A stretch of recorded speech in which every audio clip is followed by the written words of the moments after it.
maybe exert certain powers and give it to certain people in order to demonstrate him. Sometimes he can That'd be demonstrate good. himself. That'd be helpful, I think. Yeah.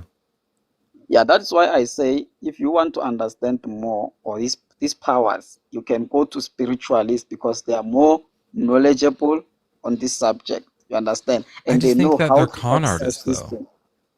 Like every one Yeah, of but I've seen them super. Like I've seen them, and I've had them come up here, and they're liars and they're con artists. And when you actually put their spiritual powers to the test, they fail every time. They have all these rules and stipulations that are like, no, you can't do it like that. You're not allowed to see this part. And it's these secrets. They're magicians. They're illusionists. It's not real. yeah, but don't you think it will be too soon until you say, okay, I met a bunch of them and I feel like this. Maybe you should dig deep Sure, yeah, and go but here's and the thing, someone. Super. The ones that I've met have been con artists, and so Yeah, now when I meet other ones, they're gonna do the same trick, and I'm supposed to think that they're not a con artist. I've been burned before. Why would God use yeah. this method where it has to come through skeezy men? You know, like his power must be demonstrated through skeezy men in order for us to see it. Why doesn't he open up the heavens and show himself? Yeah, because if God opens the heavens and show himself, the energy that he possesses, human beings won't be able to comprehend it. You He understand? can't reveal himself personally to me in a way that I can comprehend it. That's outside of his possibilities. It is not outside of his own Oh yeah, he should just do possibilities that and then. stuff. If it's not outside of his Not, possibilities, that's what he should do. yeah, remember these figures, they have laws and they have ways. You don't just wake up and say, oh, if I'm qualified as a doctor, then give me a job. You have to apply. You have to follow the process. You understand? So the same way, if you want to What? touch and relate to this figure, you have to apply, you have to follow the process. You don't just say, oh, because I'm your Why? child, then do because it's how it is in a human in a Oh, he's logical following our methods. Like he's doing he saw our thing and he's like, oh, I'm gonna use the human method to do it. Is that what you mean?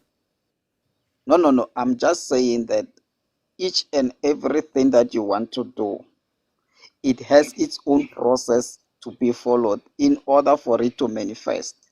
Okay. Just like anything that you do in life as a All right, process. well give me So the you process. cannot. Let's write it down. I'll take notes. And The then you first one is to believe. The okay, first hold one is to believe. on. Believe.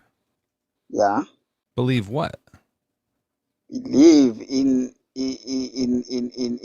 his existence and in In his God? word. Yeah, I believe in God. But I You can't know, do that And unless I'm convinced though. that's interesting because that it goes against our normal thing that we do on Earth. Like usually, if we like switch on a light and it goes on, then we believe that when I switch that switch, that light will go on. But with God, yeah, it's like you have to believe which light is going to go on, and then you switch the switch. yeah, but that's the first thing because if you don't believe that you can become great, I'm sure they even teach you that for you to even believe that one day you'll be great, for you even to know that you'll be, start by believing first. It's only when you believe that you will Well, yeah, have the that's different though energy because to I have a take the bunch of second step. evidence of me being great in the past. So I'm basing that like that belief off of like literally mountains of evidence. Like Yeah, I've just been but like constantly great my whole life, so I can think that I'll be great in the future. You know. And for me, it's like I haven't been great, but I see that Mezzo's great. Sure. And I'm like, if he can do it, anyone can. And so, like, I believe that I could be great just by looking at Mezzo, if that makes yeah, sense. but can you assist the person to become great if they don't believe they'll be great themselves? Yes. But Also, let's do the rest of the path here. So step one, believe in God. yes, What's yeah. two? The second thing is to find a spiritualist who's gonna guide you on how to tap into the things of spirit or God. Okay. And then what? Yes. Then after that, you can come back and tell us, or you can come back and tell Oh, us that. what have you So when done. we tap in, we'll see God. Like that's when we get it. No, that's up to you and the spiritualist. on how he's going to assist you to reach what certain level and stuff. Super, That's why I keep on super. saying What I'm you're not. detailing us, because I said, why doesn't God show Himself to me? And you said that He will if we do this exact recipe. So the end of this recipe should end in God reveals Himself to us. Yes, but that's not up to me to tell you. It's up to the spiritualist to tell you. You understand? Then what are you doing here? I'm just giving you the guides that I know or I was given by people that are All right. knowledgeable. Well, let's start on the first one. Step one, believe in God. I have Yeah. no evidence or good reason to believe in God. And so my natural skepticism blocks me from believing. I can't make myself believe something. Can you make yourself believe something? Yeah, because if you see me as a Christian and you see me praying, I said to you, how did you survive this thing or how did you get this job? I said, no, I prayed to God. So that should be evidence to you to trigger your belief or something to tell you, okay, let me look into I don't this think thing. that Maybe. worked though. Like that's not convincing to me. It's convincing to you or to like gullible people, but I'm not gullible, so it's a little bit like I don't know how to do it. Like for example, can you make yourself believe something right not God, but can you make yourself believe something else right now to kind of show us how it works? Like can you believe Joel is a frog? This is Joel down No, here. I'm not talking. I'm not talking about. But belief actually comes to me. I have to make myself He believe didn't into get it. He something. didn't get it. Yeah. Super, would it help if I talk like this? Would you believe that I'm a frog? So there's some evidence. That's actually now I'm a little suspicious actually, but super. So this frog voice is coming from Joel. So can you now, just to show us that it's possible, make yourself believe that Joel is a frog? No, no, Why no, no. are I cannot there do that. so I cannot many? do that Wait, why can't you do it? because I am not convinced. I need the evidence Oh from shit. you Okay, so telling me. I can't believe in God because I'm not convinced. No, I don't know. That's why I'm saying for you to be more convinced, you must go to a spiritualist. You That's step understand? two. You said I have to believe first and then go to a spiritualist. Yeah, if you struggle to believe, then you go to a spiritualist. Okay, I'm gonna Then he change will these. assist Okay, you. so let's make step one, find a spiritualist. Yeah, Okay. because some people can believe without evidence, Right. or Yeah, that's everybody. Yeah. Okay. So they can believe with one or two evidence. Yeah, step one is find a spiritualist, and then they'll show me God or evidence of God. yeah, they will show you because they are more knowledgeable and What will that look they like? know how. I don't know. You can go and ask because I don't know which Super, you're spiritualist you'll vapid. go to. You have absolutely like nothing to offer, and there's some other people in the guest queue. Okay. All right. Okay. So all these I don't knows. Like, what a waste of time. What are we doing? Oh, God damn it.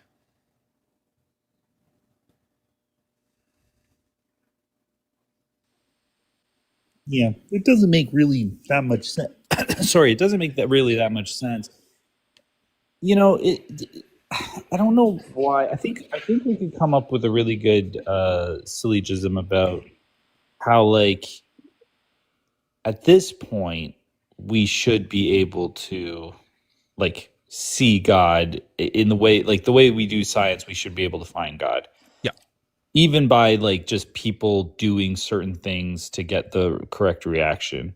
And if any of this spirituality worked, if any of it was It'd real, be online. yeah, we would know. Like the fact that, like, do you remember it was just a few years ago when like LED lights became kind of Hell popular? yeah. Like everything was incandescent, and then they were like, Yes. oh, we came up with this LED thing. These will last forever. You know, like they run cheaper, they run cooler, they last forever. It'll be thousands of hours. That's real. Like that's just real stuff. We know how LED works. We made lights so like everybody can have things that look like pot lights, but they're just like little discs. Yeah. Um, you would see that for spirituality. You would just be like, oh yeah, you do these few things, and then you get the reaction. Here's the recipe. Yeah, Yeah. and everyone's Absolutely. gonna do it. You want to stay young, like you know that those scam look young forever scams Right. or Yeah. reverse age. Yeah. Like if that was real, we'd all just be doing it. Like it I would use just a be. like a youthful cream on my face that does help invigorate my skin, but my body's still dying. Yeah, yeah, exactly. That's the problem. I. Hmm. Um, yeah, I think you're right. You know, I used to do this thing a lot where I'd say what I'm holding in my hand is, we don't detect God in it. We don't see God. We don't smell God. We can't touch God. Like, there's no like special camera or infrared or like special scale that could measure this in any way. Like, there's no scientific possible detection of it. And I think it's similar to of like this recipe of effects. It's much like your water spigot thing. Like there should be a thing where if you do the things in this order, it works. If it doesn't work, Yeah. God is inconsistent, which is problematic. And if it Right. does work, we'd all see it. Like everyone would just be Yeah. doing it, right? So it's just Yeah. great point. Great point, Joel. Ray, you're here. You're muted though. Did you mean to be here, Ray? I forgot to remind people, it is Atheist Sunday School. If you are a fellow atheist, deconstructor, or of any religion, you're welcome to come up, do a comment or a question, or both, but only one of each. And men with painted nails equals safe man. Eternal, you know what? That is part of the reason I do it. I want to talk about that in a second. That's interesting. Tonight or today we're going to do, okay, so we did favorite swear, then we did your fantasy. How about if you want to do a really quick like biblical celebrity impression? Like Okay. do your Biblical best celebrity. Moses or Jonah, or something like. What do you think about that? Hey, that's cute. Yeah. Okay. Like a Bible voice. We'll say, you want to do a Bible voice? And they can do that. Okay. So that's your option today. Of course, you're always free to swear. That's fine. And we already know that your fantasy is happening because you'll be on stage with Joel and me. So that's like you don't even have to say that. We'll just know that that's what it is. If you are a fan of the Muppets, you can always use like a Muppet voice. So it could be like the Muppet Exodus or the Muppet. You know how the Muppets Oh, sure. always Yeah, they do like, remake Christmas Carol has the Muppet Jesus, Yeah. the Muppet Greatest Story Ever Told. So you could just do like You gotta let my people go over here. yeah. Or like, I don't want to talk, God. This is, hold on. Is that Miss Piggy? No, that's here Gonzo. it is. This is Gonzo. Yeah, I know. It that's took good. me a second to get there. He should be fairy. I actually find my heart's really hard right now. Rizzo, can you bring your staff to do the snake thing here? All right, we're gonna throw our snakes down here, and you're gonna throw your sticks down here, and we'll just see what happens, I guess. Beaker should be the two science guys are the Beaker and what's the other guy's name? Dr. Honeyboo. Bunsen Honeydew. Those would be the two like non-god scientist guys. So they come out as Pharaoh's minions that throw and they put the snake down and they add like chemicals to it. right, and it works. Yeah. This is good stuff. And then like later, Miss Piggy would be like, would like lose her firstborn, and that'd be sad. It's hard to do that story with the Muppets. Miss Piggy's the Bible slave, stories the are too- slave girl. Yeah, it's gonna be too sad. Oh, I can't believe I've lost my little baby. The whales are heard crying throughout the cities, throughout all of Egypt, and it's just her. Oh man, we got to commission this. We got to make this happen. Oh my goodness, it'd be funny, like to lean into the darker parts as the Muppets. Yep. Yeah. The whole story is pretty bad. Why would you do this to me, Kermie? Yeah. Who plays like Kermit's son when he has to get circumcised before the thing? Who plays Kermit? Well, what's the little guy? Kermit there is a small little frog. Kermit guy. What's his name again? I don't know. Okay. Well, here's some big ones that we're forgetting. Let's cast this real quick. Who's Fozzie Bear? Robin? I feel like Fozzie Bear might be God. Waka waka waka! Like he's just a jokester. I'm gonna harden Pharaoh's heart. That's what I'm gonna do. Yeah, that makes sense. And then we have Rolf the dog could be maybe Aaron. Oh yeah, I don't know. I think he kind of sounds like this, doesn't he? Kind of a cool guy like I that, think so. Yeah. and he kind of You I'm got to just have gonna Kermit be listen. Moses, right? That has to be. Yeah, of course he's the main character. Yeah, yeah. Let my people go, you guy. Oh, you know who else would be a good god is Sam the Eagle. You know that mean looking eagle? Maybe make him Yeah, god because he's like this big and he's in the sky, kind of. That's yeah, interesting. Yeah. yeah. That's Because probably better. Who's Fozzie Bear? Fozzie, he has to be kind of the comic relief. I almost think that like he could be Joshua, because Joshua gets involved. Like it depends how much of the story we're gonna do. Well, we're gonna do the whole Bible, so Yeah, all well, right. at least the Torah. We'll do like The we'll whole do Torah. Then I think that from Exodus to Deuteronomy. starting in Exodus. All right. Well, Deuteronomy is basically retelling the Exodus again. So Exodus, Leviticus. We're doing fucking Leviticus. Okay, hold on. Let's see this. Who are Fozzie has to be Aaron because it's like Kermit and Aaron. Yeah. I mean Moses and Aaron, Kermit and Fozzie. Yeah, that makes more sense. And then Yeah. he'd be around more and get to do more jokes. Sorry about that. Yeah, and I think maybe the dog because he just plays piano. Maybe he just comes in and like does songs sometimes.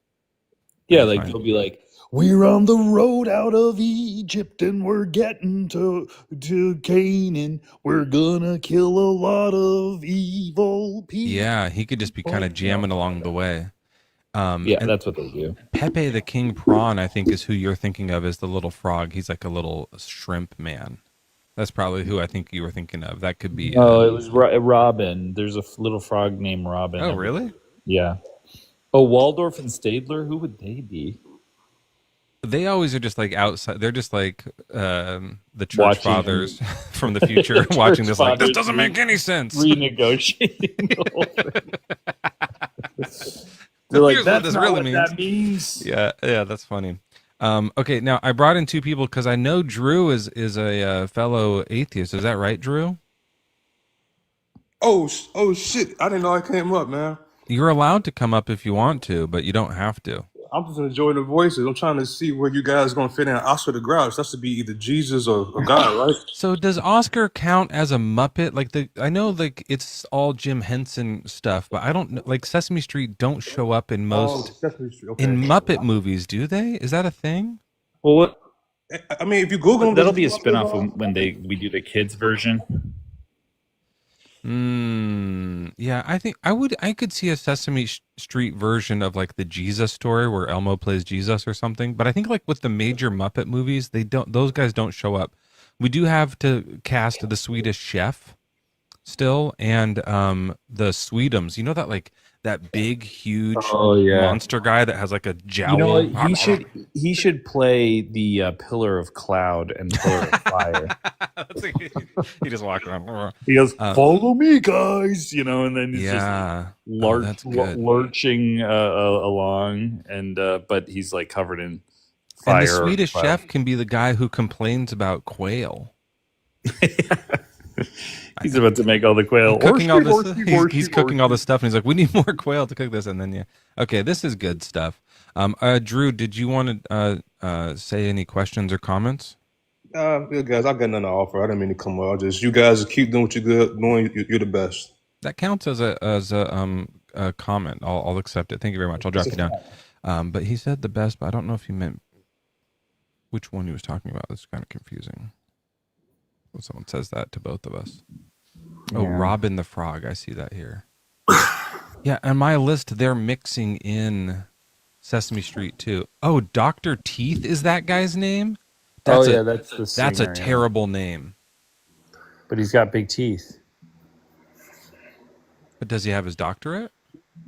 That that part isn't confirmed. He might just be another liar. Okay. Peep and Poop in, welcome in. What's your age and religion? Didn't we talk to you recently? You sure did. What was that? I am at least 21 years old. Hey man, just a quick question for What you are guys you at today. most? What's that? How old are you at most? I am 36 years old. Okay. Is that okay? Yeah. I just had a We quick don't let question. anyone over 70 in here. I was just making sure. Well, I'm actually 71, so this is awkward. Get the fuck out of here. No, what's up? What do you got? Just wanted to check in with you guys and see how you're doing making fun of Christians today. Well, we've been mostly making fun of the Muppets, and then we made fun of an atheist. And there was a deist who had a crash out. That was kind of funny. Oh man! Did you want us to do a little Christian comedy? We can probably do some. Maybe tell us what you believe, and we'll make fun of that. I'm sure it's really stupid. We kind of No, did when I the know. deist You know, started honestly- crashing out. We were like, "You're starting to sound like a Christian." Like we were saying that like it's a very Christian thing to like whine about stuff. I guess like that was kind of good. You know, you guys have definitely had that tone every time I've heard your live, and I was gonna get on here and make fun of you guys and say derogatory things, but I just realized I'd just be stooping to your level. So You can do it. We like it though. So like that's I was gonna that's ask the difference, which one of you PP. is I better at actually sucking I like a wieners. good ribbing. I was gonna ask which one of you is better at sucking wieners, but then I was like, wow, I'm a fucking child. So That's not even much of a joke, though. Like, no, what's the joke? it's just that you guys are so gay. But But how's that a joke, though? If we were so gay, like, what's the joke? Where's the humor found in that? you know, just because of how gay you are. Is it funny because you don't think we're actually gay, or like, where's the joke? A little Because bit you of don't both. like gay people. Oh no, is it I just love funny to be everyone. gay? I love everyone. Yeah, that's weird. I don't know where the joke is on that. So if we were gay, it'd be good. Oh, it'd just be I guess kind of like indifferent. That's so funny. Yeah, that's not how I write jokes. Usually, I don't go like, "Oh, let me." Hey, like, bro, say you don't these write people are jokes at something. all. You don't I write jokes at all. I write jokes all the time. Not at all. I said this. Listen to this one. I love having sex with Christians. They're always so flexible. I think it's from having to bend over backwards to make the Bible make sense. Yeah, that's a good joke. You guys don't literally. So can you suck see wieners, where the you humor just is figured found There's, in that there's a joke? twist. Yeah. Yeah, there's a bit of a Just like. figured it But if you're basically a saying pun. you guys are gay and that's fine, then I don't get what the joke is. It sounds like you either have to like make gay seem like it's a bad thing, but you don't want to do that, right? I wouldn't you're- say it's the best thing. Well, the best thing is what? Co-coming? So I guess it could be. Yeah, just simultaneous hetero orgasms. That's the best. Well, that feels Gotta be. homophobic. They've got to be the same length and at the same exact moment, though. Why? And you have to be looking right into each other's eyes. Yeah, I've said that before, but you got to be on a mountaintop, right? So it's like sunset, maybe actually sunrise would be better, but like sunrise, mountaintop, eye contact, co-cum.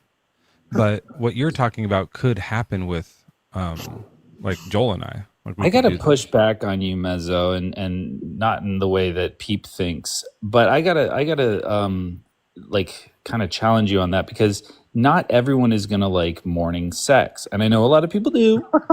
Okay, and I'm not coming down on it. Oh, For I'm me- sorry. I was saying we stayed up all night watching the stars. I'm too tired. I that's get it. fine. I get the romance of it, but it's like for me, afternoon is nice. Maybe late afternoon. You know, I've eaten, but I'm not still feeling too full or anything like that. I'm awake. I'm feeling energetic, and I can have a nice big long fuck sesh, and then a nice co-cum.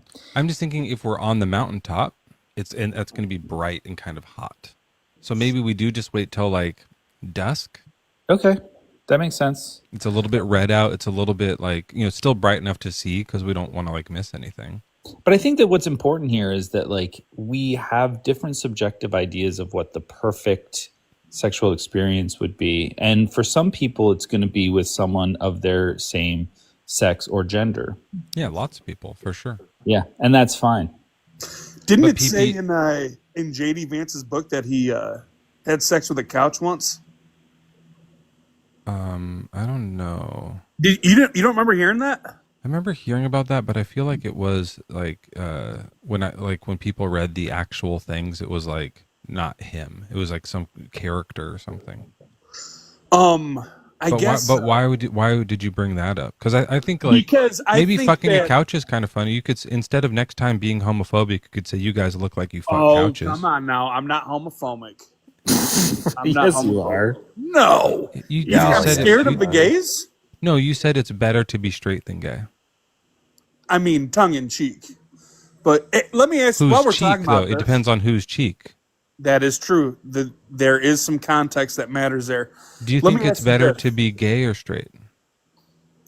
Let me ask you a question on this, since we're on this Yeah, topic. you're a homophobe. You're a Yeah. hateful Now bigot. you Yeah. already Bigot. said it. By the way, Peep, you already said Yeah. it. Like, I don't know why you're like, I'm not going to answer that one. You already said that. Do like, you 3 think it's But minutes this is genetic ago. why that we make fun of determines that? Christians, because you're cowards, liars, and skis balls. And so that's like why, like, it kind of gives us the opportunity to do it. If you guys were like actually nice as you think you are, then we would all be like, you know what, those guys are pretty nice. It's not that big of a deal. Like, And they the believe something deepest- that's not true, but because you guys are such shit fucks, we get to make fun of you, and it's fun for us. Sorry, Joel. Did you expound I on was going to say shit? the deepest lie, Peep, is the lie to yourself. Yeah. Because we know you're lying to yourself because you keep on having to dodge and lie and avoid. What so am you I must dodging know and better. lying about? Show me the Bible, God. You just So- came up. You just came up to do some other bullshit. You're dodging this No, whole I was question. gonna make fun of you guys, but honestly, I respect what you guys do. I do my think that when you only came up, a sincere- joke happened, though. My sincere criticism would be It was like, just yours. I'm not open to your criticism. You're a just piece like of the shit. Why would I passive-aggressive want moron. criticism from I'm a you? piece of shit. I want constructive criticism from Yes. people I respect, not homophobic shit fucks. And by the way, not just because you're a Christian, we have like nice Christians come up that we have nice conversations Absolutely. with. You're being a piece of shit, and you happen to be a Christian, which is also the stupid. because worldview. I called you guys. I jokingly called you guys gay. Because so I'm a piece of it's shit. not a joke, Peep, and you can't describe the joke other than being homophobic, right? being Which you scared know of what gays. that word means. Which you know what that word means. Don't be a dick about This that. is your now. obtuseness. You're just like intentionally being like, oh, does it mean this, to try to get out of looking like a jerk, but you're a jerk. Dude, you guys give yourselves way too much credibility. I don't give You myself guys are basically any just credibility. stroking yourselves off. Just Well, I listening do to that, you. yeah. I do have a question for you. By the way, Joel and Do I, you when think- we do stroke off, and we're like we don't do that to each other. Just so you do know, like I'm we would be talking fine if we did. figuratively, not literally. Yeah, I don't no, I think mean, you like guys are we're in the same room, but we're not like Figuratively, we do it. I'm not doing Exact- his, I and he's know. not doing That mine. is apparent. But yeah, physically, we will do our own. Yeah, I mean, we'll hold hands while we're doing it, but Yeah. it's like just good Oh, to help each man. other through It's it. nice to feel. It's nice to feel close to somebody, but we don't want to like. I bet you guys give each other just cute little smooches, don't you? Just a little on the adorable. hand. Yeah, I'm like that's No, how that's on the cheek customary at least. greeting in my On the culture, cheek though. at least. Yeah, I'm Dutch, so it's like 3 kisses, like kiss, like cheek, other cheek, other cheek. Yeah, Um, I do the we hand. do 'Cause it. It's a I'm Dutch Ukrainian, thing. so we do the hand. Do you think that What do you hate? Do you sexual hate Dutch people, orientation- Peep? Hey, I'm sorry. Can I ask a question? Do you hate? Wait, hold on. Do you hate Dutch people, Peep? Is Do that what you you're think? saying? Do you think Wow, Wow, this orientation guy's is this genetic? guy is. I don't Real know if it's racist. I Dutchophobe. think it's ethnicity are you an cyst, ethicist? or is it hair? Like, what would it be? I don't even Dutchophobe, I know. think, is the word. for it. Dutchophobe. Yeah. Okay. Pee and Poo Poo, do you have anything to offer today that's genuine, or are you just wasting time? Do you think orientation is genetic? I want you to actually answer that question first. I'm Is this like asking- a real thing? Because what we're asking for is for you to show us the Bible, God. Are you going to do that at all? And they're called Asians. Wait, what is? I think he said Orientals. It's you pronounce it. Oh, yeah, they're yeah, called we're Asians. Now doing- Oriental is a rug. We don't do that moron. anymore, yeah. But can you show us the Bible, God? Or did you maybe just do it? You just like displayed like beautiful stupidness and homophobia, and that basically, I guess you kind of did show us the Bible, God. All right, I'll leave you with this then. Do you think you'd call me a shit I'll fuck to my face? actually leave you Why with don't you this. just leave us? He was gonna do a threat. You think you call me shit fuck to my face? What are you gonna do? What would you do if I did? Yeah, probably. Fight if, me? if we were like sitting there and you were being a shit fuck. Yeah, I guess if you came up and were like homophobic and terrible, I'd be like, I might have been. This guy's a I might shit be a fuck. What's little gonna bit be?" more polite. I mean, through a window. Whoa, that sounds weird. Austin Olbot. Here. I can't mute them. I genuinely don't think that guy meant to be up here. I That genuinely isn't who don't. I accepted. There's glitches happening. Oh, Yeah, that was weird. Hello, guys. How are you? German, hey, Graham. welcome in. Hi, Oh. welcome in. Guys. How For old are real, you? I'm 33. What's For your real, religion? I became a Christian again after being agnostic for a very long time. Okay, so you're a 33-year-old Christian. Yeah. Can you show me the Bible God? Actually, it's a bit strange. There's a guy that has a live here. His name is Roy, and his live is called God Saves All. So basically, you don't need to believe in a God. Everybody is going to go to heaven. So the way it works, as I understand, Why'd I'm you just sorry. plug Roy? What does he have to do with it? Oh, because he's the one that converted me. Well, bring him up then. Oh, bro, come on. I don't have him on speed dial. He's got a live. He comes in from time Is to he time. live right now? Not at the very second, but Yeah, what so I can do. hit share and send it to him and then bring Roy up. Well, I'll try, yeah. Okay. But in any case, Are you someone, people are saying you're like not a real, are you a real Christian? bro, 'Cause I'm telling you. Let me just explain to you the situation, yeah. German, just I listen to have the this listen guy to on this. my live, but I It's don't not a remember black what and white happened. question, is it? German, calm down. I accept atheists on Sundays. We talk to people. So the only reason I'm asking is because I want to know what direction to take the conversation. If you're pretending to be a Christian or something like that, that's funny. No, I want to do that joke. But if you're a real Christian, I just want to know. It doesn't matter to me. No, I appreciate that, and I'm not trolling. I promise. So I was a Christian, then I became agnostic, and then I came across the guy, and let me tell you the situation. So my mother is a Christian, and I've been trying so hard to get her to drop Christianity, like for the last couple of years. And then I came across the guy that I just mentioned. So Sorry, before you move on, why were you trying to get her to leave Christianity? because I think that whole thing is a lot of nonsense. Like it's So, on so her. like, what did you tell her? Like, what kind of stuff were you telling her? Like, what arguments were you giving her? Oh yeah, so I was telling her about first of all the manuscripts, like about Paul. I'm like, okay, if Paul even existed, how do you know that he didn't have like a hallucination or he just made the whole thing up? Can you not tell that like there are four gospels? They came like after the event in Greek, and people like people, there are, it just doesn't make sense. But it doesn't matter. When people believe what they believe, there's no way to get their head around. So you were telling her like, look, the Bible is inaccurate. It's got all these errors and contradictions in it. It's Yep. so obvious that this is made up, and she wasn't buying it. But then you met Right. Roy, and Roy convinced you that these inaccuracies are okay. No, actually, kind of like that. It's more like the way he explains is that everything before Jesus doesn't really matter at all. So it's kind of like the world didn't kind of matter before, and it's not to take the world seriously. No. Why? Because do you know even Abraham. Do you know the people before Jesus were real human beings with hearts, lives, and No, like I loved get it. ones? I get it, but just hear the That's so concept. fucked up. The concept is fascinating. So even everybody before Jesus, It's unempathetic, is what it is. yeah. But everybody before Jesus, it wasn't saved. Yeah. So after Jesus came, Jesus basically saved It's not absolutely true, even everybody. biblically. Bro, it's in the Bible. This is so funny because he can show in the People Bible. go to heaven before Jesus. No, bro, they don't. People This were was- lifted up off of the earth and floated to heaven in the Old Testament. Oh, right. Yeah, there are a couple of stories. I appreciate that. But the ones I'm talking about, the ones that unalived. Yeah, you're talking about the ones that came alive to heaven. I You're get saying that. like Job went to hell? I don't think Job is a real character. Anything. I think that's a parable. What isn't about it? King David? Yeah, King David went to. Well, it's not like that because the guys. The guy explain who that took down hell doesn't Goliath and exist. was king of Israel went to hell? Mate, in the Bible, hell doesn't exist. Is made up. This is what I'm trying to explain to you, and I'm not joking. Yeah, he proves it in the Bible in the Greek. So what they added as hell is the state when you unalive and you switch off. Yeah, so you're not anywhere. So everybody goes through their state regardless of like if you have Jesus, if you don't.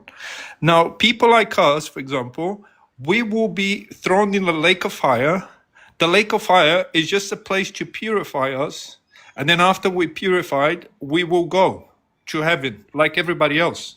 So it doesn't matter the worst people in the world. I mean, that's not what the everybody- Bible says, but sure.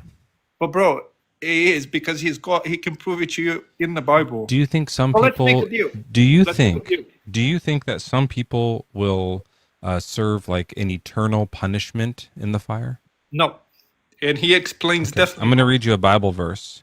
Likewise, Sodom and Gomorrah and the surrounding cities, which in the same manner as they indulged in sexual immorality and pursued unnatural lust, serve as an example by undergoing a punishment of eternal fire. Bro, this is what I'm trying to say to you. So you're looking at something that's been manipulated and changed. Yeah. If you go back Oh, to you don't trust the Bible? No, This it's is the the New original Testament? Greek. No, it's the original stuff that's not saying that. He will show you. If you go to his live, he will You'll show have, you. you'll have to what invite you him read because as you're a just live. saying nuh-uh, and it says, and I'm No, reading the because Bible. people go up there every day about the same kind of thing, and then he will just show, okay, this is nonsense. There's no eternal. I agree, there's it's no hell. nonsense. Yeah, bro, but what I'm saying is, it's fine because the thing is, if I believe or I don't believe, I think Can you it's do me a an favor, real quick, German? Can you stop yelling at me? Yeah, sorry. Like we're all just we're just Germ. talking quietly. Germ, let's I'm because not you dumb. can't. I'm a Germ, human. okay, human. Just because you can't really engage with this part of the conversation because you don't know what you're talking about, you just keep on saying the other guy said that. Let's move on from it. Let's just say there's no hell, nobody burns in hell, everybody goes to heaven. That Yeah. still doesn't prove the Bible God. That just slightly improves on what the Bible says, even though it would be a massive infringement on free will to force everybody to go Yeah. to heaven for eternity. Yeah. But I- all you're saying is you became a Christian again because of universalism. yeah. That doesn't prove anything, and it's not a good reason to be a Christian. Yeah, because also I don't need to believe completely, but the thing is, if you're able to change Christians into people like him, then they stop being judgmental. They stop to think, oh, you're gonna believe. that's not true, It's a because- massive improvement, mate. Listen, Germ, that's not true because I talk to a lot of Christians, and a lot of them are universalists, and they're still judgmental. but bro, It's if- just but bro, if, you're just saying something that's not true. well, so if they And, believe and going you're to also heaven, you're what's also the saying difference? something to us that doesn't matter because we're not Christians, so it doesn't change anything for us. Oh, you're trying to fix Christianity? Yeah, I think is the. Oh, this is the way to fix Just it. don't be one. Like I think the easier way is to just not be a Christian. If the Bible stuff isn't true and we have it all wrong, and also the story's unbelievable and unconvincing, just like dump the religion. Just don't be one. That's the easier way to No, do I that. I appreciate that. But what I'm saying is, if everyone's going to heaven in any case, I'm not changing my ways. I'm not doing anything. I'm not following the Bible. I'm a Christian because I believe I believe the Bible says everyone's going to heaven, so I'm going to heaven regardless. Where does it say that in the Bible? In several places. Find one. Yeah. Okay, so listen. Yeah, but just because No, you what- believe, just because you will eventually go to heaven, doesn't mean that on this plane you're a Christian, right? You're a Christian if you follow the teachings of Jesus, if you believe he died and rose again. That's what the book is telling us. That's what Paul is saying, right? So if you're somebody that doesn't really believe that stuff, but maybe has the notion that you might go to heaven in the end because everybody does anyway, so Yeah. you're just saying that may, if that happens, then that happens. That doesn't make you a Christian. That just makes you somebody that's going to live their life and then eventually might go to heaven. But you're just, this is like all nonsense and stupidity. Right, but I'm trying to learn as much as possible because I think transitioning Christians through that first is the way forward. I think the way you're trying to drag people, it's not the correct way. Because, like, I'll give an example. Oh, I see what you're doing. You're just telling us to change the way we do. You think Yeah, that but you're you think wrong, Roy- German. Roy's No, doing no. a better job of making people not believe this bullshit than we are? Because if I transition to him first, it would be so much easier for me to go to you afterwards than it would be for me to go directly to you. Because I remember Sure, when I well, was so now how long have you been with him, with Roy? I'm doing it for my mom. I'm not doing it for No, myself. how long have you been believing in this Roy stuff? Not really believing, but thinking sensible. Probably like a couple of months. Okay, that's probably long enough. So now we can talk to you, and we can say, look, this whole thing. I know that like, it's nice that you thought that universalism was true, But it turns out that's not true either. So you can just like ditch the whole thing. Okay. Right, but that helps me. But how does that help my family? They Well, believe. They send them up believe. here. We'll talk to them. I'll No, talk know, to your mom. they're not gonna the, talk. They're not gonna talk The to. arguments you told your Germinoli, mom sucked. We can do better ones. Germinoli, it's true that universalism has been for some people a step towards deconstruction Yeah, because hell is not a very good doctrine. yeah. But that doesn't get people out entirely. And also, we don't want to just sit here discussing doctrine that legitimizes the cult. We're saying it's a Yeah. cult, leave the cult. We're not going to sit here and be like, let's play your game and let's go look in your book and try to, prove something better that your book is saying instead of what it's actually saying. Like, that's boring. And You it's also also have just to- like validating something. You have to meet people where they're at. So if you're gonna if your end goal is to convince your mom that there is no God and Christianity's false and there's no heaven or hell, but then right now you're arguing with her, telling her that there is heaven for everybody, then that's like misleading, right? So, and also she doesn't care. You're arguing about something that she's not interested in. If you want to explain to her that her worldview is flawed, then you have to like step into her worldview that she already has and explain all the errors and contradictions within. I get it, but I'm looking at it through my perspective. Yeah, if I went back 5 years on a time machine, met myself, and tried to explain the whole thing, it wouldn't just work like on a split second. It would No, still. it takes 2 years to change your mind. Yeah, run about that. Yeah. Yeah, I get that. But I've tried with my mother for longer than 2 years, and she hasn't moved an inch. I understand that, but you're bad at She's it. moving now, bro. I'm telling you. You're not good at explaining like these ideas to people, I think is what the issue is. Fair enough. And also some people look, because like Joel is really good at it, but some people are stubborn and that's what it's going to be. So like that's fine. Some people want to keep believing the thing and they're going to. There's like well-known psychological phenomenon that explain this. People will stick true to their beliefs even in the face of evidence against them. I get it, but my mother has moved towards this new concept, is what I'm saying. So, it was, I couldn't move her for a couple of years. I couldn't move her an inch. And now in a couple of months, I've moved her halfway. What did you tell her that made her become a universalist? Well, it's because everything is biblical. This is what I'm trying to say to you. So when you say there's eternal hell, the guy shows in the Bible there's no eternal hell. So you can prove that there's no eternal hell. So you just said another guy said and she believed it, or did you show her the verses? I pulled the verses. Which and then verse? Which Okay, verses? Well, I have to dig it, but I can Yeah, do it. that's what I'm trying to figure out. What you're talking Do me a about? favor, give me a couple of minutes, and then bring someone else up, and then I'll get all the stuff and I'll show you. No, you should. Great chat. I'm interested in learning how people justify universalism in the face of all the verses that say otherwise, that no one gets to the Father except through me. It's harder for rich people to get in. It's easier for camels to get into needles, I think that's how that line goes. This one I read about how the punishment of eternal fire, the Lazarus story, like there's so many things that say like it's some people get in and some don't. The road to heaven is narrow and the road to hell is wide. Like these are all biblical things. Are all of them wrong?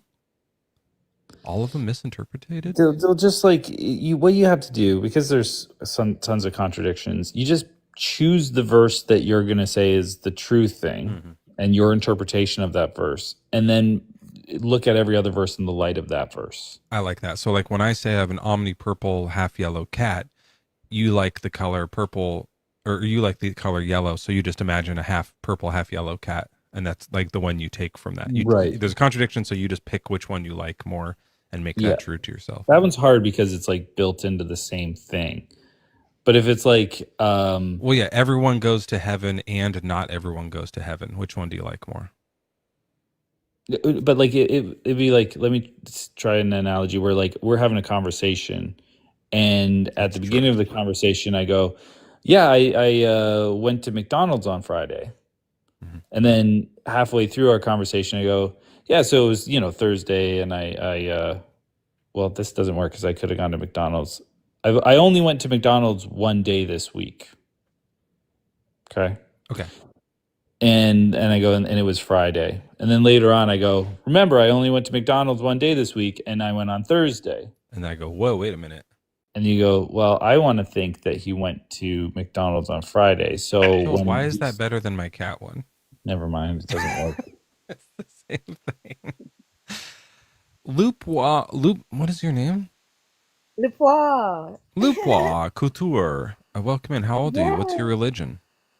Oh, I just wanted to say hi. I just saw another video you posted. I've spoken to you before, but under a different name because I've changed my name now. I've handed over my old name to, it was Veali before, and I've been on your lives before. I just wanted to say hi. Hi. Yeah, welcome in. I'm really good. We're just up here, we're like doing our thing. We're explaining why Universalism is just as bad as the rest of the religion, that kind of stuff. German's saying he's not going to come back. Ping next time he's on, and hopefully you can jump up. Just tell him to come here. We're doing it right now. It's happening. Just call him up. Yeah. So, did you have a question or comment that you wanted to share today? Because you're an atheist, right? No, I'm not an atheist. I'm a Christian. You know me. I'm sorry. I don't recognize that. Yeah, I changed my name. I was Veali before, but now I'm Lupois. It stands for, my name begins with an L. Under pressure will always rise. So that's what Lupois means. Oh, that's what the word means. Under pressure will always rise. We were talking about that today with Mentos and soda. That's how that happens. It's pressure. Yes. Yep. I saw it in a children's cartoon. I've got 2 kids. It was in, I think, Wreck-It Ralph, and then it exploded. It was good. Oh, yeah. Wreck-It Ralph is canon. Okay, well, did you want to show us the Bible, God? The Bible, but the one that I just saw now, because I just clicked TikTok, and it said something where you was asking for somebody to do a prayer, and you said something like, ask God to make me die now, and he said, no, we want you to live. And I'm like, no, man, we don't want you to die, Rizzo, we love you. Well, I do anyway. I don't know about anybody else, but I could speak. Joel does. I know Joel does, and then my family does. I don't know about all these like jerks in the chat. They probably I think it's more of a like infatuation. Probably. I don't know. Can I get ones in chat if you're infatuated with me, like on a celebrity level? Lupoir, you love Mezzo romantically? Is that what you're saying? No. No, I use love. I love animals. I love people, and I love. Oh, so you just like I acknowledge that this thing exists is love to you, just like you acknowledge a thing. Yeah, but if I like it a lot, because I like what I love about Mezzo is I like his nail. I say I like, or could I say I love? Because he always does his nails, and I'm like, he's putting me to shame because I don't do my nails and I sew. So I'm like, ugh, I can't. But anyway, he loves music and he's really good at it, and he speaks very calmly. He does tell people off sometimes, and it makes me giggle. Sometimes you are a bit cheeky, but he just says, you know what, come on my life, I'll tell you off. And he warns people, but I love Mezzo, so I'm here for it. Yeah, but why haven't you left the religion yet? Because I know there is a God, and I do believe in Jesus. So I haven't left it. I don't believe in religion as such. I just prefer to know that, God is there and there is a higher being. Oh, that's another thing you did say, answer prayer. Or I could answer a prayer. Yeah. So that particular video you're talking about, just for the people in chat who haven't seen it, is we were asking people to do a prayer and to show us a miracle happening, and no one tried the whole night. No one even attempted to. We ran that for like 6 hours, and people were like, "No, I won't even try." And here's my thing with it. Now the one we were doing was a little hard. It was like turn my harmonica pink. That's hard. I know that's like outside the realm of possibility. God can't even do that, but there is, like, I'm in my garage, so sometimes I do it this way. I'm in my garage. Sometimes my garage door opens. It's an automatic garage door opener. If we do a prayer and you ask God to open the garage at that moment and it happens, then that's going to be interesting. It's possible my wife touched the button or something, but maybe God convinced her to, or something like that, like took her free will and had her do it. So this is a thing that's a little bit more realistic. It does have some natural explanations, but it still would be interesting. And so my thing is, like, if you pray and ask for the garage door to open, and maybe you've done this before, I don't remember, then nothing happens. Let's say you pray, nothing happens. All the people who are Christians in the chat stay Christian. All the people who are atheists stay atheist. Nothing happens to them either. But if you pray and at that same time my garage door opens, some people are going to start like switching over from atheism to Christianity. So it's like there's no reason not to try, except that it's just like maybe it feels like embarrassing to try to do something that you know isn't going to happen, which I think is what I think it's just that like most like the reason no Christians wanted to try it is because they don't really believe it's going to work. They don't think prayer can like do miracles. I can try it, Mizzo. I can try it. One of the first things I want to say is God doesn't answer. He's not a genie, you know, like in Aladdin, and he will go, "I want this," and it I happens. think he God, is. you've not. I tell you what, Mizzo, and this is what I love about believing in God, because I don't know if you. Oh, I don't. This is good. I'm gonna say. I'm just gonna say. One of my daughter's schools right now is they were trying to attack me, and they said to me, "You made a homophobic comment." And I was like, "You don't know me." The most amount of I work, not even work, but I volunteer for like I don't know how to describe it, but I work for people who are openly gay, and when they said that to me, it really made me angry because my boss's manager, my boss's partner just died, and I just lost my rag with the school. I was like, "How dare you?" You know, I was going to get one of my friends who's a my family members are gay, but they didn't know me at that time. It's a new school, but they tried to get me out by saying that, and I was like, "Oh, you picked the wrong person." But when it comes to miracles, this is another thing I've got to say, because I am, you know, I'm a designer. I've Do always you know wanted that to I'm be. not gay? I'm not talking about you. Okay, I I'm just talking wasn't sure about. because I wasn't sure like why you uh mentioned that. No, because with that, with regards to that, I'm saying that God doesn't answer prayers automatically, but with that, with people, there is divine protection. God is not a genie. He's not just going to come and go, "Pow, this is what's going to happen." But now that school has not got a leg to stand on with regards to saying that to me in order to brush me off. And I think that was wrong. And as a school and an institution, they should be focusing on education, not trying to get a parent out. But with Did you regards to pray that they prayer, would that would happen or something? no, I didn't. That's the thing. I've already got divine protection, and that is evidence of it. I've got divine protection. Because you didn't get fired? I didn't need to be fired. They threatened me with regards to that. However, they didn't know at the time I work with a lot of gay people, and they tried to So you use don't have divine protection. You had like evidence that says like, look, I'm actually not a a bit of homophobe. both. A bit of both. And what happened was they What's the triggered. divine part? Oh, I don't want to say it online because I don't want to give away my evidence that I've got with them. However, I will tell you the You miracle have part. evidence against the school? Oh, yes. How and God gave it to you?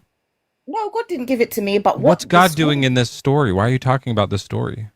because when you do have a relationship with God, I wouldn't say religion, when you do have a relationship with God, there's certain things you will know or certain things you will do that protect you. And if that school didn't do what they did, it's like they reminded me to do what I did. And when I did that, I've now got evidence that they cannot say anything against me. And what they said was wrong because I do have a lot of gay friends. I'm not saying you're one of them. But anyway, I think Okay, people so should. I'm going to read you two Bible verses. All right, first we're going to look at John 14:13, and just so you know, I'm only reading these to end this story. Very truly, I tell you, the one who believes in me will also do the works that I do, and in fact will do greater works than these, because I am going to the Father. I will do whatever you ask in my name, so that the Father may be glorified in the Son. If in my name you ask me for anything, I will do it. That's genie talk. Honestly, the genie had more rules than that, because the genie said you can't ask for more wishes, bring anyone back from the dead, or make anyone fall in love. But Jesus is saying no rules. Those are fine. I can make people come back to the dead. I can make people fall in love. And you can, well, you don't have to ask for more wishes. There's no limit, right? And then the other one here is Matthew 7:7. Ask and it will be given to you. Search and you will find. Knock and the door will be open for you. Anyone who asks receives, and everyone who searches finds, and everyone who knocks knocks. The door will be opened. So, is there anyone among you who, if your child asks for bread, would give you a stone? Or if the child asks for a fish, will give you a snake? If you then, who are evil, know how to give good gifts to your children, how much more will your Father in heaven give you good things to those who ask him? Which is to say that if you ask for the garage door to open, because you're asking for that specific sign, he's not going to give me some other sign. He's going to give me that specific sign, according to these verses. So what I'm saying is that he won't. Miracles are fake, and prayer doesn't do anything as far as like making miracles happen. I think there is a meditational power in prayer, like when people kind of close their eyes and quiet their minds, that there's some like relaxation therapy that happens, and I think that that might work. But praying for like some sort of divine protection from a legal situation, I don't think works. Opening garage doors definitely doesn't work. But if you want to try, I'm happy to hear you out. Yeah, it does. It really, really does work All right. because Well, let's hear it. yeah. But also I wanted to do the prayer one Yeah, about that's what praying. I'm. You pray. I'm in my garage. They'll see. I'll let you know if the door opens. You'll hear it. No, but that's the thing. God is not a genie. He's not going to do that kind of things. But did you hear It's the just Bible like, verses? but it's like me saying He's to you, stronger Mezzo. than a genie. Yeah, but Mezzo, what you're asking is unrealistic because you Okay. know what the best one I can do is Bruce Almighty. Remember Bruce Almighty? You Yeah. see when he got all the powers and he could So do anything he wanted. He before you do disrupted all these everything. excuses as to why the prayer doesn't work, are you going to at the end No, of this pray? I got to tell you my prayer. I got to tell you my prayer. Yes, you Okay. know I'm a designer, Mezzo. You've seen my page. Guess what? I am doing. Well, I used to do small fashion shows, But and what do you do? This isn't like a plug session. What do you do? What Joe, you is know I this? do fashion shows. Yeah, you know I do fashion shows. This year, I, Mezzo. I don't know that. This is not information I'm aware of. Oh, okay. Well, I started creating fashion because I wanted my daughters to have like nice stuff. Sorry, this has been weighing heavy on my chest. I don't have actually. I have a bit of a sunken chest. People don't really know this Oh, you have one of those? when they What see does it An my say? innie? lives, but it kind of goes in a little bit. Yeah. The is it the clavicle, like the middle part? It goes in a little bit. And the But anyway, clavicles are these. It's your sternum. what's the middle sternum? Yeah, that's what I meant. Um, so Lupia, my question is, do you love me? Well, I don't know you. I've never met you, so I can't love you. Well, okay, all right. I just thought you were loving. You love dogs. Yeah, I do love animals. Yeah, because I had Okay. a Have dog. Like you only met every animals you animal? know, I've or got a dog. And I had a hamster. I've had hamsters. So yeah, I do love animals. You're but going. only animals that you know, just not just like you don't. You're not gonna say like right now, like Do I you love love all me? hamsters, Do you huh? love me? Do you No, but love I'm not a me? Can you say my Christian. I'm name not a correctly? Christian. I I didn't don't come have here the to same. argue. No. I didn't come here to argue. I came here to say hello to Mezzo because I like Mezzo's She I music. does know, but not like like you, you went Joel. on and on and on about loving Mezzo. Mezzo doesn't remember who the fuck you are. Yeah, because I But changed my like name. I changed my name. If my name was the same, he would have remembered me he because he's I don't forgot that think spoken. I you were would a have. fashion designer. Because he doesn't know who I am because I changed my name. You're just looking for argument. Because No, well, I'm before he just no. was wondering, I like loving think I'm Mezzo. Do on you Joel's side with remember this. I any? don't. look, I don't remember you. Do you remember you any do remember fashion me. You posted designer? one of my conversations on your thing. You did. Which one? Have you seen my page, Lupa, and see how many conversations I post? You posted one of my conversations because I remember I was Are scrolling through you the one TikTok. who quoted Hitler or said you liked No, Hitler? no, that's not me. No, but One of I the got you to ones. say this Hitler quote was good or something like that. No, I don't know. Never anything What about did I Hitler. post about you? I can't even remember. It was a discussion that we Neither had. can I. Yeah, That's I what can't I'm remember saying. exactly. I can't See, the remember. thing is, the thing that bothers me, Lupin, is that I know that I've been in the chat, probably. Like, I've been in the live, I've been on the panel when you've been up here, I'm sure. And you didn't follow me. You don't love me. It's like I'm not even here, which can be hurtful when, like, I thought I was part of this show. Does that make sense? Uh, I don't know. I'm Let me always on check TikTok. this. I mean, Let me check to he's see my if you best follow friend. me. If anyone likes me, they should follow Joel. It is my wishes that Joel also is followed. Oh, Yeah, by no, the way, speaking of that, just real quick, and we'll get back to whoever this person is. We have I lied. It turns out, and I blame Schley for this and everyone else in chat who said I had hit 15,000 during my last live. I didn't. It wasn't true. It rounds up on TikTok, so you guys all saw 15K, but I looked in, I was 15 short. So I don't know. I'm sure you're at it now. You got to be at it now. I'm still at 14.5. And Lumpia, if you could maybe follow me just to get me, because I'm trying to get up to 15,000 followers too to match Mezzo. Because My name is Olympia. Sorry, what's your name again? Lumpin? It's wow. Lumpkin? Sorry? Lukewarm.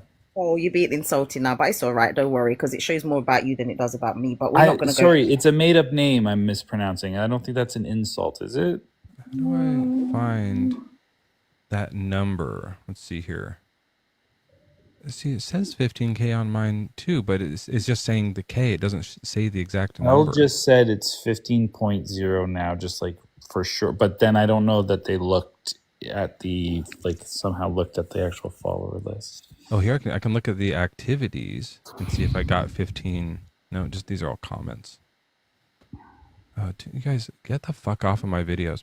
Hey, have I told you that when anyone shares a live with me, like if they go, hey, come watch this live, I mute them? Did I tell you about that? Oh, is that true? I'm just like, stop. I know who's live. Look at it and do nothing. I mute all of them. Okay, here's okay. 15,017, Christian says. Okay, we're gonna have to celebrate again. There we go. That's right, folks. It is the top of the hour, and this is a 15,000 stream. We're finally up to the 15K on the Bad Bible Debates Mezzo_WS live stream debate platform. And that's not too many words. That's not too many words. It's the top of the hour. We got JRB in the sidecar and Loopwort or whatever in the hot seat. Take it away. Sweet, beautiful Mez, I love you more than life itself. I love you too, buddy. Words. And here we go.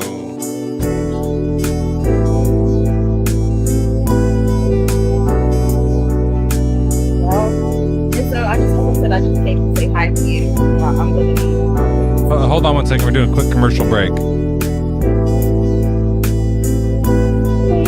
Yes.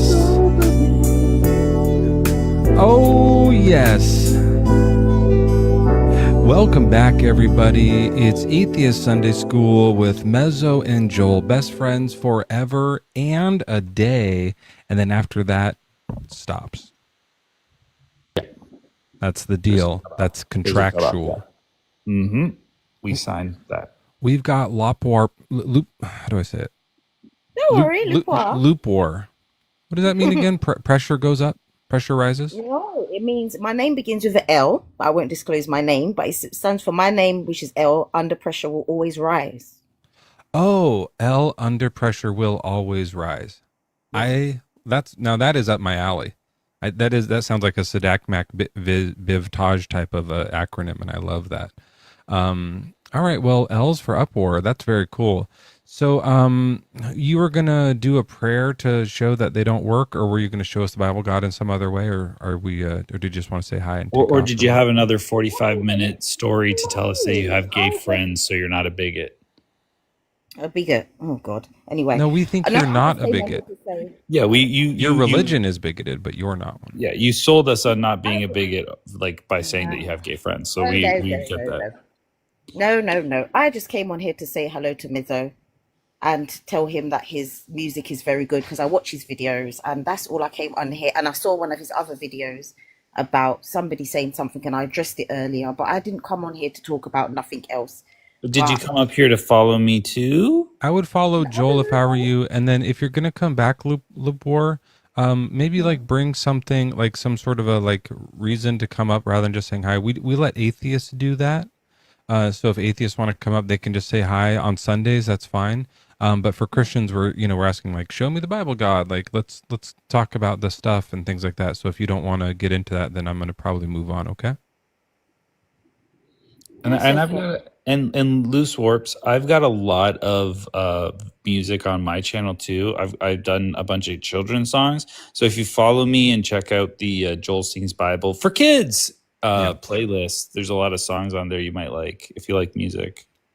I guess everyone's plugging their stuff. Well, here. like she's not doing anything else, so she might as well. You give me a follow, and I think you'll really enjoy it. All right. Nice to chat with you.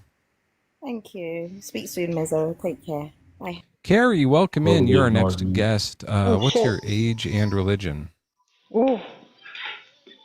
You don't mean to be here? Is that what's happening? She don't mean to be here. Did you notice she's like, see a Mezzo, like she doesn't even fucking care about me.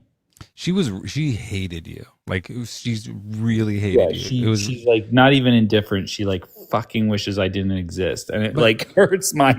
She's trying to tell her how much she loves me, or she's trying to tell me how much she loves me. But little does she know that being mean to you is the thing that I hate most when people are mean to Joel. So like, yeah, but and the other irony is that like I don't even think she does love you. I think she's telling you she loves you to hurt me. I think like the whole goal of her coming up wasn't to say hi to you. I think it's just to me. talk about her fashion project that she's doing. Kara, welcome in. You're a friendly person. How are you? Hi.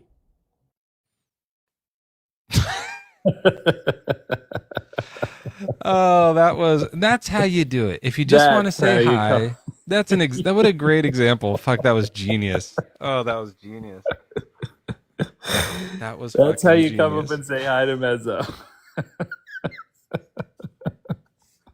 Oh, that was my favorite thing. Oh, that was so good. That was so good. Hi. And then, oh fuck, I'm crying right now. That was really funny. That's good. Oh, that got me good. Oh fuck, I'm gonna have to reel back from that one a bit. Oh man, that was funny. That was a good joke. That was like my favorite non-Joel joke, I think. I've heard on this. Yeah, that was one really of my good. favorite non-Joel jokes too. Oh my god, that was great. Dave, wait a minute. You like my jokes better than the hi though, right? Like which one? Send me a Discord about like which ones. Remember last time I made up that joke about how I said I named my dick as a joke? Because knee slapper. Yeah, because it's such a knee slapper. I don't know the performative thing though. The performative thing of the hi, like, and now I'm crying like, for multiple reasons. Topical. It was like topical for the lie. A lot of emotions at once. Dave, welcome in. You're our next guest. How are you? Hello, I'm good, thank you. How are you? I'm really good. What's your age and religion? Oh, just quickly, and Joel, how are you? Is this Loopwort again? No, absolutely not. Just another English lady. I'm just teasing. I'm good.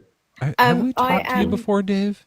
I think so, maybe. I'm not entirely sure. I'm 30 and I am an atheist, and if I'm not allowed to be up here, that's it's fine. It's Atheist Sunday School. This is the one time per week you are allowed to be up here. You can do a question, a comment, and then what we would love is if you would do one like impression of a biblical celebrity. But you can do that last. So what you got for us? I can try and do that. Okay, so I just wanted to comment on the whole miracles thing. And what I'm going to mention, I don't need sympathy for, like, I'm all better now, I'm living my life. But 2.5 years ago, I did have the big C. And a big cum? Yeah, let's go with that. No. Oh, cancer. Yes. Yeah, okay. And everyone was like telling me, oh, I'll pray for you. And, you know, I think you should turn to God in a time like this. The only supernatural thing I did, and I knew it wasn't going to work, but I wished on a star for me to be okay. Because I just wouldn't turn to God or Jesus or whatever. But I did. I thought, you know what? I've watched Tangled. It worked for her. I'm going to wish on the star. Did she have cancer? Is that what was I causing the hair? So. That's what caused the like hair growth thing. That's like the opposite. Normally with cancer, the chemo makes the hair go away.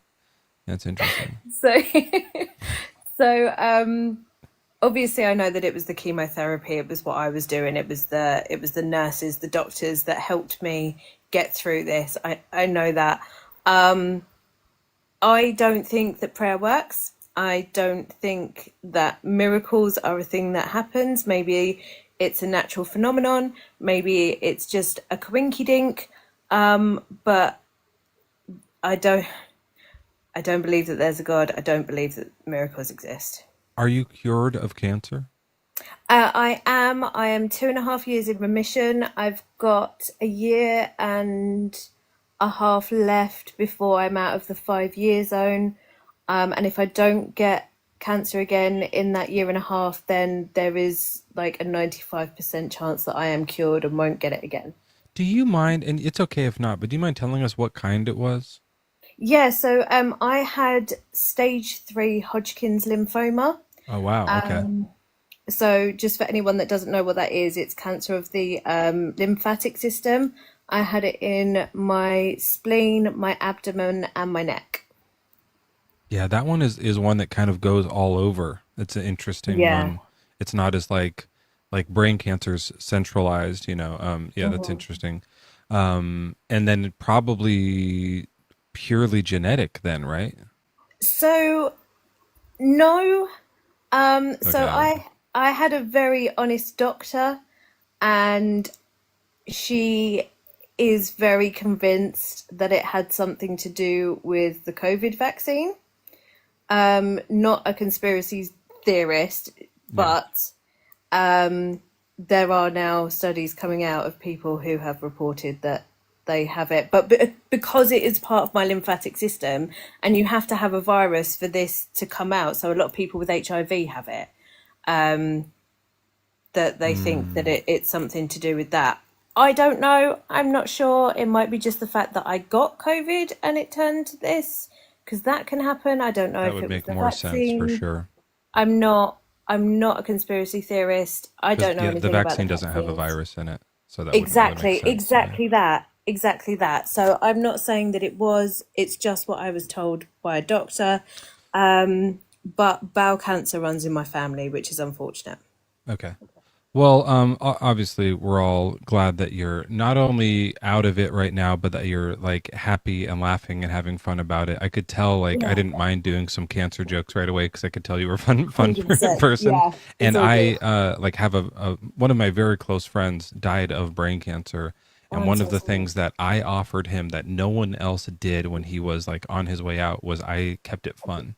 And everyone else would see him and it's just like instant like I'm so Yeah. sorry, and it was just like he was surrounded by sad people, and I would just come up and be like, hey man, let's do some jokes. Like we would joke around, and I was his only like comic relief. And so I think it's really important to have that all the way to the end. But I'm glad you're not at the end. That's awesome. I will say this. I do think that I don't know if like wishful thinking is the right way to phrase it, but like there probably is something to having a positive attitude about things. Like an optimistic outlook might Yes. literally help the chemistry in your body work in a better way. Whereas Yeah. if you are pessimistic, your brain might give up on like releasing some of the things that your body needs to make the chemo work better. I don't know. That could be completely made up. But I think there's something to that, which is possibly why people who pray, they think it's going to work and they have this positive, like I think it's, it's not going to help all of the time, but maybe Yeah. your star wishing did something like that. Also, of course, Maybe. it's the case that everything on Earth came from a star that exploded. Mm-hmm. Chemotherapy wouldn't exist if it weren't for stars. That's true. So it's all right to be a little bit grateful for them. Did you wish on one that was blowing up, or was it just a regular star?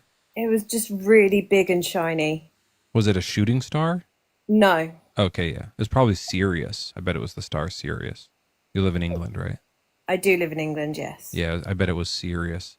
In Canis Majoris, hopefully it wasn't in the constellation Cancer. That'd be ironic. That would be really ironic. Maybe it was. Maybe that's why it worked. Yeah, I don't know. Well, that's really good. I'm glad that you're out of it, and keep that positive thinking going just in case. Thank you. I appreciate it. But I did come on here. There is a guy on here and he does Bible study via TikTok. And he told me that the only reason I beat cancer was because of God. And Those I was so angry. I was like, do you know what I've been through? Do you know what I did for myself and all those doctors and nurses and everything? And you're just saying it's God? I was like, no. Yeah. Go tell all the doctors, hey, I'd like to thank you for this, but I can't. I don't think you had any involvement in it. Also, like, you guys probably don't get bills, but we get hospital bills. It'd be kind of nice to be able to pull a religious. This is an interesting scam. When you get a hospital bill, be like, well, you guys didn't actually do anything. That was God that did that, so I don't have to pay for shit. Yeah. That might be a scam we could pull over here. I have to think about that. And then if they that. try to give you the bill, you'd be like, you're oppressing my religion. Yes. Oh my gosh, you are so smart. So It's smart. an interesting Try idea. it. Because I think in insurance there's an act of God clause of some kind. That's only for Maybe- life insurance if you die. and it's an act of God. Yeah, that's like the wording for it. If a tree falls on your car, Yes, that's an act of they God. blame God for those things. Yeah. Yeah. So maybe it's legal in down here. I don't know if you guys have that over there too, but yeah, there's like a legal thing. Like if like earthquakes that wreck your home, they're saying it legally. They're saying God did that. Yes, we have that as well. It's so weird. Yeah, so anything that is a natural disaster would be an act of God, and therefore it is not covered by your insurance. So dumb. Dave, did you want to do a really quick biblical? We haven't gotten one yet. You could be our first. Like, do a celebrity impression, any character from the Bible, and then do your impression of them. Any character from the Bible? Okay, so I'd like to go with Mary. Okay. If I love this already. If she was English and she just happened to live on maybe a council estate. I don't know if you know what a council estate is. It's kind of like the English equivalent to a trailer park. Oh, okay. Okay. Okay. And Joseph has just come home and I'm pregnant. Let's set the scene. Okay, so she's got a Cockney accent, maybe? Yeah, I'm going to go with Yeah. like a really common accent. Yeah, do it. Yeah. Okay, let's hear it. All right, Joseph, yeah. So this mad thing happened, okay? So I'm just sitting here, you know, like doing the things that I'm doing, right? And then this angel comes down and tells me I'm going to be pregnant. And it's going to be the Son of God. I swear I didn't cheat on you. I promise. Joel, do you want to be Joseph in this? Yeah, go on, What Big the Joe. fuck are you talking about, you fucking slag? You're gonna tell me you ain't been cheating? You think that God fucking came down, some angel of the fucking God came down and he put his fucking beans up your I mouth? can even tell you the angel's name, mate. Oh, that's pretty fucking typical. I think you went down to the pub and got shit-faced and went home with some geezer who fucking blew his beans up your mouth, you slag. That's actually not what happened. I told you I was tidying. I was doing what I do at home whilst you're out working. And this angel came down and told me that I was going to be pregnant. So now I'm pregnant with the Son of God and I'm leaving you. And I'm leaving you. That's not what happened. What? Joseph should have left far. her. Yeah, that's funny. I took it too far. All right, thank you so much. That was absolutely delightful. Thank you. W's for Dave in chat. Dave, come back some other time and let us know how you're doing, all right? Thank you. Take care, everyone. What a delightful call that was. What an absolute delight. What a good time that was. Holy shit. That was fucking great. Good job, Joel. I don't know. What are you saying? Slag? Trailer Park Mary.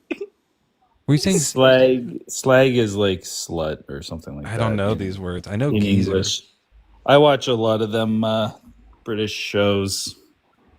Oh, they say that a lot in British Bake Off. Yeah. Yeah. Yeah, they're like, You made one of the best cakes I've ever had, you fucking slag. Yeah. yeah. Yeah. Like that, yeah. I can never understand what they're saying. To Ricky. Hi, welcome in. How are you?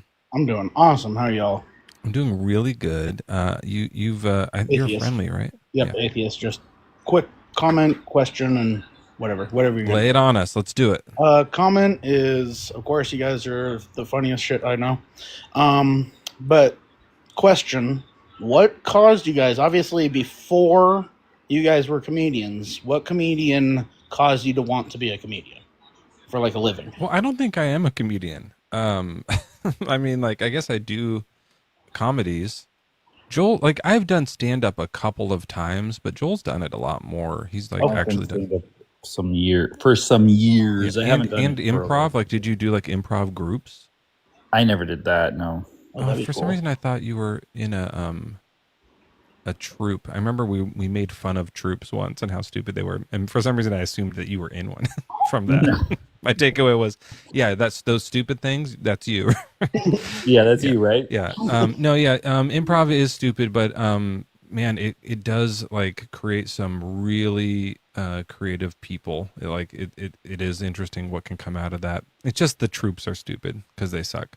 When I did stand up, what made me want to do it? When I first moved to Los Angeles, so I had just finished college, and I moved to LA to like work in TV, and there was a group of people down there that had opened up a comedy show in their garage, and they just like made their own comedy show, and they were all from the same college I had just graduated from. They were older than me, but they had come down earlier, and they moved down to work in TV, and they were just doing the show. So when I came down, we were fellow alumni. And actually, the friend I just mentioned, who ended up dying from brain cancer, like introduced me to all them. I was friends with him in college. We used to do kung fu together, and then so he introduced me to everybody, and I started working with all them. And like there was this good community of people from the same college, and they would help each other get jobs and stuff like that because that's who you know. And then once a month, they would do this comedy show in their garage, and it blew the fuck up. Like it was crazy. It was just like some backyard Santa Monica. You know, they just had a stage and some seats. Yeah, yeah. And then like it started like there'd be like 200 people there at these shows every month. And they're like like we got to see Norm Macdonald perform there. That's probably the biggest name that we saw, but it was like, this is crazy. Like Norm's in the garage here doing his jokes. And it was like fucking, obviously he killed, and it was just like so funny. And so to get to go up on the same stage with them was just like, you're allowed to. So I was like, I got to try it. And I recommend everyone try it once. If you like, like jokes at all, it's a really good life experience to go do an open mic somewhere and just write a set, 5-minute set or whatever they have you do, and just give it a shot, because it's really, you learn a lot about yourself right away. It's nerve wracking, but it's really fun. They always leave whenever I go up on the mic. So well, that's easier. Then you don't have any pressure, right? It's true. You do stand up though? Inspiration? What's up? Sorry. You do stand up? No, I was a magician, so I like had the corny ass jokes. Oh, but I was a magician for a long time, so okay. So fun to him. Let's see. Is this your card? Yeah, out of practice. I do this trick sometimes. You probably it's one of the 57 cards. It's the instruction card is mine. That's always your card. Yeah. Do you know this trick where you say any card and it's already flipped around backwards? Oh yeah. Okay, I won't do it then. He knows it. I got this wand now too. I know. I saw you were commenting about that, and it's a balance wand. So what it is it's a twiddly stick. It's just like a thing to like twist around, and these. That's what all magicians call their things. They're like, "Oh, I'm gonna bring out my twiddly stick," and then. Oh really? Yeah, well, and all the parents are like, It's designed to just be like a thing to spin around instead of a pencil. It's like, see, it's better weighted, and it was too slippery. I put like grip tape around it and stuff. Right. But it also does look like a magic wand, which I've been wanting to have, because sometimes we do bits where like we do miracles and stuff. So I think this is going to double as that. Yeah. All right. Okay. Joel, I just wanted to know who your inspiration was for being like, you're kind of funny. Well, when we're talking about stand-up, I never really like loved watching stand-up, so I would listen to some little stand-up clips of typical people, but I think it was like Spinal Tap was a movie that was big for me when I was a kid, and even like Monty Python Search for the Holy Grail and stuff like that. So, and I love British humor in general, but so I like more like story and acting and character and all those things. I like that.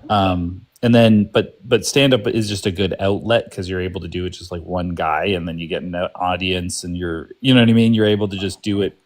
It's cheap. Like you don't have to make a movie. You know what I mean? You just you don't need a show up. director and a writer and stuff. You just do it all in one. Or you don't need to bring. I did start like doing music, doing songs, but I don't need to lug some gear. I just need to show up and I can do a show. So I like that. so that's why I kind of got into that. But yeah, I just love comedy. That's what I did at first too when we did stand up. Well, I did one set and then bombed, and then I did a piano one, and I brought a little keyboard up and did a whole like it was like a song about titty fucking that was like really romantic sounding. Like Tenacious D or something? Or? Yeah, it was that kind of vibe for sure. And then a friend of mine liked it, and he had done stand up a lot in the past, but hadn't been doing it, and he was like, "That's so good," and he wanted to get into music, so we started writing songs together. And his jokes mixed with my music turned into a really fun, magical thing. And we did a few songs that crushed, like we were killing and became like this big hit there. And they were really good. I have a few of them online. But so I learned a lot from him because he knew how to write jokes better and stuff like that. And so we worked together on some of those things and ended up getting to do some cool musical comedy. And it fills the gaps. Like if you do a joke or a magic trick, gaps or gapes. It fills both, right? That's the thing. But like you can really hear the crickets. But if there's a little background music, you just kind of say like, "That's just I only said that because it rhymed. That's not why. That's not my joke part." And you just move on to the next thing. And so it kind of like it helps it move it along. That's the secret to doing musical comedy. You know, that's awesome. There's the musical comedy is like we should move maybe like you probably want to talk to we have a couple of people in the queue, but it's a double-edged sword because sometimes people don't like they're just enjoying the song. They don't know when to laugh unless you leave that space. But other times it heightens it because these things are rhyming and there's a melody and there's like it's more exciting for everyone. So it's almost easier to elicit a laugh a little bit. I did a song similar to yours, Mezzo, except mine was like the most vulgar and sort of aggressive sexual descriptions with some of the most romantic music. Yeah. And it I think it had a little of that, but I probably didn't go as far as like I would now with it. It was just about casual sex and titty fucking and stuff like that. So, to Ricky, did you want to do a quick Bible impersonation? Definitely. Unfortunately, Joel kind of spoiled it because he said the double-edged sword, and I was going to do one of the unnamed Marys. She was an Amalekite, and she's like, "Oh no, not the sword." That's it. Gruesome. All right, thanks, Ricky. Appreciate you. All right, we'll drop Ricky down. Sorry for we got a little off track. People, it's fun to talk about that stuff, and so I got a little carried away there. Michael, we're talking about God. Hey, well, how old are you? What's your religion? And also, hey, how are you? My name's Michael. I'm a Christian. I'm 45. All right, welcome in. Can you today show us the Bible, God? What? Can you repeat that, please?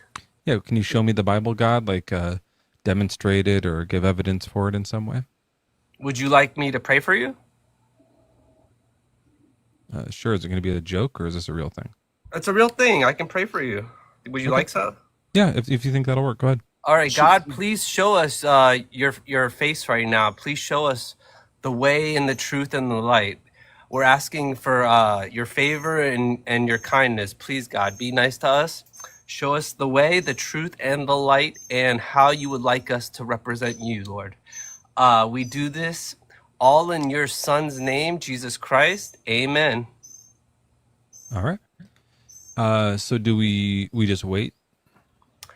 I mean, yeah, I guess you could sort of say that. God works on his own time. He doesn't just he doesn't just appear when you demand. Is there something squeaking? Like, are you on a rusty swing? I'm outside. That's a bird chirping. Oh, okay. They're just making sure. Yeah, I could give you a couple Bible verses. Maybe that would help. Sure. We'll try that. I have a Bible here. So this was the Bible verse. I have a daily Bible verse, and this was the Bible verse that was given to me today.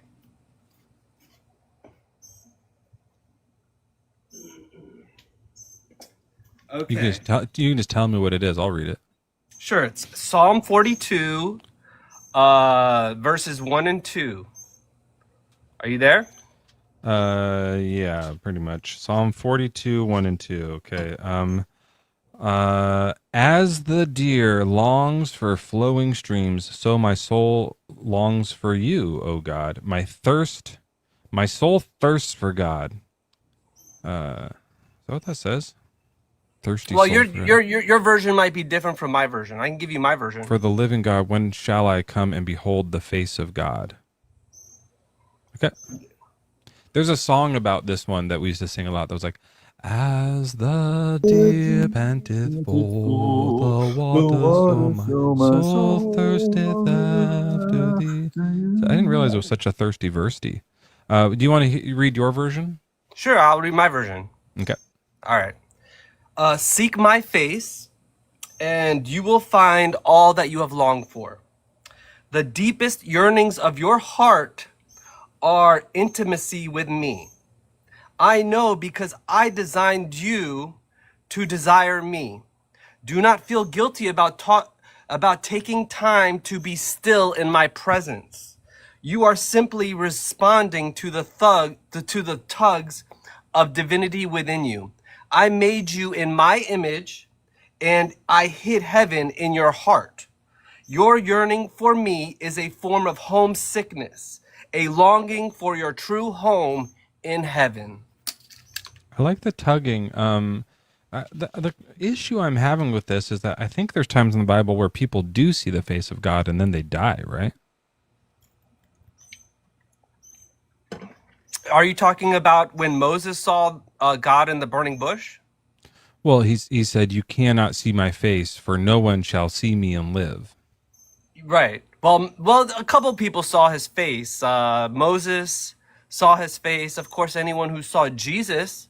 Of course, Jesus had to come to this earth to represent, our Lord, to be our Savior. Because the problem are you saying that this thing where God says that anyone who sees my face is going to die, that's just not true? You're right. That is true. You're not going to see God's face unless he sends his son, and which he did. He sent his son to represent him. But Moses didn't die, though. Moses didn't die, but he did become blind. Let's see what it says in Judges, because this is the other one that it says in Judges 13:22. The angel of the Lord did not appear again to Moana and his wife. Then Moana realized that it was the angel of the Lord. And Moana said to his wife, "We shall surely die, for we have seen God." But his wife said to him, "If the Lord had meant to kill us, he would not have accepted a burnt offering and a grain offering at our hands." So, yeah, I guess it doesn't really. Yeah, maybe that's just not true. I don't know why God said that if you see my face, you'll die, because then, yeah, he shows his face throughout to people. Well, because I think that verse just isn't true. I would say God is living in real time. He gave people free will, and people are free to choose how they want to live. I don't believe that. What'd you say, sir? I don't believe that. Okay. Well, yes, he gave us free will. He gave us choices, and we can choose to live how we choose. So, of course, well, choices is a different thing than free will. Those mean two different things. Okay. Well, how do you see free will? What is your definition of free will? So, free will is when you have the ability to act in accordance with your will. When you're able, like, whatever you want, you can do. That's what free will means.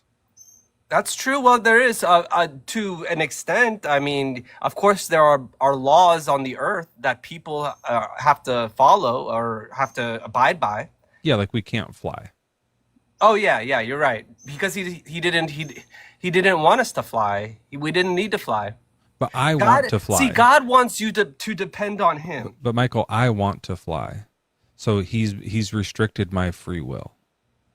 Okay, can I give you another Bible verse then? Oh, sure, yeah. Okay, let's go to Corinthians, 1 Corinthians 10, chapter 10, verse 10. We'll start there. And I would like to read my version. Could I read my version? Yeah, sure. 10:10. Okay, 1 Corinthians 10:10. Okay, let me help you get through this day.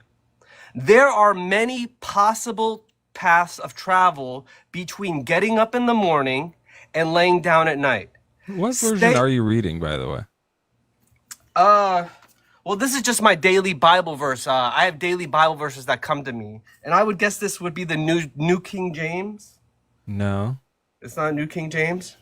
no. That's you have a very strange version. 1 Corinthians 10:10 in mine says, "And do not complain, as some of them did, and were destroyed by the destroyer."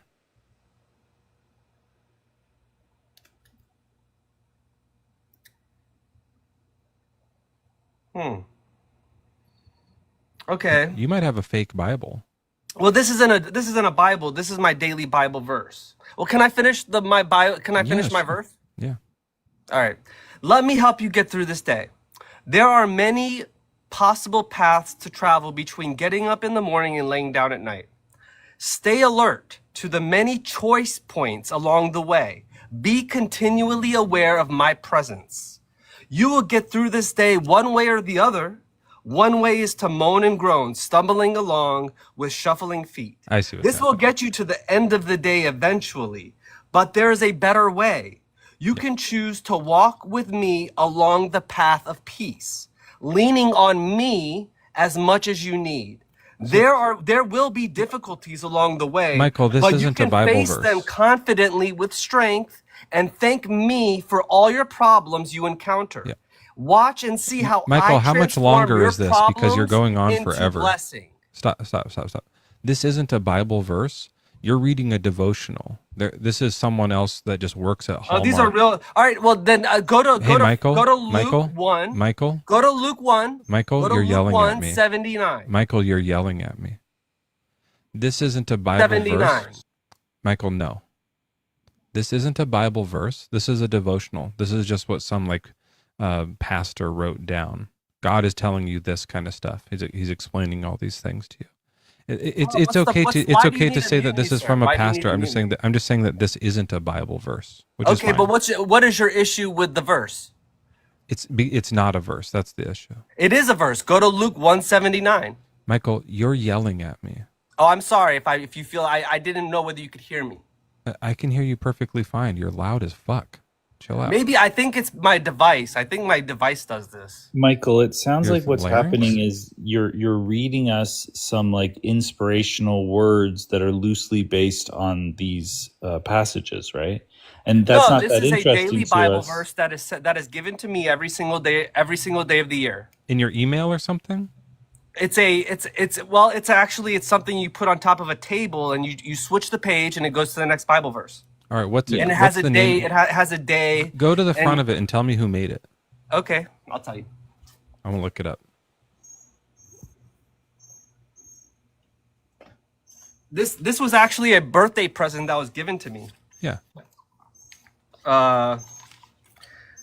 Sarah Young, Jesus Calling, enjoying peace in His presence. Okay. So An Sarah Young inspirational is a day spring blogger. brightener.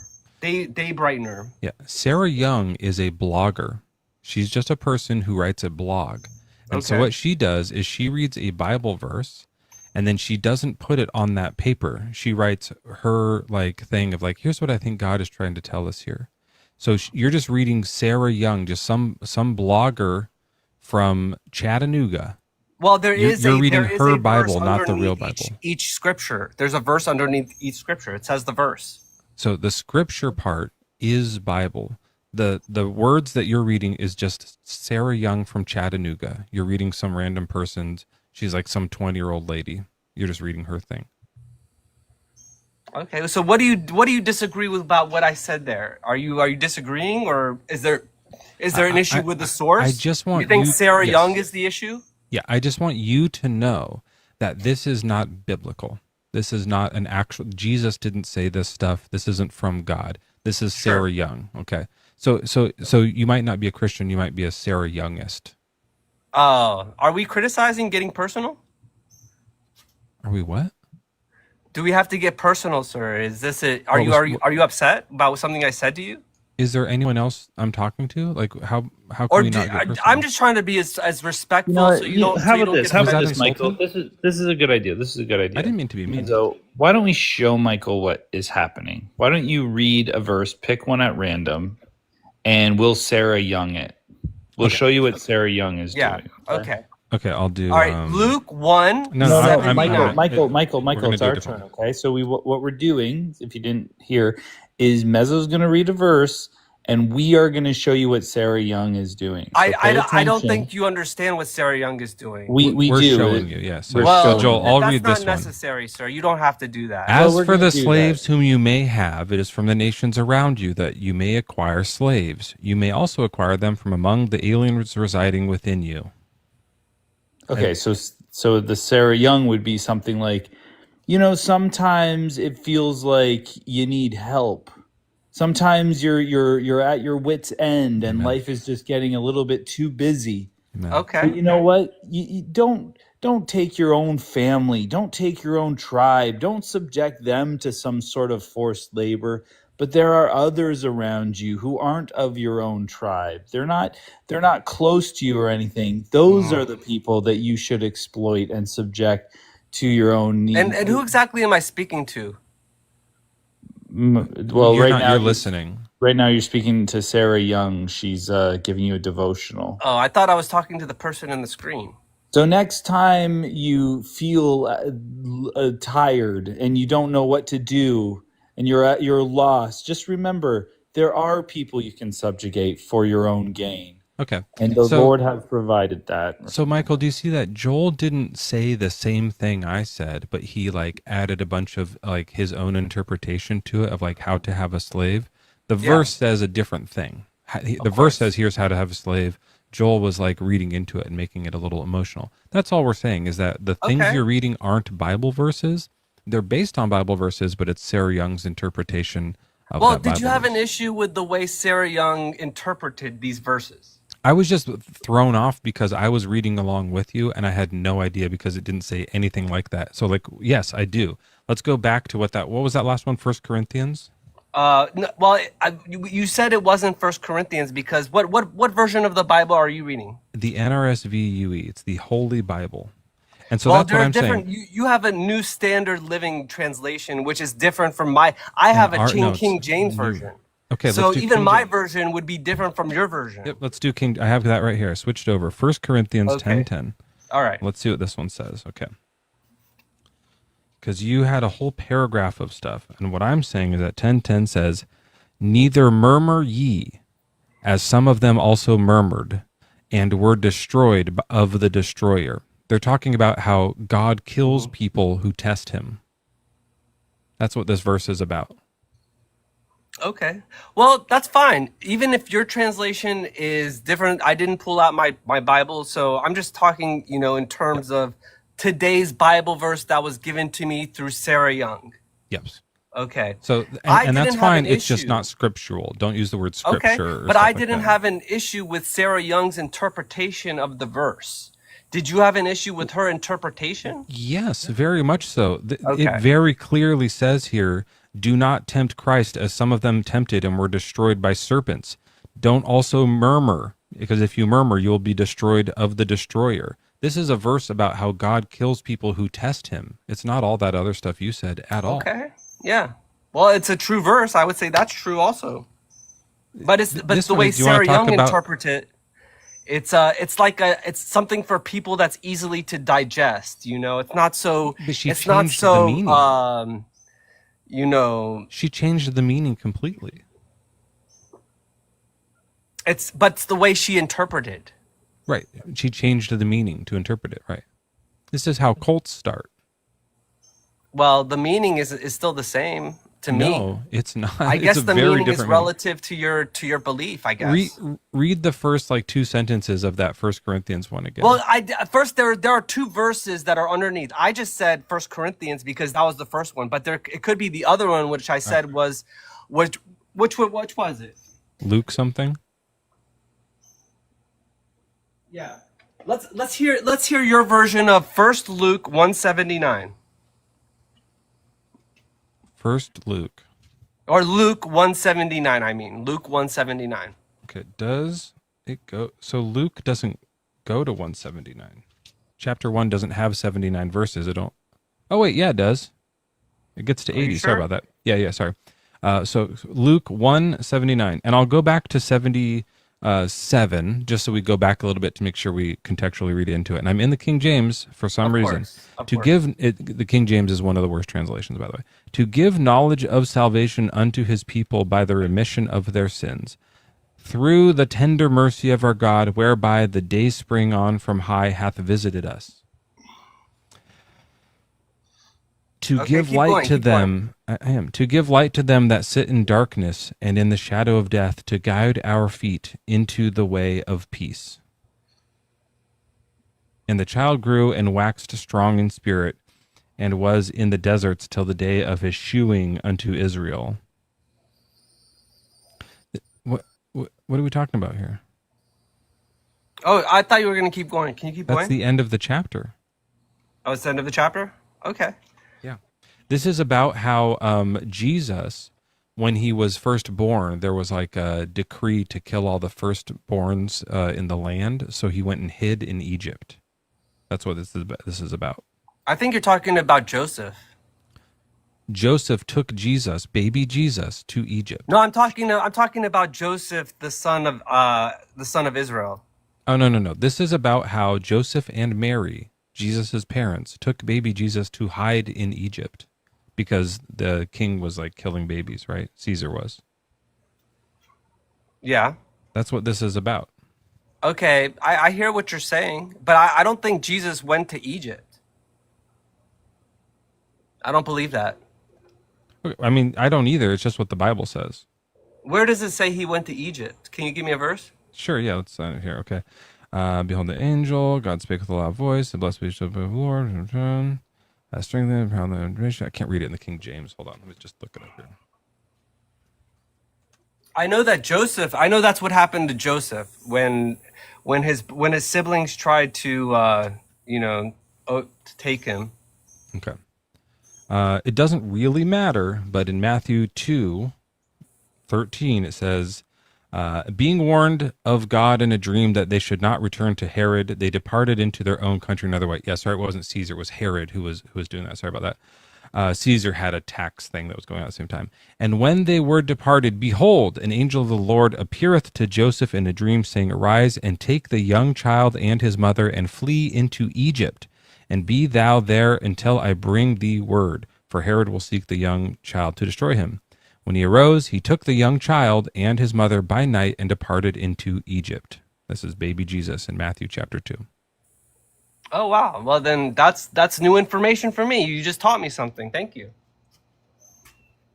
That's also what Luke was talking about. So all of that extra stuff that Sarah Young is putting on is like reading a whole bunch of extra stuff into something that wasn't really what that verse was about. Just letting you know. Yeah, but we really don't hear about Jesus's life until he was over 40. That's not true either.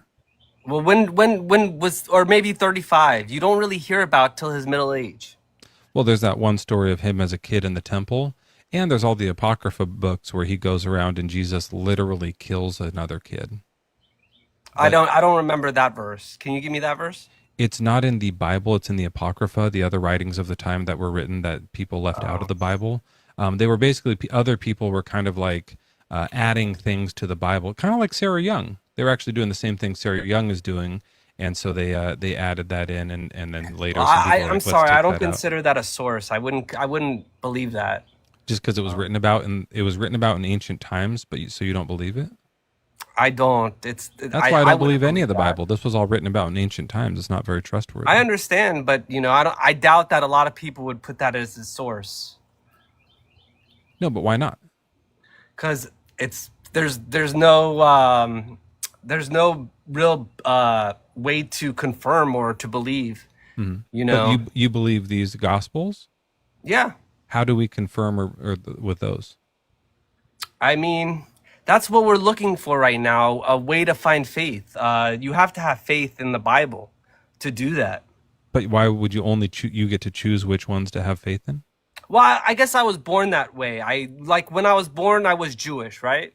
and I lived until 20 years of my life as a Jew, right? And I read Hebrew, of course. But eventually I saw this movie, called The Passion of the Christ. And I had a feeling, like when I saw the movie, I had this feeling. And then I eventually read the New Testament, and that's when I confirmed my belief as a Christian, and I became a Christian. So why don't you accept? So just because Sarah Young said what does that have to something, do with the infancy gospel? because movies or these daily Michael, you're going what did you off call on this daily thing? A devotional. Oh, okay, so here let's do the actual text about that part. Let's see what it says here. Okay, here's from. Do you know Thomas? Remember, like the Thomas character who was he was the one who didn't believe it was Jesus at first, and then Jesus let him touch his hands, and he was like, "Jesus, it is you." Remember that? I'm not remembering, but go ahead. You can go Jesus ahead. comes back to life from the dead. Okay. And he has holes in his hands, and all the people see him, and then doubting Thomas is like, God, is that really you? Is Yeah, that I you? remember doubting Thomas. I've heard that term. Yeah, he doesn't believe you, and so he says, and Jesus says, "Come touch my hands," and he gets to touch the holes or the scars on his hands, and he goes, "Jesus, it is you," right? That guy Thomas wrote a gospel. The Gospel of Thomas. Yes. And this was the Apocryphy. Yes, and he wrote it down. He knew Jesus personally, and he wrote it down, and they didn't include his thing in the book. They left it. But did he write it before he touched Jesus or after? After. He wrote it afterwards. Yeah, all this stuff was written after. Yeah. Okay. They weren't like journaling at the time. They wrote it down later. And here's what it says. Okay. The son of Annas, the scribe, was standing there with Joseph. He took a branch of a willow and dispersed the waters which Jesus had gathered together. And when Jesus saw that what he had done, he was wroth and said unto him, O evil, ungodly, and foolish one, what harm did the pools and the waters do thee? Behold, now also thou shalt be withered like a tree, and shalt not bear leaves, neither root nor fruit. And straightway that lad withered up wholly, but Jesus departed and went into Joseph's house. Jesus just killed a kid. As a kid, this is like when Jesus is 10 years old, he withers up another child. I'm having a hard time hearing you. My neighbor just started cutting his grass. Can you go inside? Yeah, I guess I can go inside. I'll go inside. Okay. Yeah. All right. In chapter 3 of the Gospel of Thomas, it says this. And when the child Jesus was 5 years old, he was playing at the ford of a brook, and a certain child running knocked against his shoulder. So Jesus is playing by the water, and a kid runs by and kind of bumps his shoulder. And Jesus was angered and said unto him, Thou shalt not finish thy course. And immediately he fell down and died. The kid dies. He dies from something that Jesus said. Yeah, Jesus says, Thou shalt not finish thy course. And the kid goes and dies. Jesus and does. And do you believe that? Do you actually believe it? I don't believe any of this stuff. It's ancient and unreliable. I don't believe the Gospels here. I don't believe Thomas. I don't believe Matthew, Mark, Luke, or John. I think it's all old and fake. Do you believe it? But why would you use that as a source? What I'm showing you is that you don't believe ancient text. I believe the Bible. Just because someone says, I knew Jesus, I walked hand in hand with Jesus, and I wrote these things down, doesn't make it true. Well, a lot of, God, people can say that God wrote these things down. And they believe that this was truly divinely inspired. But this one wasn't? And they believe it. You have to have faith. Faith is the first thing.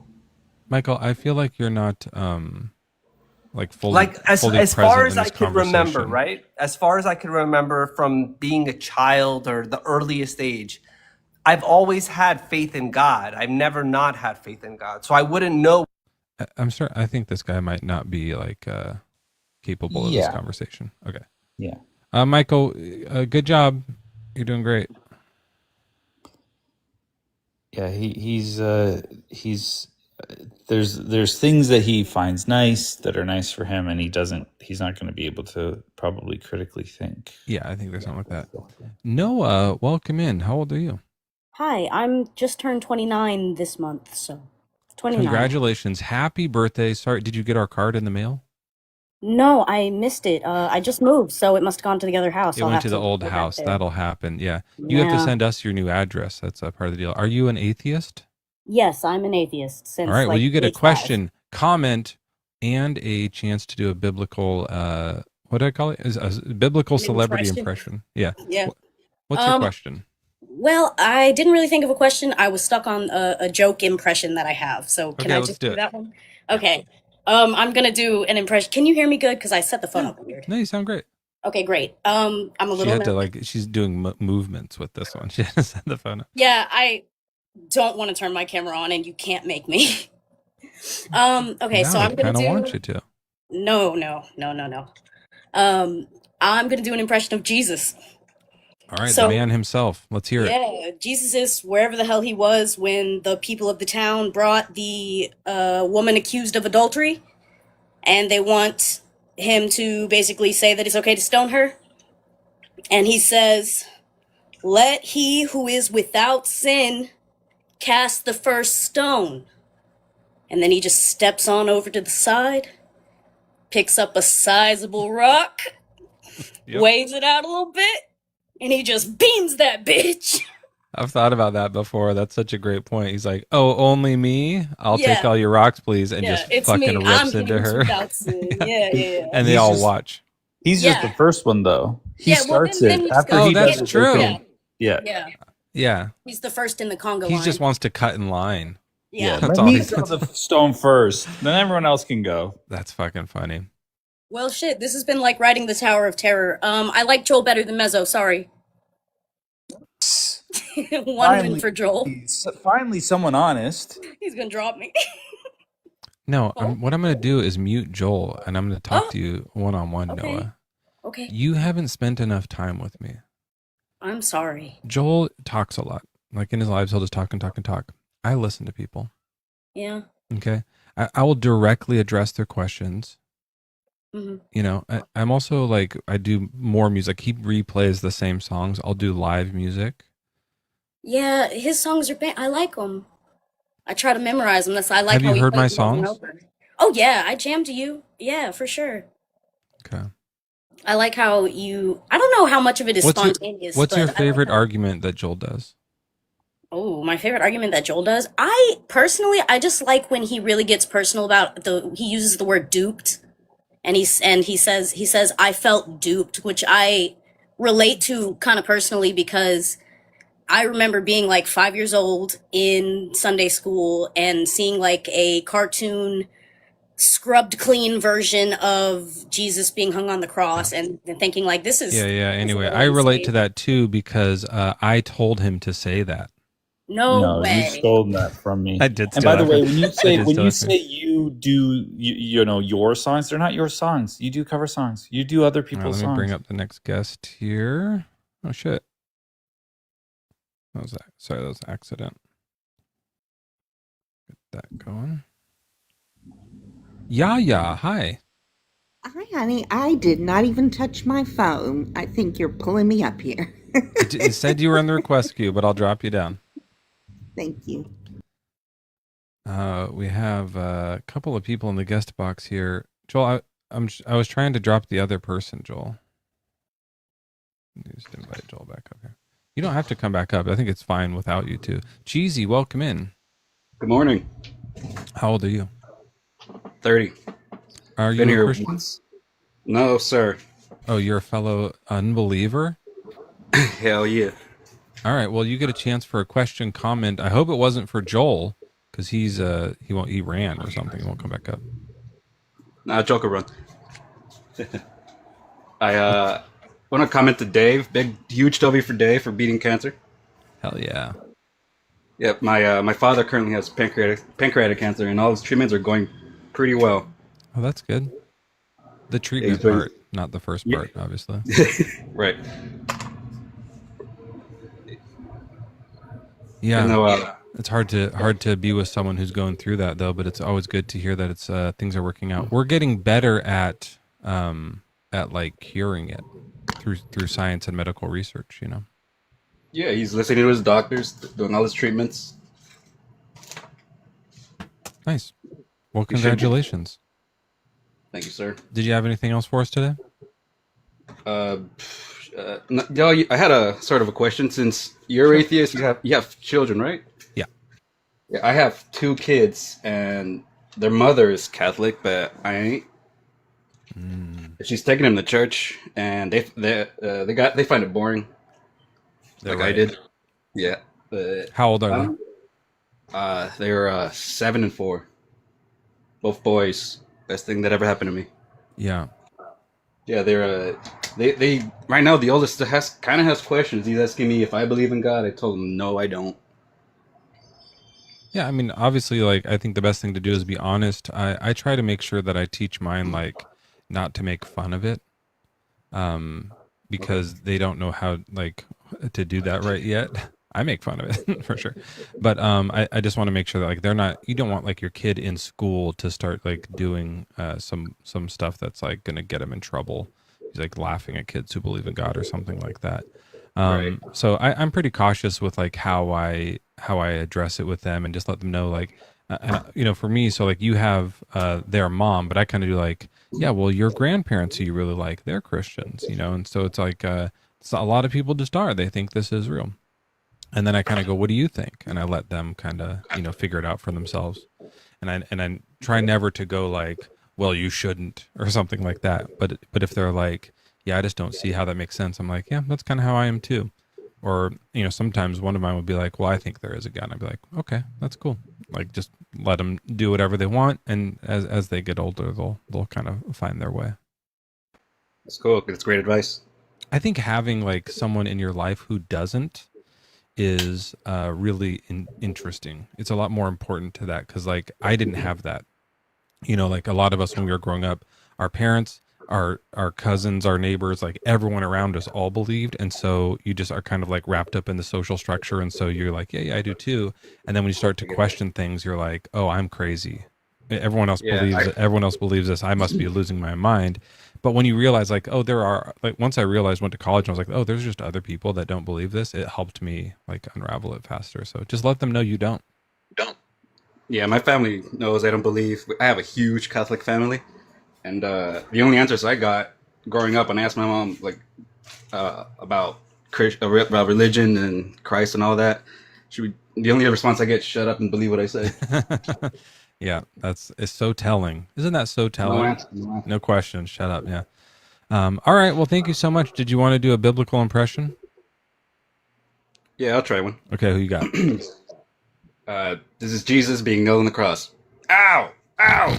Ow! Ow! That hurts. It shouldn't have hurt. It shouldn't have. That's the whole thing. Is as they're doing it, he should be like, I don't feel shit. I don't feel nothing.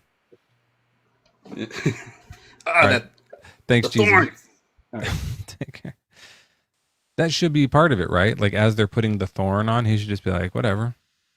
Yeah. I'm made of ibuprofen. This is fine.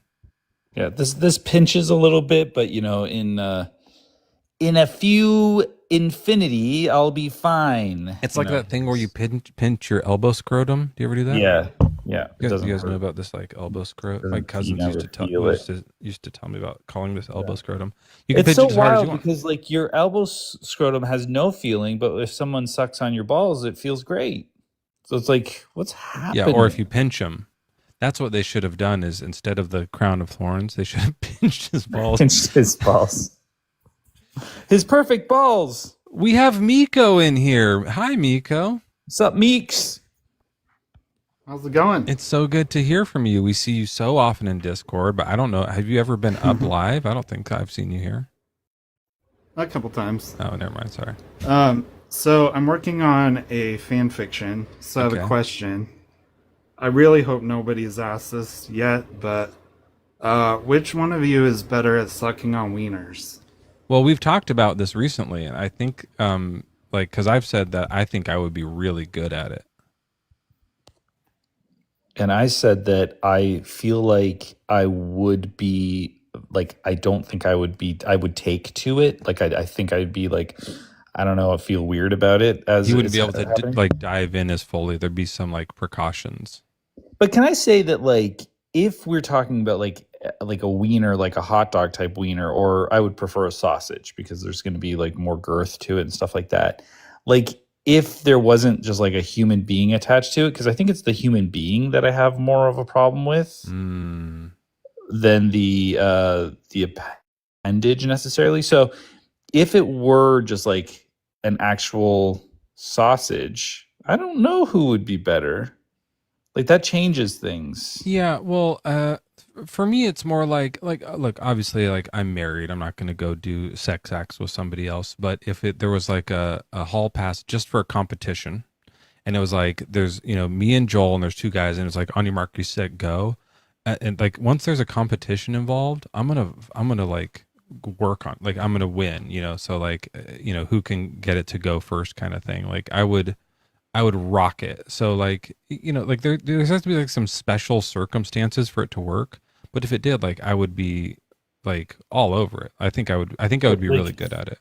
I would not be good under those circumstances because I'd be intimidated by every single man involved. The man that I'm sucking off, the man that Mezzo's sucking off, and Mezzo. I'd be sitting there like, these guys are going to go, this guy sucks at sucking. I guess he's in doing order a bad to do the job. test, we'd have to do it to the same guy. Because otherwise, are we like pushing each other out of the way? And I was trying to imagine how that would work. Hold on. Yeah, I think we'd have to like be kind of at least taking turns on the same guy. But I don't maybe think like that someone that lives halfway between you might be. Now wait a minute. Wait a minute. Just thinking practically here. I think I'd be good at it. That's all I'm saying. How would that even work? Because like once you start someone, like let's say you're really good at it, Mezzo, so you start the guy off. Once he's like in a position of like enjoying it, then I go in there. It's like I can almost do no wrong. Oh, like, I think you very much can. Then he'll notice. He'll be like, "Oh, there's a decrease in pleasure." It might be like a slight decrease, but as long as I'm not like completely like screwing up, it'd be like, "Oh yeah, that still feels good." Because I'm like, we'd see, because he'd be like, "Let's go back over to," like that. He'd be like, "That's yeah." Then when that's you good, go back Joel. That's in there, cool. then it's like, great. But for me, you know what it would be? It'd be one of those things where it's like I'm helping him edge because I'm not getting him there too quick. You probably would get him there too quick. You don't think I could edge you, guy? Don't be offended. Are you being ridiculous right now? No, so you're saying you're so good that you're going to like keep everything at bay. It's not going to rush it. I'm just saying the from start to finish, the whole hour is going to be great. Okay. Well, I don't even know that. Like, I feel like I could ride your coattails on this. Oh, yeah. But You're I not going to don't want to be think- back there during this. That's going to get uncomfortable. but Miko, that's a good question. Did you have a comment as well, or did you want to do a Bible impression? I don't want to. That was my Jonah. That's your joke. I was thinking like, who's it going to be? I knew it was going to be somebody. I was trying to think who it was. All right, that's perfect. Thank you, Miko. Thank you so much. Good to see you, Meeks. Love having Miko around. I was like, who's going to be? I don't want to. I was trying to think of who it was. I was like, at first I was like, maybe it's Jesus when he's being tempted by Satan. Or before he goes on the cross. I don't want you, God. Jammin? Is that the name? Jammin' J. Jammin' J. Welcome in. How old are you? I am 42. And do you have a religion? No, I'm an atheist. All right. Well, what's your comment or question? Well, I wanted to discuss the devil and his agency for a moment. Sure. I've heard two different takes on it. Some people that are believers say that the devil does not have free will and that he must do the puppetry of, whatever God wants him to do. And other people say, no, that would mean that, God is the one doing all the bad stuff. And that can't be the case. So the devil has his own agency. So if the book of Revelation is true, ultimately the devil is destroyed and all this stuff is going to occur, that is set in motion because God's omniscience says this will happen and therefore it's already happened, kind of a thing. Yeah. So if the devil were to repent, wouldn't that break the whole plan?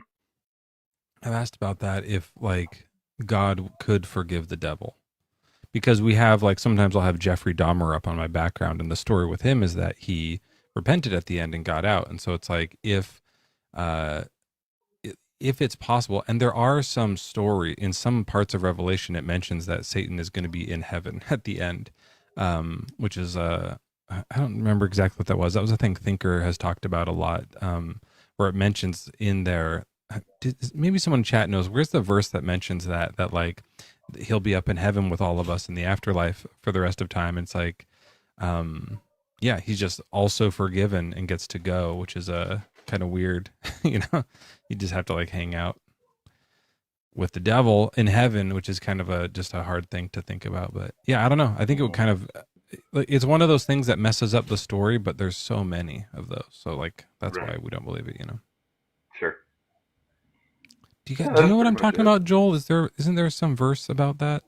I zoned out for 2 seconds, but I think that the whole point that it's already been prophesied that he's going down there means that he can't be forgiven. Like I think you were pointing that out, Jam, where there's no free will for him if the future is already set. Which, Mezzo, you do that free will diagram thing.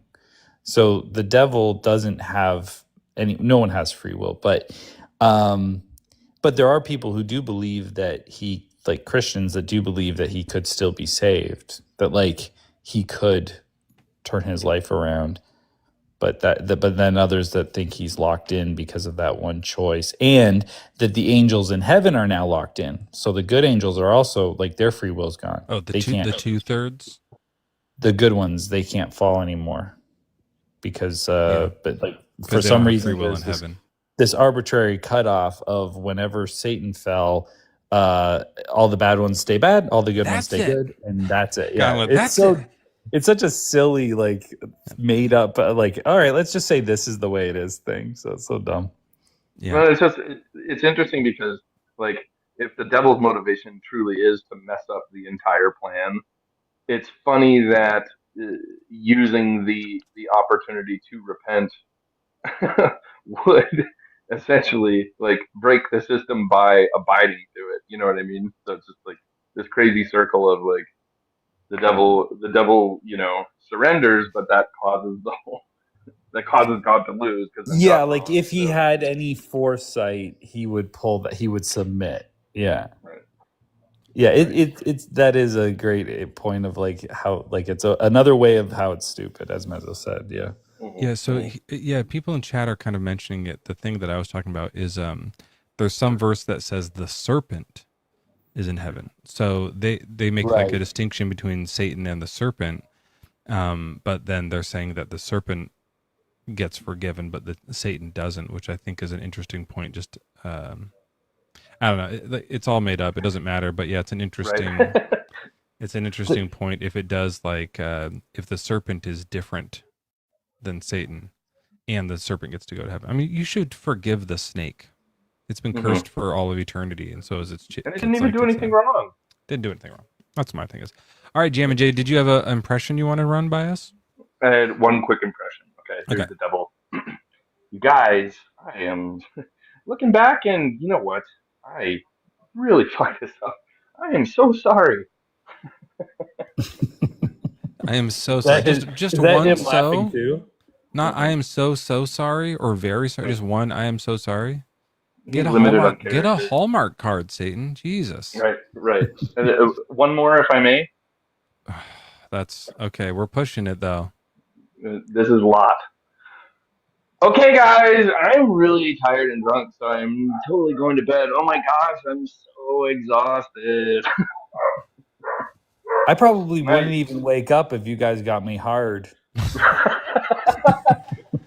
All right, Jimmy, get out of here. Thank you so much. 2 impressions. Get out of here. All right, Michael's back. We're going to leave Michael out. We have another subscriber here, and then we'll see if we have any Christians in the box or believers before we end up here. Dantes, welcome in. Wow. Huge fan, you guys. Happy to be here. I just have 2 quick things. How big are you? 41 atheist. Oh, no, I meant like in length. What? You said you're a big fan. You're like, I'm a huge fan. I'm saying like huge. Oh my 10 goodness. inch. Like what's? Oh gosh, it's like 3.5 tops. Nice.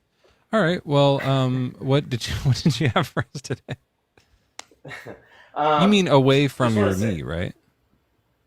Like 3.5 inches short of touching your knee. Yeah. Okay. Exactly. Yep. I was just gonna say, I'm watching Joel's YouTube all the time. Mezzo, would love for you to be on YouTube more. I did one on Friday. It sucked. I don't know. You crush it. I was jamming out all last night. Great music. Last night. The other thing I want to say, I think y'all done a great job of connecting like the cognitive technologies of like prayer and meditation as being like these effective tools, and separating those from like the mythology and how those are like, you know, really good things, and then that they somehow sort of like lend credibility to the mythology at the same time, but helping people like disconnect those two things. So just want to compliment y'all on that. I think that it's definitely something worth looking into. Like when we do research on prayer, as far as like just being like a meditational thing to like give you a little bit of peace and quiet, that works. And so do other things, right? There are ways to do that. When we do it on can it open my garage door, it fails 100% of the time. When we try it on like when you do like actual like double blind studies about like prayer healing things, it fails. It always fails. It never works. And there is research done on it. And I think we should keep researching it. Like I really think we should like keep looking into it. It's like a worthy thing, because even if there's not a God, but it turns out that thinking something is going to happen makes it happen, we should know about that. I don't think there is, but we should know. We should like figure out how to do that so we can like think some dope shit into existence, right? Yeah. And other things like, you know, singing in a group. You know, I feel like, you know, there's all these other little pieces of religion that sort of like collects this stuff that makes it seem like it works, but it's actually just basic psychology and mental health stuff. I've been making this list. I just was doing this yesterday too, because I've been looking at it, this like list of like just psychological effects that are well known, well researched and like studied, but really apply to like all of these religious things. Hawthorne effect, Barnum effect. You know, we hear about cognitive dissonance a lot, but also motivated reasoning is like, man, so much of it. The illusion of truth effect, that's a really big one, which anyways, there's a whole bunch of them, and they all work together. And so like these are like very well understood phenomenon that explain why people believe this nonsense. So yeah, did you want to do an impression? I couldn't do it justice. I do want to say your Muppets, just like off the cuff earlier, were pretty amazing. Well, give us a Kermit. Let's hear it. But as Jesus, like say, my God, why have you forsaken me? I think I could do like a Scottish Jesus. Okay, I'll take that. My God, why have you forsaken me? I love it. Yeah, that's pretty good. I love it. All right, thanks. Take care.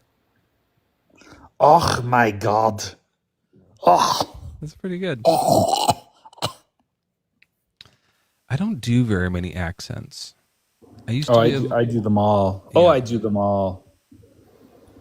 I used to do a Woody Allen, but the only reason I ever did that is because I wrote a joke that sounded like something he would say. I don't care for him very much. He's creepy, but I wrote a joke, and the only way to say it was like in his voice. And I don't know if I could do it anymore, but it was like when someone was driving and they were like bad at driving or something like that, and you're sitting in the passenger seat. It's like, you're supposed to have your hands at 10 and 2. Well, your hands are all over the place. What are you, military time? Where are your hands at? It was like kind of a military time joke. And the only way to say, you can't say that unless you kind of marry a really young girl. Then you can then it helps the works. Accent better. Yeah. Lita, fuck, that guy was a creep. Welcome in. How old are you? 49. Too old for Woody. But I'm glad that you're here. What's your religion? I'm a follower of Christ. Okay.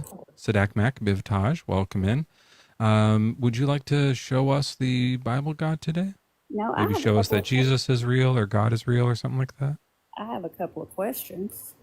Sure. Okay. So, do So you believe? no on the thing, but you can interview us. That's Joel. Are you cool with that? Sure, I'm open to it, Lita. Okay. So, do you believe that there is life after we die? Yes, but not mine. What do you mean?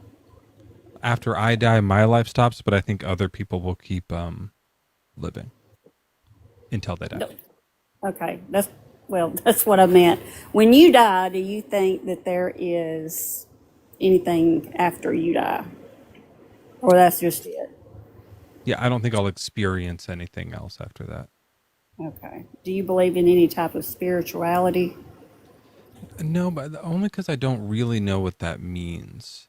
Like, I do believe in like, people have deep feelings. I think the way we colloquially only use the word spiritual, maybe I do. I have deep Mm-hmm. sense of reverence for Mm-hmm. certain things.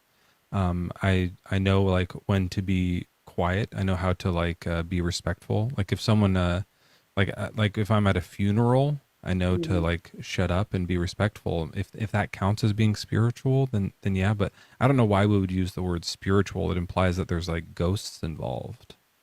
Okay. So, what would be your explanation for? I've worked in healthcare for 25 years. Probably just like you are really dedicated to your work, and so there's no reason to fire you. Like people like your work ethic, and they think you do good stuff there, so they keep you on the job. Okay, that's not what I was going to say. I worked there for 25 years in a nursing home, and I have seen several people unalive. I've been there when they've took their last breaths, and I have seen countless where people that were actively unaliving talk to family members. They have seen angels. They have seen things that have absolutely scared them and have tried to get up out of the bed and run from that. These people are not psychotic. These people are elderly people with terminal illnesses, and they are unaliving. And of course, they're not coming back to tell a story. They go on and pass. So I would say that this is very expected under my worldview. This is Okay. exactly what we would expect to see. People who are probably brought up their whole life in a religion, or at the Mhm. very least live in a culture that talks about this type of stuff so much. Then, near this moment of death, the brain is flooded with chemicals. The process, as you know, death is this process. It's not a like on off switch, right? So earlier on, as like old age kicks in, there's a little bit less stability in mental faculties. That paired with this dying flood of chemicals, dopamines, DMTs, whatever, all these like different things Mhm. that are absolutely hallucinogenic.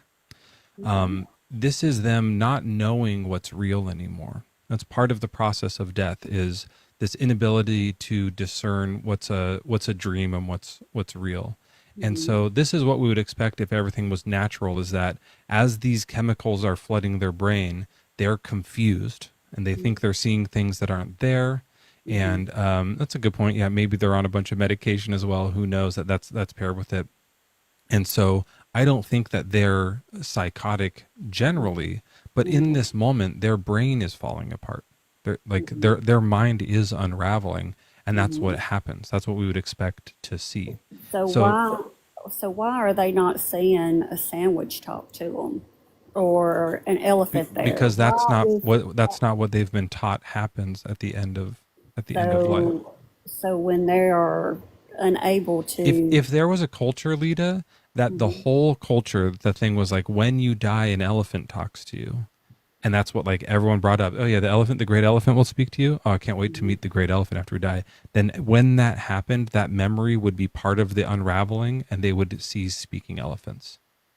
Have you ever seen several people unaliving? I've seen a few. In the bed? Yeah. As they pass? Yeah. Okay. Interesting take. Now I have another question for you. Kind of off this subject. Sure, but I just want to point out real quick about that. Like I said, that is what we would expect to see in our view. What we would expect to see in the theistic view, which is your view, where there's like a God, is that they wouldn't be scared. There wouldn't be people running out of the rooms. There would just be a Jesus there, and they would go to heaven, right? Like, why are they scared of God? Are they atheists or something? Well, that's what I'm saying. There's all kind of people in a nursing home that do not believe, and some that do believe. So why are you having different? It's not all the same situation. And neither is their experience, right? That they're all in these different experiences and beliefs, and so their death experiences are different as well. They don't all see the same person talking. Right? No, they don't. Yeah. That's what I was asking about spirituality, because they're speaking with people that have already passed way before them. Or they may say, I see an angel, and then there's some that don't see that. What if they're non-Christian and they're being fearful and trying to get up out of the bed and run? So is that what you think it is? Is that it's God's angel is scaring them to let them know that they're going to go to hell? No, I don't think it's God's angel that's scaring them. Or a demon is scaring them? I don't know. Oh, so there's like no substance to this? Because I think that like if you're a Christian, wouldn't you believe that, and there's obviously 1,000 different doctrines, but wouldn't you believe that there's one day of judgment? So there's also a verse that says the dead in Christ shall rise during the rapture. So, I was always taught that there would be a death point where like you kind of like go to sleep. And so you're kind of dead the way we think of annihilation. And then when Jesus comes back, that's when everybody goes into heaven. I don't believe that. I believe she's a Sadakmak. She makes up her own thing. Okay. I believe what it says in the Bible, that absent from the body, present with Christ. So.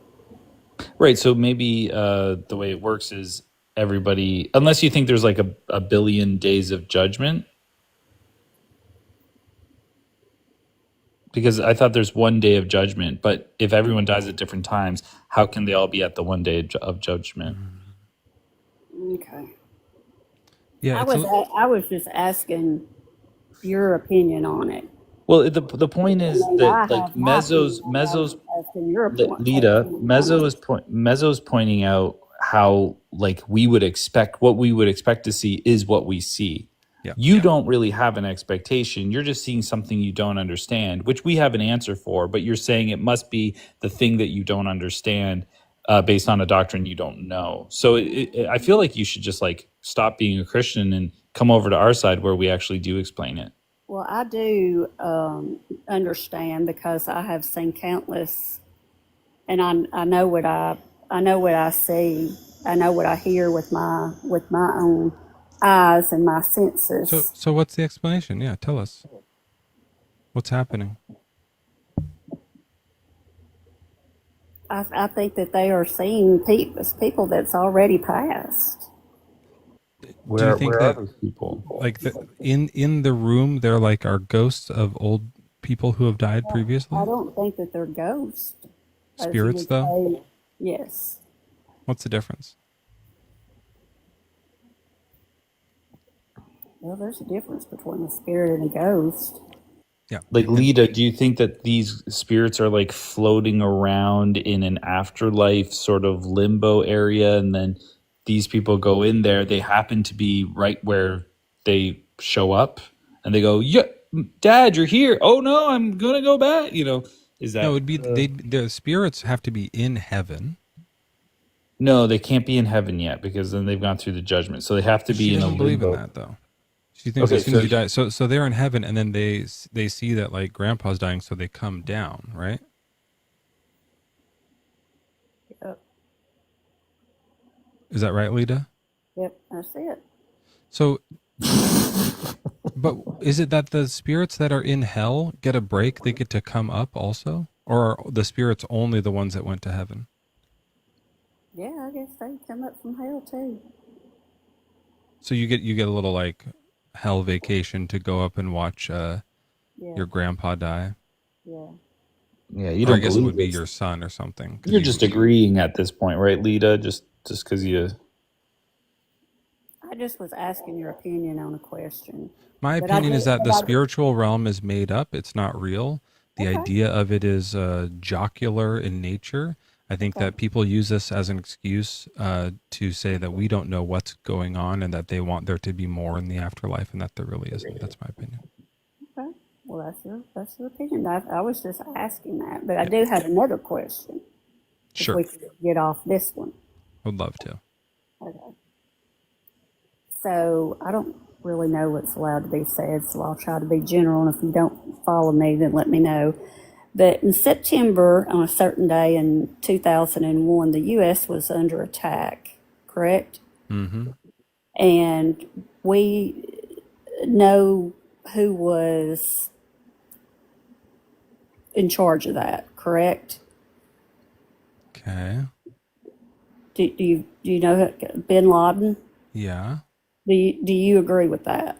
I think so. It seems like he planned it. Yeah. Okay. We had to go over there and have war with them. Okay.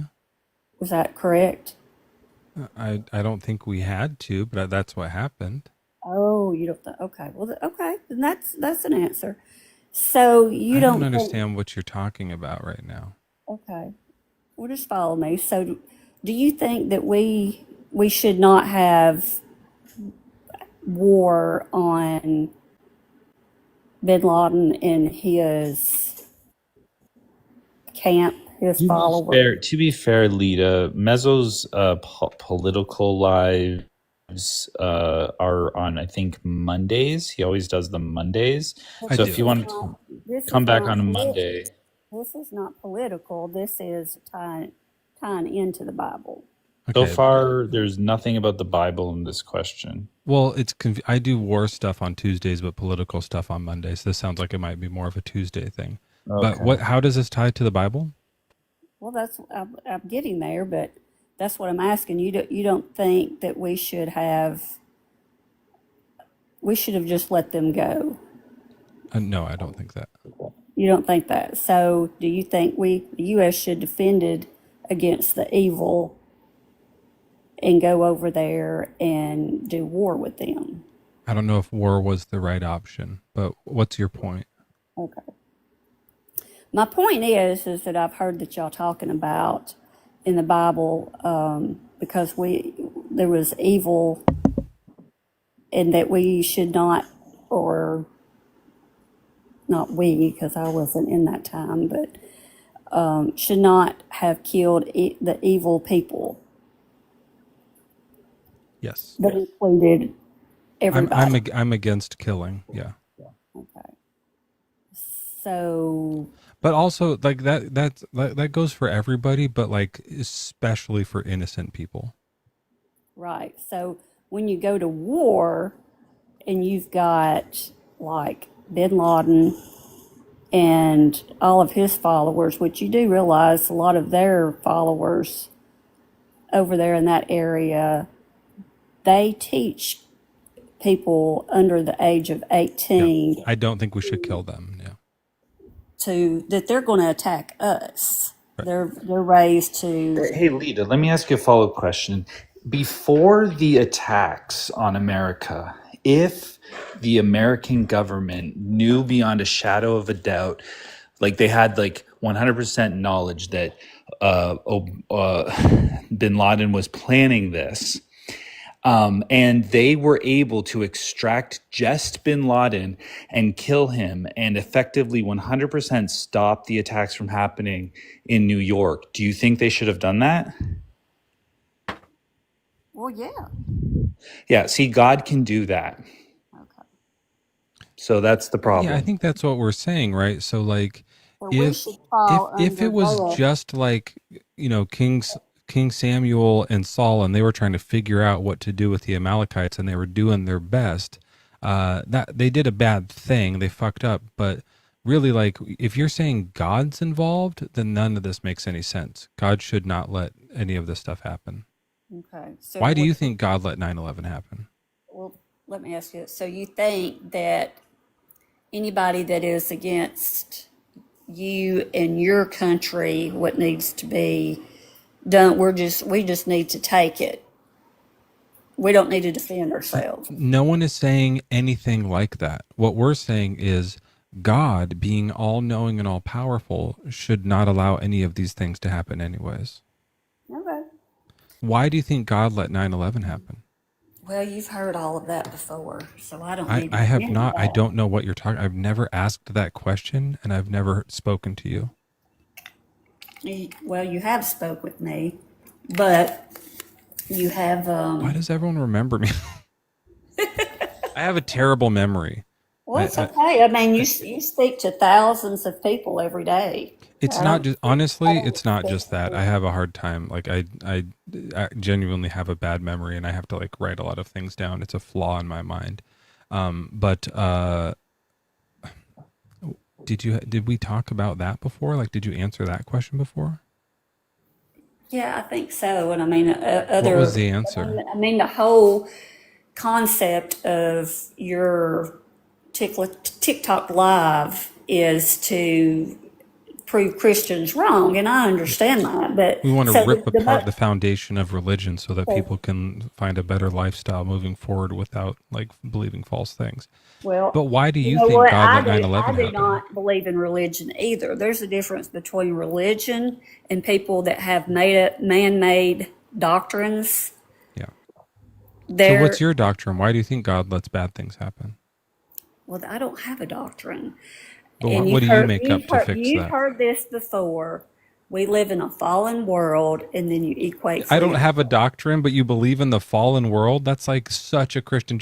It doesn't say that in there. It doesn't say that now I'm going to let bad things happen to you because you sinned. That's made up. Okay. Is that why you think God let 9/11 happen? Because Eve ate an apple? Yeah, and That's so crazy. That's like The answer is yeah. Yeah. answer the damn questions from the host. So Lita, why do you think God didn't let Pharaoh capture Moses and all of the Israelites when they were about to cross the Red Sea? He stopped and helped them, right? This is all that I'm going to say without getting into all of that. I just had a question. Oops, shit, I accidentally muted her. Lita, do you want to come off mute and instead of doing your thing, engage with the conversation? Am I off mute? Yeah, so the question is, why does God intervene sometimes but not other times? If he's not supposed to intervene because of the fall, then why does he intervene when Moses needs to cross the Red Sea? Because that's up to God's will. So it was his will to help Moses, and it was his will to let the planes hit the buildings? It's all under God's will. He wanted it to happen. Okay. Creepy. So every time something happens that he doesn't intervene on, she ran. Every time something happens, it means it's God's will. Every child that gets raped, every person that takes pew-pews to school, these are all God's will. Come on. Come on. There's not a lot of logic or reason there. Yeah, and also just like I don't believe in religious doctrine. I just think it was the fall. It was really fun. Pax, hi, how are you? Hi, Great. How are you, Joel? Wonderful, Pax. Thank you for asking. That's great to hear. Oh, hi, Mezzo. Hey, I'm not in my car. Joel, I didn't know. I came to share a verse, if that's okay. Okay, you're a little quiet. You have to yell it. Let me get louder. Oh, that's good. That's good.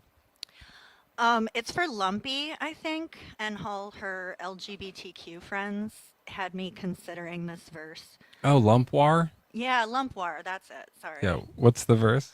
It was about when the Romans were arresting Jesus, Mark 14:51 and 52.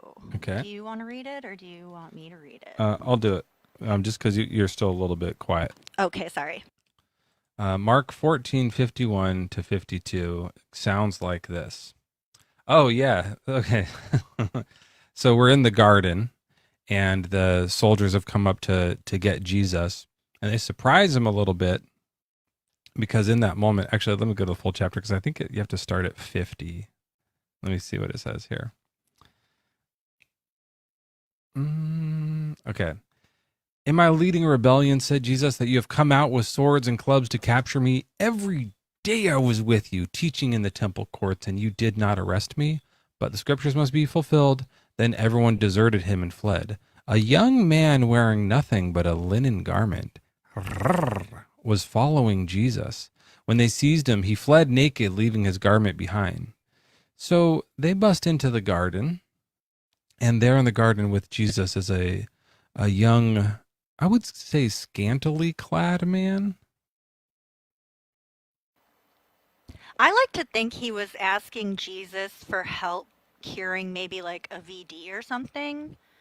And when they stole the cloth off of him, he got like ashamed and didn't want people to see the VD, and so he ran away. You think he was going up to Jesus saying, Jesus, you gave me VD. I need you to cure it. Maybe what happened? Something like that. Like I thought maybe like he was like, maybe that mouth can heal this or something. Oh yeah, let's see what that mouth can do. That's interesting. Yeah, no, I definitely read it as Jesus was fiddling around with a guy in the garden, and then when they came up, they had to kind of like they kind of had to run off. Had to play it cool. I feel like they shouldn't have mentioned this, like just out of respect for They Jesus. didn't even give the guy a name. It was just a random afterthought. Like also there was a guy following him and he ran away unclothed. There's no reason to have it in here except to be messy. It seems like dramatic messiness to me that like Mark, is it Mark? Yeah, Mark is just like, and by the way, y'all know what I saw? It's one of those. Pax, do you want to do an impression of this boy running away? Not of this guy. I actually do have another impression of another unfortunately unnamed person in the Bible. Okay. So I just got to give it like a setup. Sodom and Gomorrah are falling, and my husband and I are like running away, and I'm not supposed to look back, but I do. Well done. Well done. Brilliant, beautiful, amazing. They didn't have a name? I thought that person did have a name. Lot's wife. The women don't I have thought that's what her name was. Lot's No, wife. Hey, what's going on, guys? Hi, How I'm you guys Lotsworth. doing? I just thought it was just a coincidence. Gabriel, welcome in. What's up, guys? First of all, man, thank you so much for accepting my request. There's like 500 people on here. I didn't know I was gonna be so quick, but Well, they're not all in the guest request queue. oh, okay, I got you. There's only like two Makes people in sense. here. How old are you? I'm 27. Yes, sir. Okay, and are you a Christian? I am a Christian. Yes, sir. All right, well let's take it away. Show me the Bible, God. Cool, man. No, well, based on the conversation that you had with the other lady, I forget her name, but she was talking about the 9/11 and the whole God's will and everything. I do definitely believe that our free will has to do a lot with the evil things it has to do in the world. You know, I don't necessarily think that if somebody gets raped or there's somebody brings pew pew to school, it's God says, you know what, this is the plan for today. Go into that school and you take over that plane and do what it is that you want to do. But I definitely do think that our will, our free will, has a lot to do with it.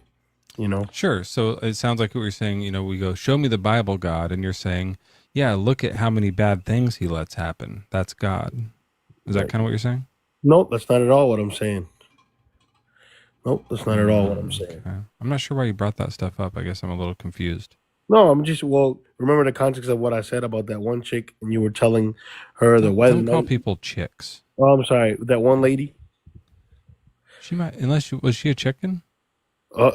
Maybe. That's actually possible. But even then, like, she's grown up. We go like hen or chicken at that point. Yeah, chicks is just for like kids. So. Yeah, so I don't think that makes sense. So I've talked about this before, and like, let's say somebody is well, we can do it with the school pew-pewing, but just to be safe, because it's TikTok, instead of pew-pewing, let's say hot dogging. That way they get a little confused in the algorithm, and it actually pushes our algorithm out to people who are like looking up hot dog recipes and stuff like that anyway. So if someone's going to hot dog their school, and they have this like weird desire where they just want to like light these people up with ketchup and mustard, then God is letting them do it, right?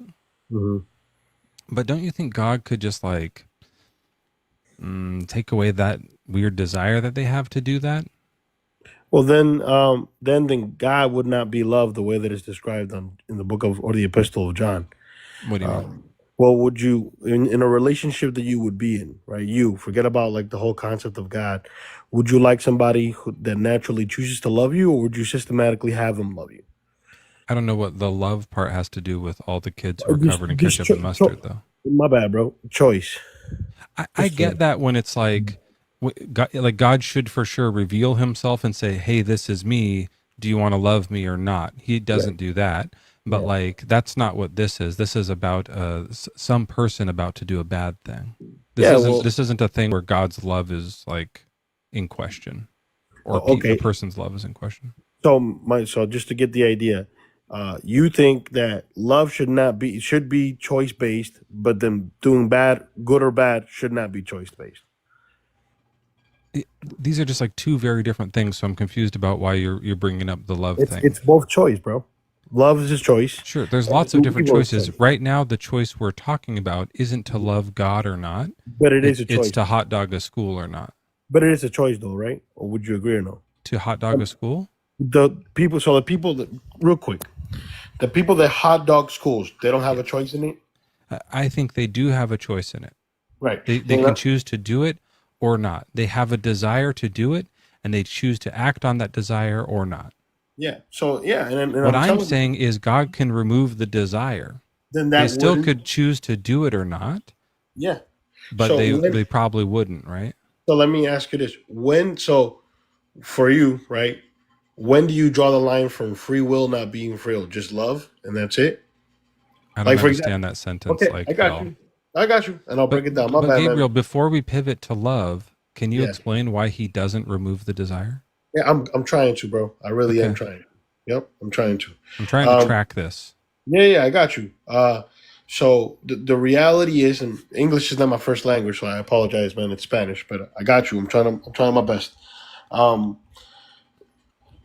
Your language isn't the issue here, just so you know. It's the ideas. Yeah. Okay. No. I mean, because you're saying you're not understanding my whole sentence, so maybe I'm using the wrong words. Okay, but you're saying that to love God should be a choice, yeah? To love God should be a choice, or no? Right. Yes. But then God can intervene in the choices of doing good and evil. This is how you see it. Yes. Okay. Then free will is not free will. Then false. So do you think God intervenes in some ways? Absolutely. So do we not have free will at all to love him? Okay, so just because he intervenes doesn't mean we can't choose to love him? That's what I'm trying to tell you. It's very complex. If that's what you believe, then what I would say to you is just because he intervenes on the hot dogging doesn't mean we've lost the free will to love him. I'm just saying, well, who's to say that? I'm only just shoving your own words back in your face. That's all that's happening here. No, you're not. I don't think you're not. First of all, you came up with the word hot dogging, bro. That's kind of weird. But I understand. But I completely get it. We're on TikTok. We just have to be careful with what we say. No, no, I get it. I understand. I just feel like there's a lot of people in that instance as well who would say, "Yo, I should have died that day, and I didn't." What would you say about that? All right, let's draw this out because I think this will help a little bit make this make more sense. And we'll just try it. We'll see. We'll try it and we'll see. I always push the wrong buttons first. What's the button? Effects off. Okay. Okay. There are a few different things happening here. Okay. There's a person, and that person wants to do or has a few choices. Right. They can hot dog, right? Let's draw a quick like hot dog, and we all know that that means, what it means. Okay. Got you. They also have a choice to love God or not. Right. So they can say yes or no to hot dogging. They can say yes or no to loving God. Okay. Yeah. This is a choice, and this is a choice. Okay. I'm not saying God should eliminate any of the choices. What I'm saying God should do is the desire that this person has to hot dog should be removed. That way they still have the choice, but they don't have the desire to. Just like the desire to love God should not be instilled in them. That should be a choice. Yes, you shouldn't. What? Yeah, it is a choice to love God. That's why people pew schools. Right. If he gave us all the desire to love him, would it be a choice? Yeah. Huh? If he gave us a desire, yeah, it is still a choice. It is still a choice. So whether we have the desire to love him or not, we still have a choice. Absolutely. So whether we have the desire to pew or hot dog to school, we still have the choice. Yeah. In that case, he could remove the desire. We still have the choice, and we still have free will, and no one gets hot dogged. Can I ask you a question on that? And I love that you illustrated for me. I appreciate that, man. Where does choice come from? Does it not come from a desire? I don't think it does. Oh, okay. I think there's a distinction, and I can prove it if you like. No, I would love to, and I'm not trying to I would definitely like to learn that because I thought Sure, Do you think you have free will? I do think I have free will. Do you have the desire to hot dog a school? No,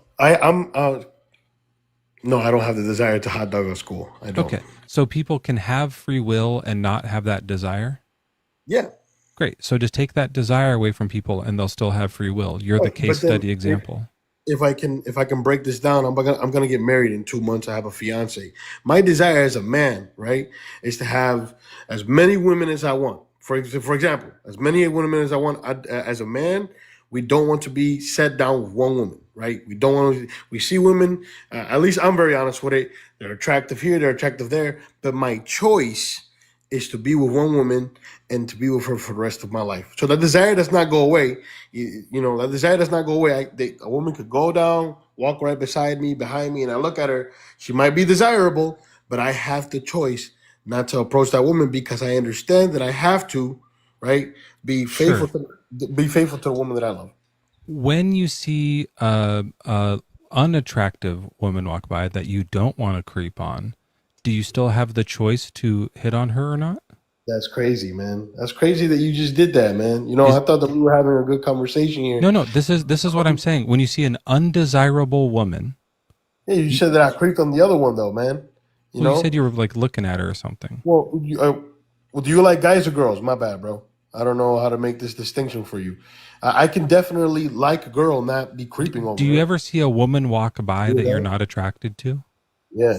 Okay. Yeah, absolutely. So imagine that woman walks by. She's an elderly librarian woman, just not your type. And so you don't desire her. You still have a choice. You could still like flirt with her, right? Not if I don't desire her. You can't do it? No. I say I just choose not to. That's what I'm trying to tell you. You don't have the desire and you still make the choice not to. Yeah, exactly. So even if they don't have the desire to hot dog, they still have the choice. It doesn't make sense for them to hot dog if the desire is not there, bro. Right. It doesn't make sense to you, but you still have the free will to flirt with librarians. But it will never happen because I'm not attracted to them, bro. Great. That's what I'm saying. We want this. We man. want the hot dogging to never happen. That would be good. And we can Absolutely. do it in a way where we still have free will. Right. I'm not saying he makes the hot dogs themselves all break. He makes like, you know, the pew-pews don't work. That would mean we don't have a choice. We can't do it. They don't work anymore. We still have the choice to do it. Just no one really wants to. Just like the same way you don't want to fuck a librarian, you choose not to. It's still a choice. You don't have the desire. You still have a choice to make. Right. Right. But So so I just displayed to you why free will and desire are separate. There is a distinction between the two. And just because you remove one doesn't mean the other goes away. Right. And I'm just saying that where would the choice come if the desire would not be there? From you. I understand, but we just said that I have the choice to be with a librarian old lady. But if I have no desire, I wouldn't even entertain that fact. Yeah, so you choose not to. Right. Because the desire is not there, bro. What if she comes up to you and is like, hey, do you want to fuck? Now Nope. you have to make do you choose yes or no? No, man. I feel like you're trolling. So you right don't now, have the desire, so you chose no. You're still having free will without the desire. What are you talking about, dude? I think that maybe we should just introduce this word option.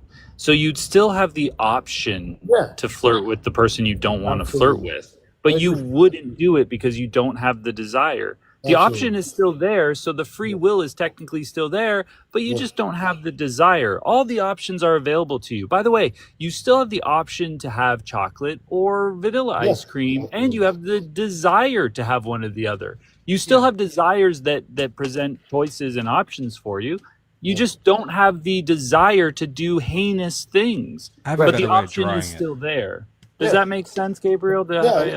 I think me and you are agreeing. I think that's what. Maybe I said it in the wrong way, but that's basically what I. Well, what you're saying is that everybody, or some people need to have the desire to hurt children, but that's not true. Nobody needs to have that desire. That desire could be gone, and we could all still have free will. So okay, I get you. So my understanding is, and I don't have no PhD and no doctor's degree on anything, but my understanding is, I choose to do something if I'm attracted to that option that I'm choosing to do, whatever it is.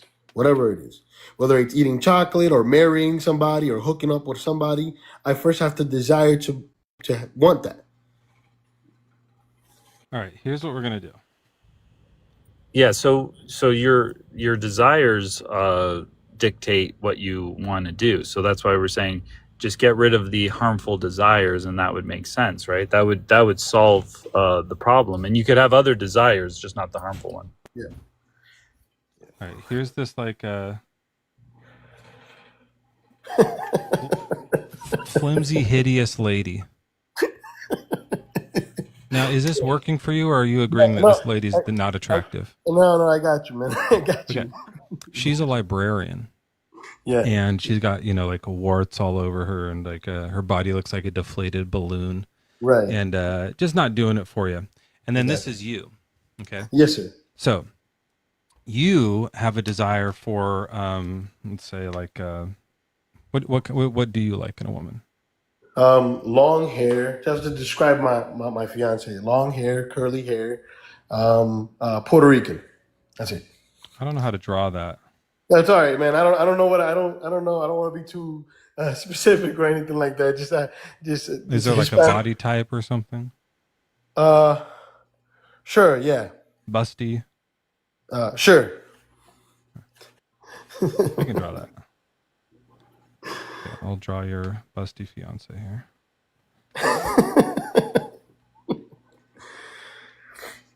By the way, man, your name is Mizo or Mezzo? I don't want to mispronounce that. I go by both. Okay, gotcha. Okay. Okay. So this is your desire, and it doesn't match with this. Right. So you don't have this desire. Yeah. Now, what we can do is let's make another one just for fun that is her. And so I'll just do like another quick. This is the same lady with the glasses and the warts and the uglies and stuff. Okay. Good drawing, by the way, man. So You have this desire, you don't have this desire. You still have to choose. She comes up and says, "When you suck on my titties, please," because that's what she wants. That's her desire. She sees your mouth. It looks good. It looks like it'll fit her nips. Right. Now you don't have the desire. You still have to make a yes or no, right? Right. Yes, sir. Yes or no. Yep. So you don't have the desire. You still have the choice. Yes, sir. Right? What do you choose? No. No. Yep. All we're showing you here is that without the desire, you still have to make a choice. Yeah. God could give you this desire. You'd probably choose yes, but you would still have to make a choice. You might say, even though I really want to fuck this lady, I'm remembering my wife. I have the desire, but I'm still choosing. Right. He could take the desire away. And even though that desire is gone, you still have to say yes or no. You still have Right. this option. He could take away the desire to be with your busty wife. And that might influence this, but you ultimately still make the choice. Yeah. What I'm saying he should do is take the hot dog desire out of school hot doggers. They'll still have free will. They'll still have the choice. Yes, sir. And I completely agree with that. My thing would be, my thing would be, and thank you for breaking it down. I completely understand what you guys are saying now. My thing would be is that would infiltrate your ability to have free will if you do that. That's what I think. Because then it's not free will. Did you hear everything we just talked about, though? Yeah, I did. I understand. But from my understanding, right, the way that I look at it and the way I understand it is that free will is just complex to just remove everything you don't agree with. So the only way to have free will is to also have the desire to do things? That's essentially. Then you don't have free will because you don't have the desire to fuck librarians. No, I mean, I could have a desire to do something, but I could have the desire to do something else. If you're really choosing your wife, then God needs to give you the desire to fuck everything. You have to have desires to fuck all things and then make your one choice. If he doesn't want to make you fuck men or trees or librarians, then you're not really making a free choice. He's limited the choices. I see what you're saying, man. I see what you're saying. I just look at it in the way that I have the desire. I'm attracted to women. That's what I'm attracted to, right? I have the desire, or could have the desire, from here to 5 years from now to whatever. Let's say something happens, I have an affair with my wife, God forbid, and the desire is with the other woman that I had an affair with, but it was still a choice. However, a woman could come up to me on my office as I'm working, and she's in my office. She could come up to me, same woman, and I could desire her, but I still make the choice not to because I respect the thing, the thing that I did with my wife, which is marriage. Sure, but this is what I'm saying is the desires that you have are for hot women only, right? So no matter what, you're only going to pick a hot woman. You've been limited. You don't like uggos or men or animals or anything like that. Your desires are restricted to just hotties. And so no matter what you choose within there, it's going to be a good choice. It'll be bad for your marriage, but you're going to bang a 10, right? Like that's good. So what I'm saying is God is already limiting our choices based off of the desires that we have. That's already happening. Nobody wants to fuck the librarian. Nobody wants to have sex with a car, right? That's not an option. So he can limit a few more things like school hot doggers, and then that won't happen. And the choices that we'll have will all be good. We can still choose between cake and pie. We can still choose between regular oatmeal and like plain neutral oatmeal and like steel cut oatmeal with blueberries in it. You know, like we still have a lot of choices to make between the good and neutral things, but he could take out the bad choices. And this would be good to do because then less bad things would happen and God is all good. I got you. It makes sense, man. And it was, I feel like I learned a lot here, you know, especially from the illustration. And but my time's almost up here. I got to get out of here soon. I'm actually going on a date.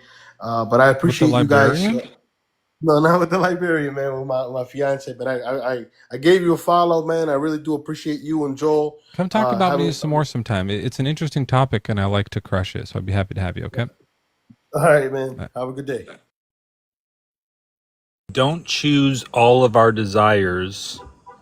We don't have free will, but we don't choose our desires. Oh, but we still have free will. Like this is what this person did last time. Austin, I don't think he means to be up here. Okay. But what are people doing? Just like with their phone, like doing this all the time. Something that comes up. Tapping the screen, baby. I think you're right, Joel. Like I don't see how like this isn't such an obvious double bind. And librarians are hot. Like he's wrong. Librarians are it's a hot job. Older the better. Come on, like that's so lame. Yeah, but like, look, it's true that we have some desires and we don't have other desires. But on both of those things, we have to choose. Like I have a desire for Chinese food. I still have to choose if I'm going to order it. I don't have a desire to eat a bunch of gravel. I still have to choose if I'm going to or not. It's still a choice that we make. So I don't think free will is really there, but like, oh wait, hold on. You did want to say something? Okay. This person wants to say something. Austin, are you there? Yeah, hey, what's up?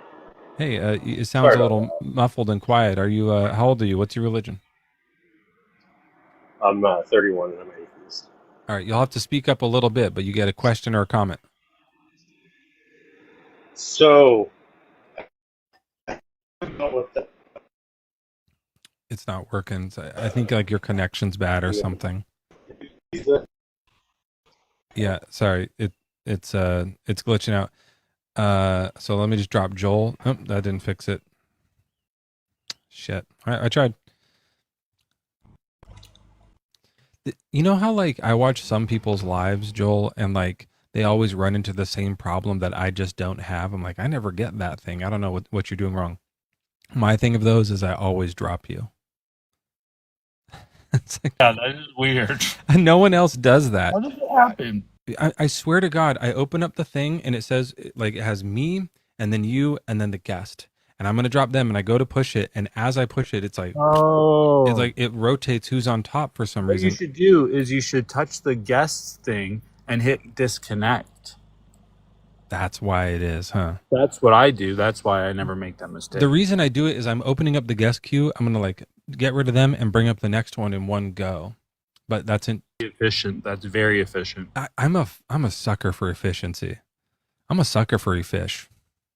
Why I like no, never.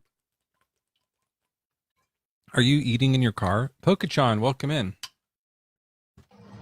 Sup. I actually came up here when you were callously slandering librarians to defend my people because it's my career. But then you fixed it and you said we're hot, and that's true. One in the chat if librarians are hot, but no, I just knew that guy wasn't going to be into it. I'm into it. Yeah, that's good. That's good to know. We'll talk later then. So you're a hot librarian, you're saying? I'm not only a hot librarian, I'm a hot music librarian. So that takes it up even further notch. Oh yeah, that's cooler. That's probably cooler. Yeah, way but cooler. there's a thing where they're like, if they're holding the books, they're putting back. It's kind of like a nice, it's a very flirty look. Yeah. Yeah, most definitely. All right. Anyway. Well, thanks. Yeah. Yeah. Okay. I'm going to try this Love new you guys. disconnect technique. Let's see. Oh, Joel, that worked pretty good. Worked pretty good.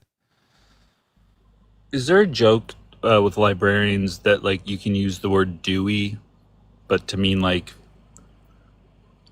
how can you use Dewey in a sexual way, but it's also like the Dewey Decimal System? Do me, Dewey, like that.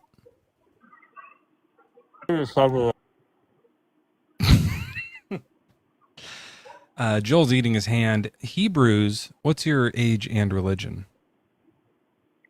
42, and Jesus Christ, I follow him. All right. You're a little bit quiet too. Maybe it's on my end. Maybe everyone's just driving. Let me turn up my volume a little bit here. All right. Well, Can you hear me better now? It just sounds like, are you in a car or something?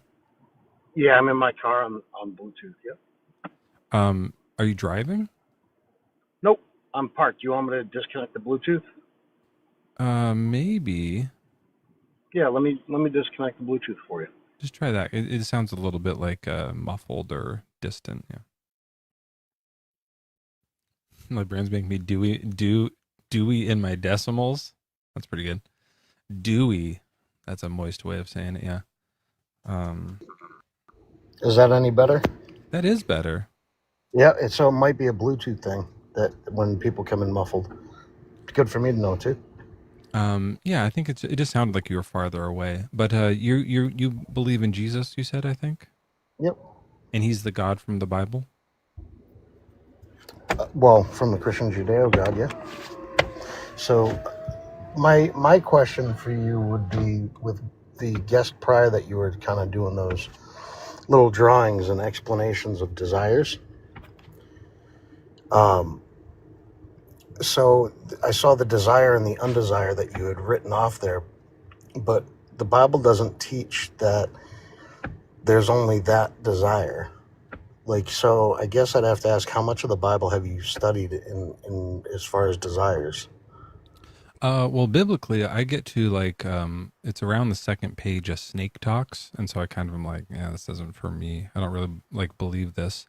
But I do go through it from time to time. Is there a specific verse that says God can't remove our desires or something like that? So there is a scripture that talks about a stony heart and a heart of flesh.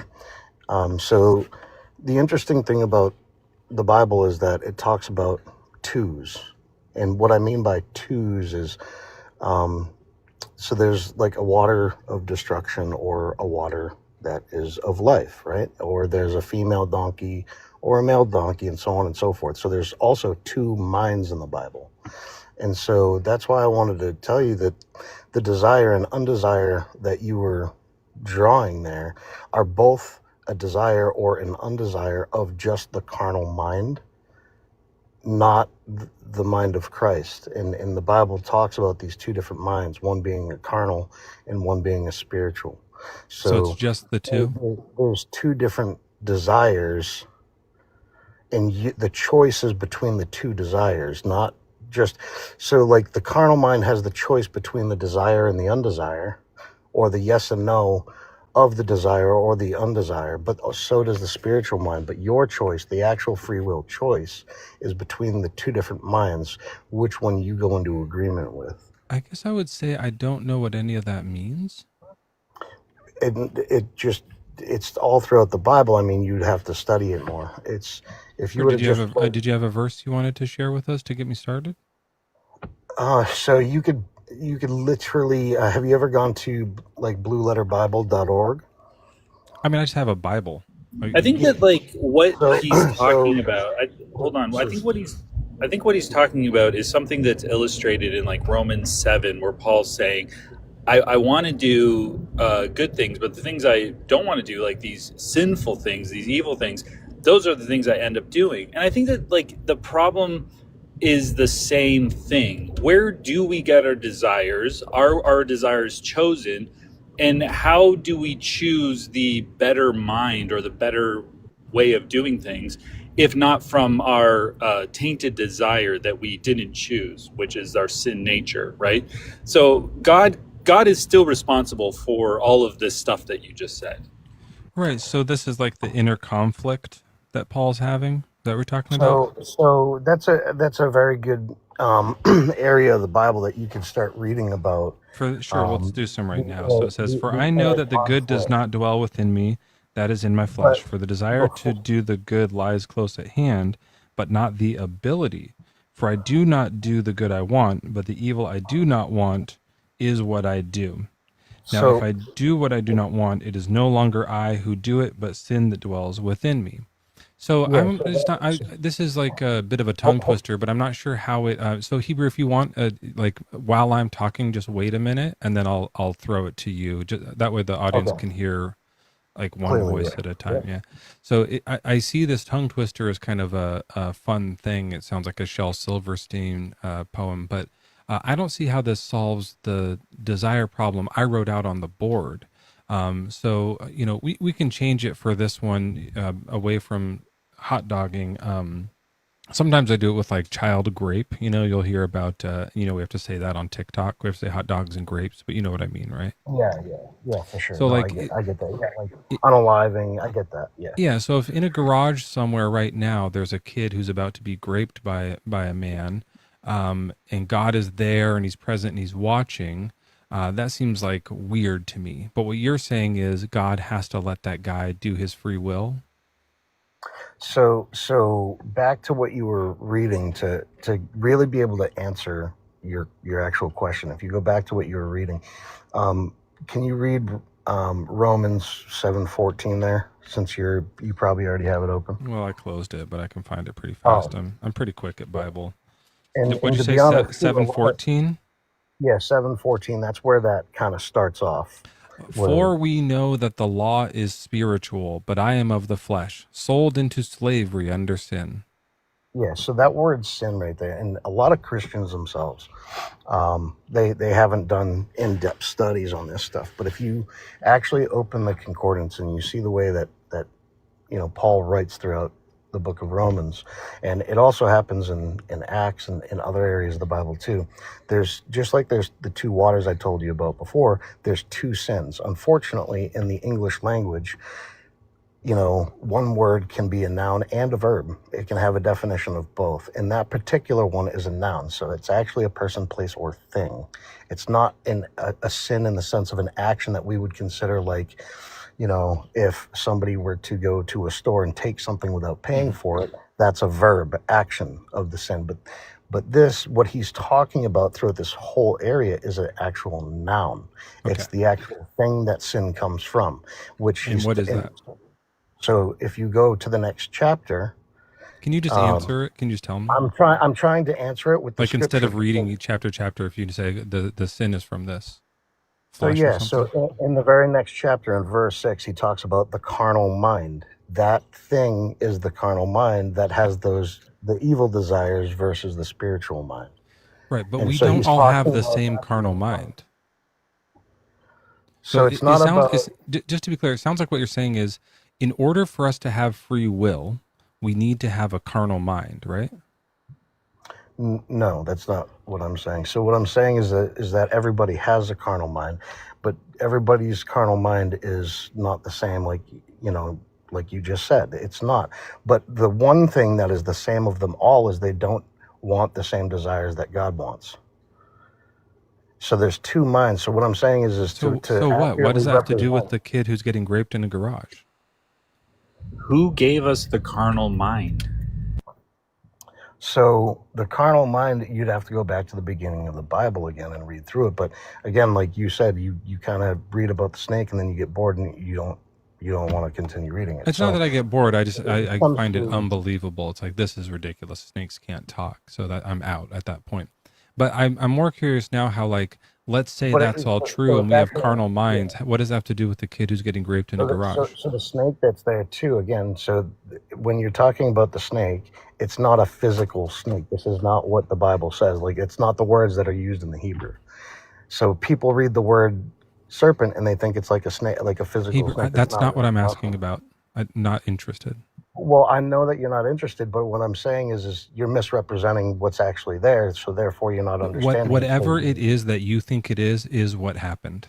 I'm conceding that. Whatever you think about the snake is exactly true to history. That's exactly what happened. Now we're in modern days, and there's a person in an alley. They're running away and they're trying to get away, but a man is about to grape them. Why doesn't God help them? So again, the Bible tells us that we live in a fallen world, and so you have two mindsets. The Bible's talking about two different mindsets, and if you don't want to learn about the two different mindsets, then I can't answer you to where you're going to understand. It's The something that mindsets you are have to relevant find to out. why God is choosing not to help people. So if God forced himself onto people to make them do things or to not do things, he wouldn't be a sovereign God. Why not? Number one. That takes away his sovereignty. He's now forcing. What's wrong with, if you're sovereign, you can tell people to do whatever? You can be sovereign, but you can't be sovereign and then force. That's Maybe, the maybe moment. I don't know what sovereign means. Let's look that up. Define sovereign. Supreme ruler, especially a monarch. So this is like people who have ultimate power. It seems like one of the main things that monarchs do is like force people to do stuff. Right. So the moment that somebody forces, so if you have Also, free, it let me doesn't matter. finish This that. doesn't matter, If you, Hebrew. no, it absolutely does. If you have free will, yet I force something on you that is not your choice, your will, then it's no longer free will, it's forced will. So the So that person takes who's away getting sovereignty. raped is saying, God help me, please God help me. Their will is to be forced out of that situation. But And he the other doesn't person do that. forcing themselves on that person is So he has to pick also, which person's free will he's going to go with. Who does he choose?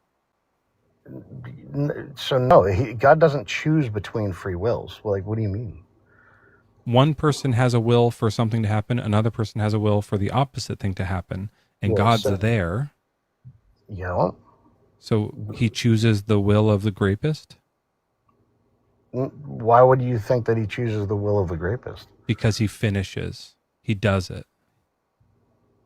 That doesn't mean that God chose that. Why do you think that means that God chose that? I mean, this just like, and I'm not, I'm Because it meaning it here, happened. like, He the could have whitest way chosen that to I help can one, say but it. he chose to let the other one do it. So again, this just comes from a lack of study on what the Bible actually teaches about Maybe the let me sovereignty phrase of it this God. way. Here's a way that I've heard Joel do it too. That's really interesting. So like, there's a woman. Don't even make it a kid. There's just a woman and like running away from a guy, and he wants to grape her, and he's trying to get her, and she gets kind of pressed up against the edge of this like lake, right? And he's cornered her, and like she's surrounded, and there's just a lake. Do you think that he should like intervene to help her by separating the lake, like parting the waters so there's a new way for her to escape? Or should he like let her get attacked? So God does not force himself in the way of making you make a decision. Right. That's not what I Because asked him that to do. really, I know, but that takes away free will, right? Like, so she doesn't have a choice but to go through the water. So you're saying that God should just come down and save everybody in the way that you desire him to be everybody to be Should he saved, open the water or not? versus the way that the Should he Bible part the waters, says or does how that it infringe happens on and her how free it's will? supposed to happen. Hebrew, But you what have I'm to answer the question.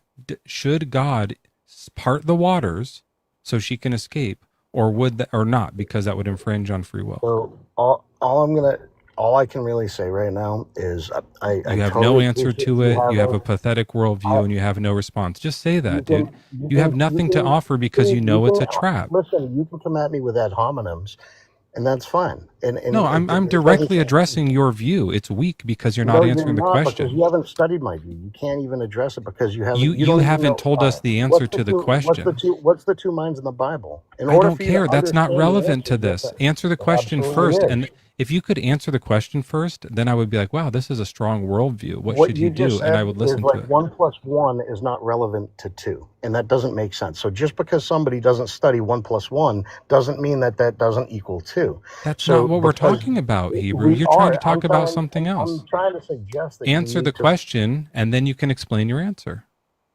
So I'm trying to tell you, you need to study the two different minds that the Bible Answer the talks question about first, to and then we'll talk about the understand minds of the Bible. that Answer you yes or no, and represented then we'll move only on. Or else you a kind of look desire and like you have a weak undesire. worldview. No, it's not a weak worldview. What it is, it's a lack of studying on your end to But you've understand the studied world. it. You've studied it. So you know the answer. And I'm trying to tell So you tell that us you the have to start answer. with the two minds. Hebrew, Tell You have us to the start with answer, understanding the and two then minds. we'll Hebrew. look into it.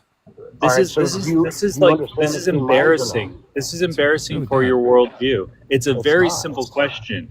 A woman is stuck at a lake. She can't get away Listen, other than like going swimming or something. And God can part the lake so that she can run to safety and throw the guy into confusion, and then she's safe, or let him do what he's going to do to her. Which one should God do? How can that be hard to answer? look up and I'll explain why it's not embarrassing. So just I because you want want the the answer answer, to the question first, just and because then you we'll want back up.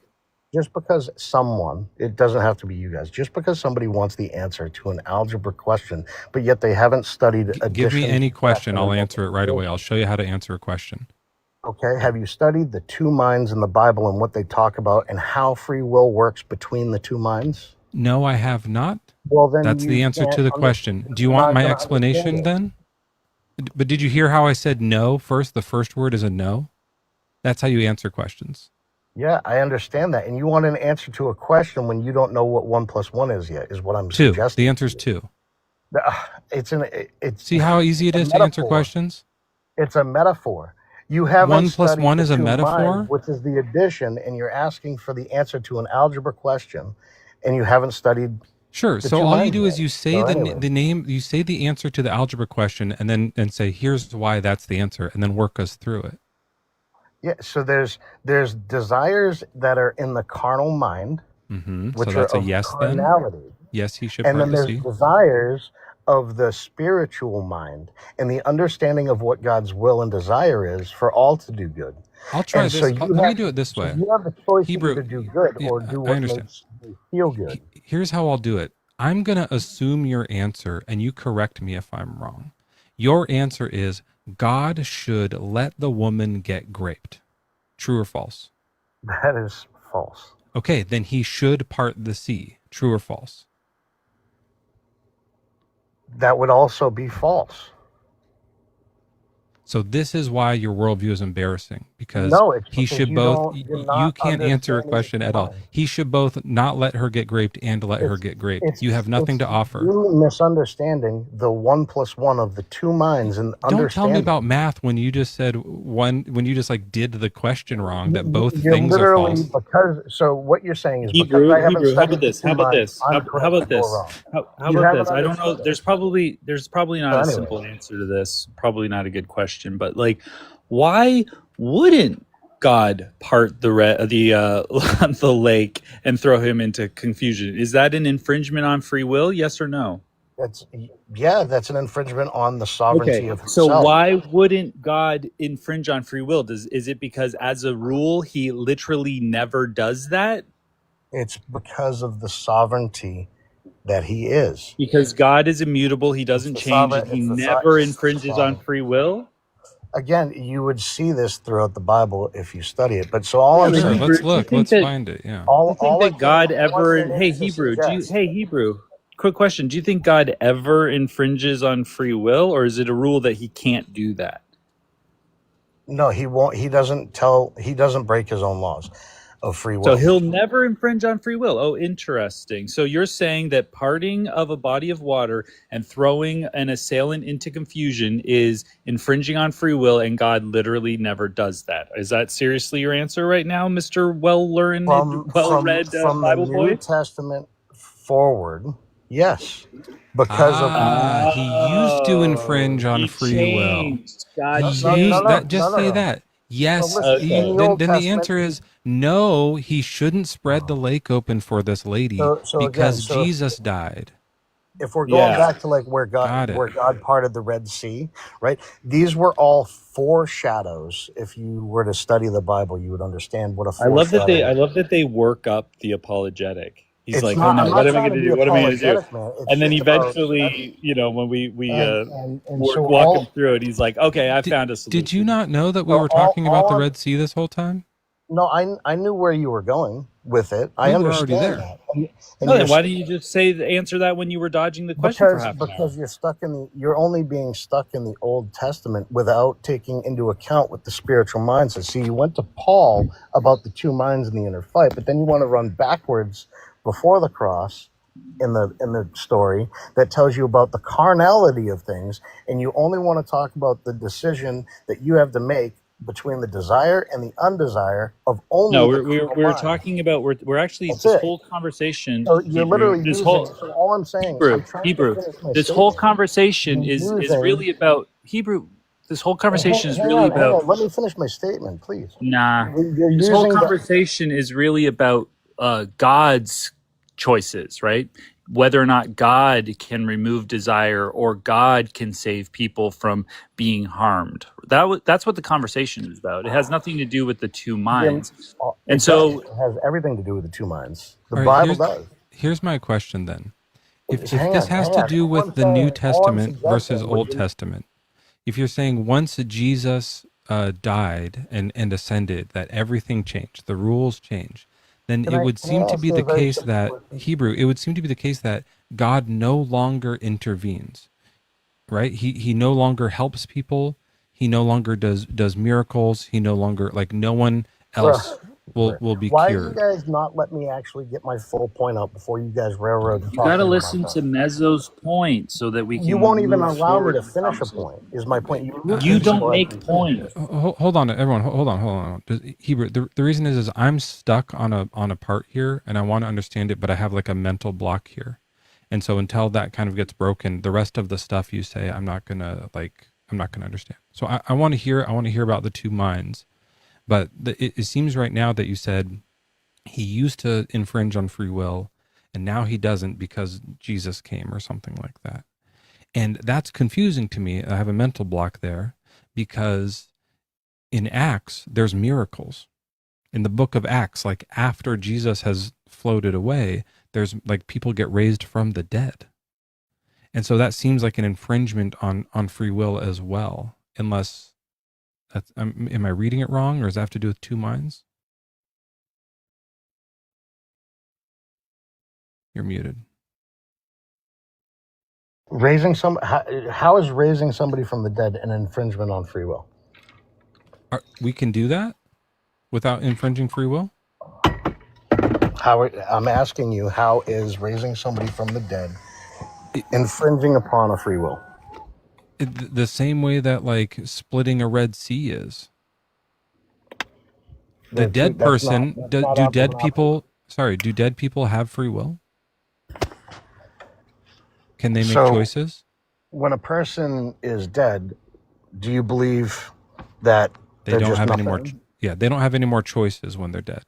So Yeah, by that's a bias bringing of them your back to worldview life, without studying. yeah. Without studying. So by bringing them back to life, you've opened up all these more options for them. They can have cheeseburgers again, right? That wasn't a choice for them when they were dead. So by opening the lake, you've given more options to somebody. You haven't forced anything on anyone. She can stand right there and say, "These waters look dangerous. I'm not going there. I'm going to get graped instead." No, but it's You the still one. give It's her the the person choice. behind. So the one that's about to be graped, right, is not the one that's making a bad decision. Correct? Would you agree? I agree. Okay, so if that's the case, then it's not about just opening up the waters. What you need to ask is, why doesn't God take out that desire of that person who wants to commit the grape, right? So That's again, not what our question was. Our question I is, why know doesn't you're he only make more asking on options one for her side of to it. escape? But what I'm telling you is, if the person who was the one wanting to do the graping, if he was the one that actually took the time to study through the Bible that talks about the two minds, he would have the free will of choice between the two minds. Okay, so then why didn't God put a Bible in his hands and explain to him these two minds things? Well, you have one that you read, but you're misrepresenting it because you haven't studied it properly. Yeah, because it doesn't mention the two minds in here. It does. There's two minds all throughout the Bible. What verse says there are two minds? Well, he brought up just one just through Romans in itself. Google, just take That's time. one mind that's conflicted. No, there's two. No, there's this mind of the spirit. If you're walking after the spiritual mind, We might have to draw this out then. Okay, look it's time we to can learn draw it about out, the but two minds thing. I want to hear about the two minds thing. Look up the mind of Christ. Just Google the mind of Christ in the I think you're scripture. just like making different words, but you're talking about like sin I'm not nature. making You're up talking about different hearts. Well, find a verse that says two minds, but like Here's the mind of Christ. I have it. I think So you're your heart, doing your heart, will, and emotion, right? What do you think the heart, will, and emotion is of? The mind of Christ refers to a transformed way of thinking that aligns with Jesus' character, values, and teachings, enabling believers to live more like him. It involves adopting Christ's humility, compassion, patience, and obedience, and actively renewing one's mind by focusing on God's truth and resisting worldly influences. Nothing about Right. two minds here at all. Yeah, Yeah. that's So the two. No, that's hang on. That's the two minds that you'll find It doesn't scripture say with an that though. old. This is your own thing Hang that on, you're hang adding on, to it. But I want to learn hang on. about it. Hold on. Let me close some stuff You'll up see an here. old man. You're supposed to put away the old man. yeah. And So put on so the new Hebrew. Let me man. just say. So I'm gonna so hang on. Watch this. The Yeah. Bible talks about it. It doesn't directly say Watching. like this is the second mind. It doesn't. There It's not you going to go. say it like that, right? That's Yeah. what I was. But when you're Yeah. talking, So but Hebrew. If you had hang just on. Let said me old finish. man, new man, stone heart, When flesh you heart, yeah. So I when get you that. look sin at nature, not sin nature. If you just said that, then we hey know Joel, that. hey Joel, let me finish the point. I'm trying to Yeah, I bring you a know. part in the Bible that he asked about, right? So I'm What I trying to want get to him do there. actually is So let's there's the all old slow man and the new down. man. So if I there's want to two hear it. mans, Slow do you down. think that there's Stop two talking minds? for a second. I'm going to have you say it, but I need to draw this out. If we draw it out as we go, then we won't be able to change things as we go. Because sometimes I feel like people do this thing you're doing, and as they're going, they're like, "Well, now it's this," and then, but if we can look back and say, "You said it was this," Okay. then we'll have you change. Okay. So So I'm draw going to start with two two guys. minds. Yeah. Huh? Yeah. Can So I just do like? I'm not a great drawer. Can I just do draw an circles? old. That's fine. That's fine. So draw an old man, which is who you used to be, and then draw a new man. Each man has one is a renewed mind, like you just read about, which is a spiritual understanding in the I can make renewing this of one the mind. old, like old, like And then the wispy old hair. man is a worldly mind set of on the things in only this world, the riches and desires of this world, whatever that may be for that person. Right? So to have two men, an old man and a new man, there's an old mind and a new mind. This is what the Bible teaches about through parables. A majority of the Bible, and this is like for you, Joel, a majority of the Bible is written in parables. It's Hold not on, written in Hebrew. literal I think statements. Menzel, you got to put some bags under the eyes of the old man. Like he doesn't look. He just looks like he's a guy with curly hair or something, or just like he's an old guy. Yeah, that's an old man. Like a little wispy beard. Yeah, that makes sense. Okay, now what we're getting to here is also like, because these are both like minds. Is this also the same thing as the soul, or is that something else? So the mind, will, and emotion, right? You have your choice. Your consciousness gets to choose of either that old man, which you could even write inside that circle with all that, like worldly desires. Yeah. Those I both can't write backwards. represent. Those Well, both that's okay, represent but worldly desires, but the old guy represents no. worldly desires. The new guy represents what? The spiritual desires. And they both connect with the soul or something like So that. no, they with a choice. No, So let's say up here we have a choice. Okay. And I'll just do like another circle kind of. Another circle, I guess. And You I can put put like a C. C. Yeah. Up in there. Yeah. Sorry, I have to write backwards. It's kind of always hard to do. Yeah, I get that. I get you. It's okay. So at the moment of choice, are both minds like acting at the same time or thinking at the same time? So no, so in the Bible, you'll see specifically in John where Jesus meets with Nicodemus and talks to him about being born again, right? The new you is the born again you.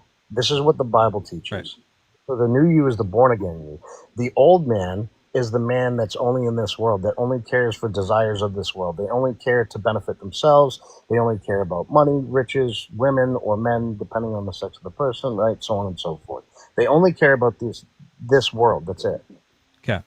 So when you're confronted with should you go gambling, what happens with your minds? So I used to gamble, right? And I used to love going gambling. I So that's like personally used to the love old going man playing is cards. making old the you choice did. to gamble. Yeah, I don't do it anymore. I don't go to Foxwood. I don't do any of that stuff. But when you see like a casino, does your old mind like think, oh, I could make that choice? So yeah, it does. And I go, oh yeah, that'd be a lot of fun to do that, but it's not worth it. So ultimately, how do you make the choice? So you can there's a desire of the old man, but there's also a desire of the new man. Okay. So you have two desires, right? And then you have two undesires. So I would draw another line up to that consciousness up top. Yeah, I did this one. No, so what I mean is each old, like the old man should have two lines going up Oh, and okay. with arrows, and then the mind on the left should have two arrows going up, and each one should have a desire and undesire written on each of the lines.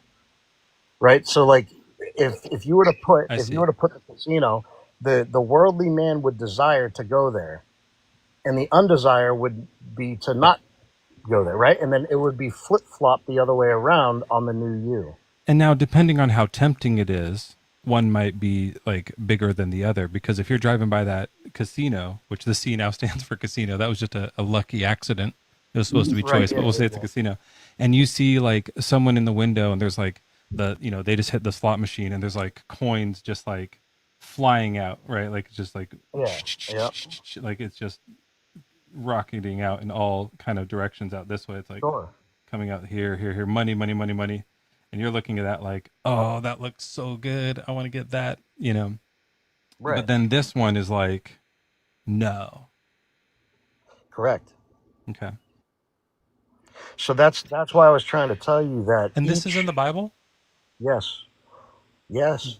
So you have a desire and an undesire of the carnal mind, which is the old man, and a desire and an undesire of the new man, the new you. I'm definitely having a desire here. I don't know if it's biblical though. Like I just don't know where it says this.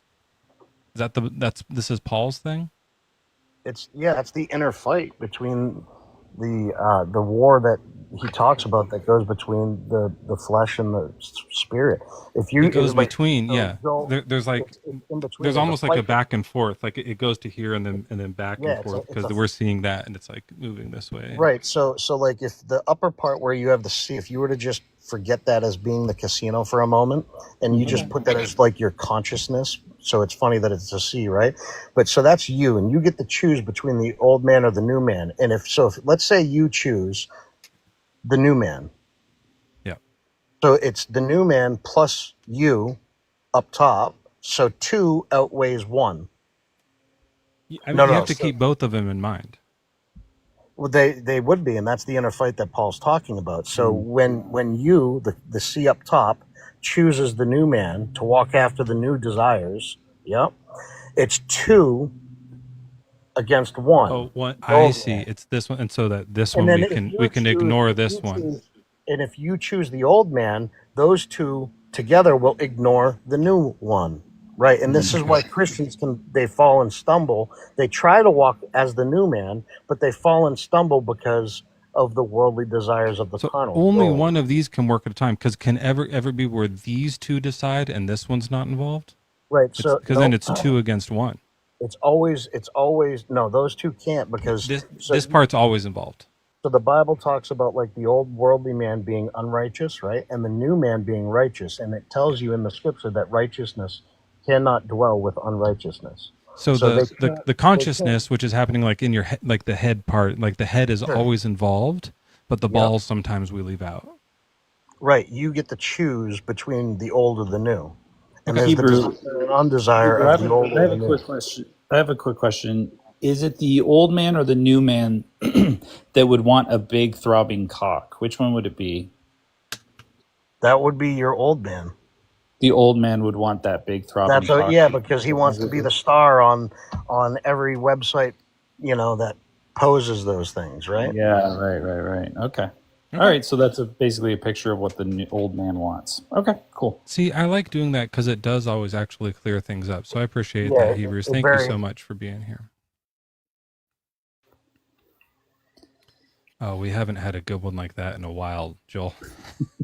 It's been a little while since we've had one that good.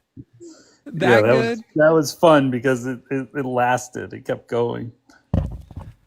I don't know if he ever got it. I'm not. I think by the end there, he probably maybe At some had a point, I moment. called them balls, and I don't know.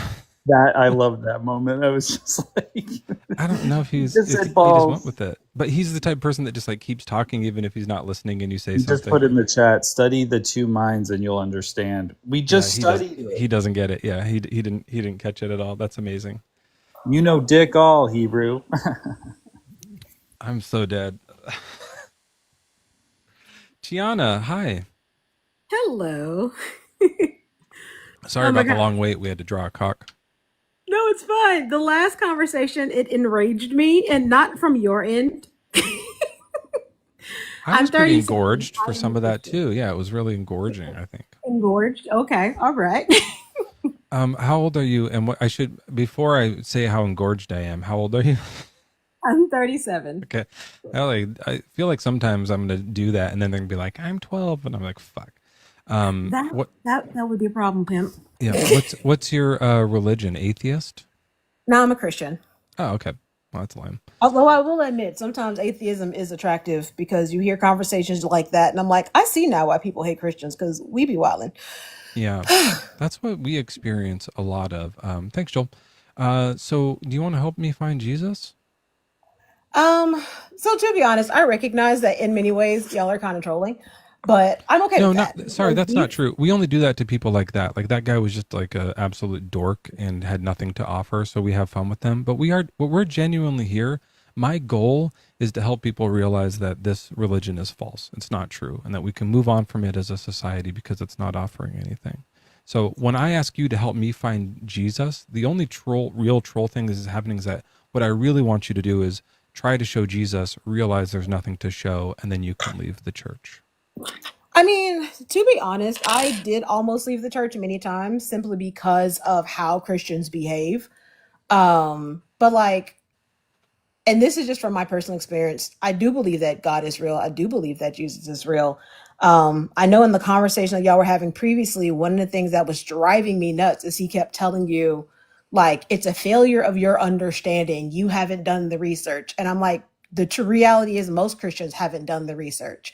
And one of the things that most Christians screw up is that they lie in saying that they actually have the answers to all the questions. Because I'm going to be honest about your question about parting the lake for the woman about to be raped. We don't know why Jesus, if God doesn't do in that situation. We genuinely don't know. And to pretend otherwise is false. The Bible does tell us that we know in part and we prophesy in part. His ways are not our ways. We do not have his mind. We do not have his understanding. There's a bunch of stuff that God is going to do that when we think about it intellectually, we're like, dude, that makes no sense. But Yeah, he's I God. agree with you on that. And it's one of the things that like led me away from believing in God. And I know you were saying it was leading you away from like the church and the other Christians, but from God itself, because I started realizing there was a number of riddles. There's a lot of these riddles, and some are kind of fun. Like, can God make a rock so heavy you can't lift it? That's like just a kind of a fun word riddle, but it also like is interesting. And then there's another riddle. Should he save people with cancer? Should he stop a tornado? The tornado doesn't have free will. There's no excuse to like stopping the tornado. Hold on one second. I have to push a button here. I'm going to bring another friend of mine up because Joel had to leave for a bit. But these are nice guys. Hey, Days. Hey, what's up, everyone? We're just talking about tornadoes having free will. So the point is there's a number of riddles. I have like 50 God riddles, probably more of things like these are all things that don't make sense. Some are in the Bible, some are just in like failed doctrine that was made up later after the Bible to try to fix it. There's all these conundrums. And then some people find these little answers. They'll find a thing like, here's the apologetic for this. There's two minds or something like that, right? And then and in doing so, what they don't realize is they're either opening up another riddle or it unravels their answer to a previous riddle. Like and so like they start to like mix each other up and you can't answer all of them at once. But then I found there was one answer that solved all the riddles at once. It's the only answer I could find that like you just plop that in and every riddle immediately gets solved. They made it up. That's the answer. It's made up. It's not real. And then all those riddles just instantly go, and they're gone. You don't have to answer for any of them. And that like uncomfortable feeling, that cognitive dissonance of trying to like figure out, are his ways higher? This still doesn't make sense. It seems like he told us to slaughter these babies. That's not good. Like all those things just instantly drift away. I mean, I understand that because again, sometimes the concept of becoming an atheist and believing that God doesn't exist, there are moments when I'm like, you know what? This journey I'm on, it's a little too much sometimes. So it's like, I don't blame anyone for being like, God doesn't exist. I don't think it's unreasonable to sit here and look at the world and be like, this world is a hot mess. how can you say that there's a God when the world looks the way that it looks? Now, the reality is the world looks the way that it looks because of the decisions of man. So like when you go back and you look in the book of Genesis, one of the things that God does when he creates Adam is he tells Adam to have dominion over the earth. Like, you have control, you run the earth. Is it the whole earth or just the Yes. animals? So he says have dominion over the earth. So So he's in that would charge be- of like the weather. Well, you will see that even though we're not directly in charge of the weather, you see that our actions have an impact on the weather. So like, So- for example, think global warming. It is our behaviors that cause the global warming to exist. Right, but like the Pompeii was cooked by a volcano before there were any like fossil fuels. Mm-hmm. So what does that mean? But that's okay. So when when you're looking at nature, God put systems in place, right? We know that the earth spins around the sun. It spins at a certain speed. It spins at a certain distance.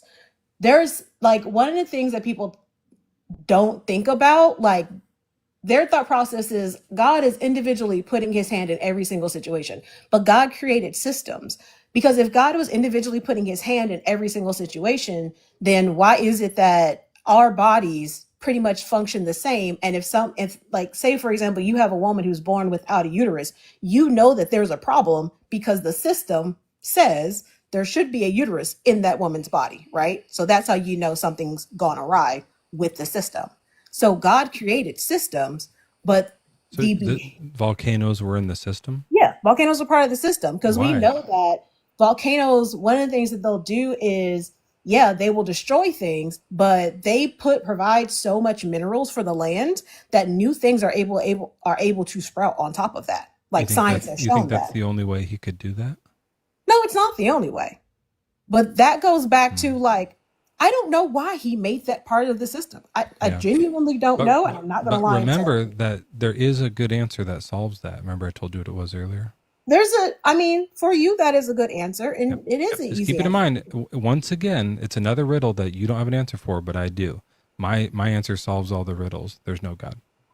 And can I what's just another riddle you've bumped into? Yeah, go ahead. another riddle? Well, I was just going to respond to what Tiana was saying earlier about all of the tornadoes and all this stuff being a result of Adam's sin or man's sin, but God is the one who, like you were just talking about, set up the system that way, who designed the system in a way that when we ate from the apple, all of these bad, terrible things would happen.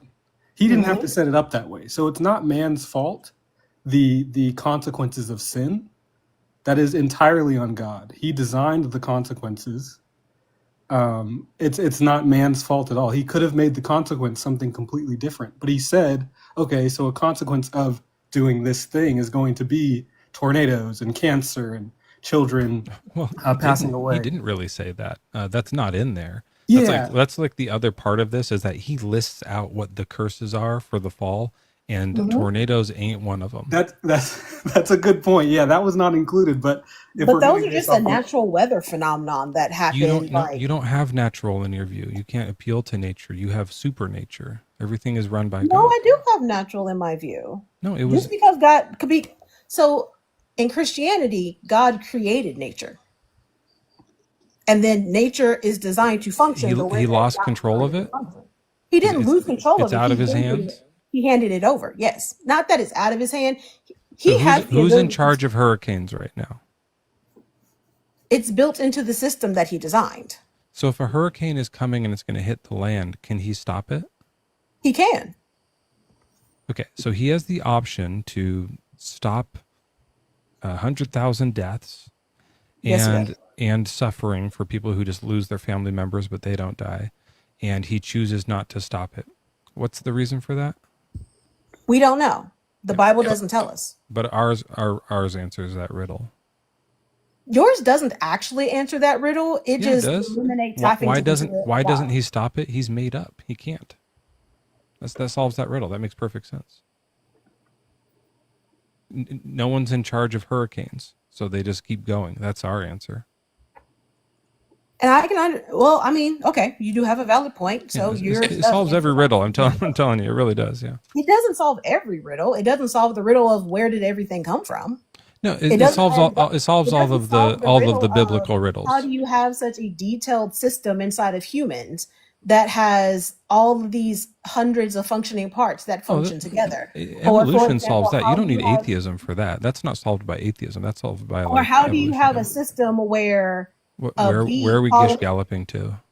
No. You're jumping topics fast. No, I'm not. I'm actually staying within the concept of nature. I'm still staying within the concept. Do you want me to address each one, or are you just doing a list? I'm just giving examples.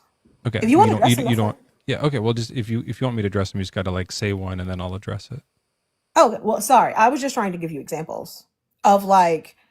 Well, sure. Actually, you know what? Yes. Yeah, we have explanations for those things that you're talking about, though. So, like, it's just not true. The system of how humans were created? Yes. I mean, that hasn't been proven. It's a theory. Natural selection is heavily proven. That's nature. You believe in nature. You think that is the system God put in place. No? I do believe that is the system. Are you a young Earth creationist? I'm sorry? Are you like a young Earth creationist? You think the Earth is 6,000 years old? Nah, that's dumb. Yeah. So you believe in evolution. You know that's the explanation. Ours is just that it makes sense naturally because it does. Like things are like fighting for space, and the things that like work better will survive, and the things that don't won't. That's it. Right. But one of the things that the theory hasn't been able to explain is how we go from single cell to multi-cell. That theory's never been able to explain that. Are you talking about evolution, the evolutionary theory? Yeah, like we don't have a theory that actually explains how we go from a single cell organism to a multi-cell organism. Absolutely, we do. That is actually very well explained in evolution. What you're talking about is how we go from no cell to single cell. You're talking about abiogenesis, and we do have a very decent theory for it. It's called abiogenesis. Mm-hmm. Yeah. But I mean, another theory is God. Right. Is another available theory. Okay. At the end of the day, let's compare them. Right. I can tell you like how, you know, the evidence right now is pointing to abiogenesis, and then you tell me how God did it. Okay. So ours basically, I'll try and keep this short.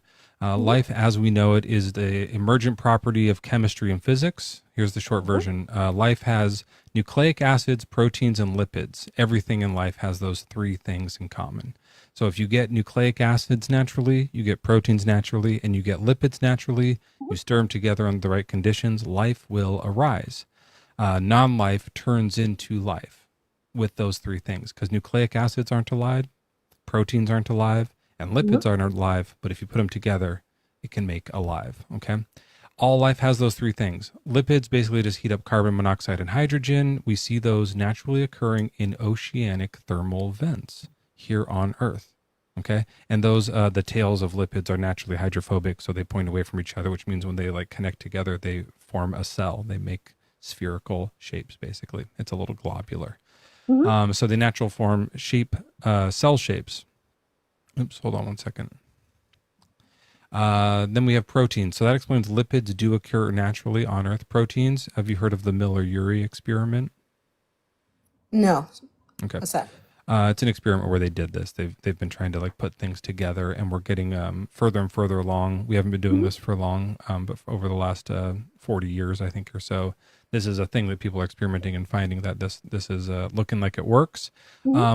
Proteins, by the way, are found like all over the place in the universe. Proteins fly around on comets in our solar system. We went to Comet 67P, which is Churyumov-Gerasimenko. The Rosetta spacecraft from ESA went there, got samples, and brought it back. In life, there's about 20 types of amino acids, which are the protein things, and 14 out of the 20 were on that comet. These acids are chemically existing, floating around in the solar system. Right? It's just chemistry. So, and also there's, or maybe that was on Bennu. There was some on 67P and some on Bennu, but they're finding them in both places. And then nucleic acids is the last part of it. And what we have seen is that RNA can form on the surface of clays. It sticks basically like the way it sticks together makes this ladder formation. Mm-hmm. And what you see is that's half of the double helix. Okay. Okay. The way that it forms, it makes these lines down clays. So yeah, we have, once you have the RNA world, you mix those three things together, you have an RNA world, and then that leads to the DNA world, or deoxyribonucleic acid. And then eventually you have single-celled organism, LUCA, the last universal common ancestor. Once you have that, evolution kicks in. Once cells are splitting, evolution kicks in, and the complexity grows from there. So that's my explanation as how it came to be. Those three elements are abundant in the universe. They happen naturally through chemistry. They were all in the same place at the same time, which isn't that hard to believe because they're so abundant. Especially here on Earth, we get tons of those. And then life started out of non-life. So that's my explanation. What's the God's explanation? How did he make life? My explanation is that God was the catalyst for all those things. He created all of those parts and pieces, and then he became the catalyst for all of those things to occur. So you don't believe in nature. You believe in supernature. That's what I was saying before.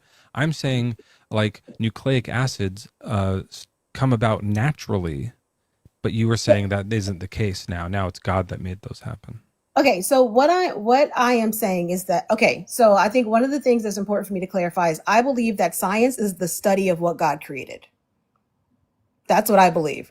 So I believe that when science proves, for example, that we have all of the elements that you were talking about, my belief is that God created those things. How? He created the systems and put them in place. How did he make it? If we're explaining things and the point is to see like which of these has a better explanatory power, you're answering who, how did he make it? According to the Bible, he spoke. Now, how that specifically works, I'm not going to lie to you and tell you I don't know. I'm not going to tell you that lie. So there's another riddle. So another unknown. There are unknowns. But again, like I told you when we first started this conversation, there are a lot of things that we do not know. I just explained it to you, though. So there was this riddle. How did life come to be? Tiana, there's this big riddle of how life came to be. We've been trying to figure it out. We found out all these answers. These are really good, well thought out, like scientifically discovered answers. And nothing I am as saying we keep adding these answers, you keep adding a bigger riddle. Oh, on top of that, there's a godless mind floating, or a brainless mind floating in nothingness that can read our thoughts. That's a fucking crazy huge riddle you're adding to like we're almost close to answering this, and you're going to make up this other thing. Why are you making up this other thing? Here's the thing. I'm not making up anything new that is trying to refute what you're saying. I'm not saying that anything you just said is wrong. I'm saying the source and why those things work the way that they work is because of God. I am not saying. How do you know that? Because I have faith in it. In the same way that you have faith that what the scientists discovered in their studies is accurate, it is not the same way. No, it's because not. Well, here's the thing. If you Tiana, have not, these things have science and experiments behind them. There's data behind this. You're saying after all this, I'm adding a second thing that has no evidence. That's so different. But here's the thing. We have scientific theories that were later changed or were considered to be false later on based on later on experimentation. Is that not true? That we have theories, that we had scientific theories that we had in place, and then we changed those scientific theories when we got more evidence. Like what? Give me an example. So around reproduction, for example, like women's reproduction, the theory was that the woman was actually the source of the sex, gender of the baby, whichever language you want to use, right? That was the original. What was that theory called?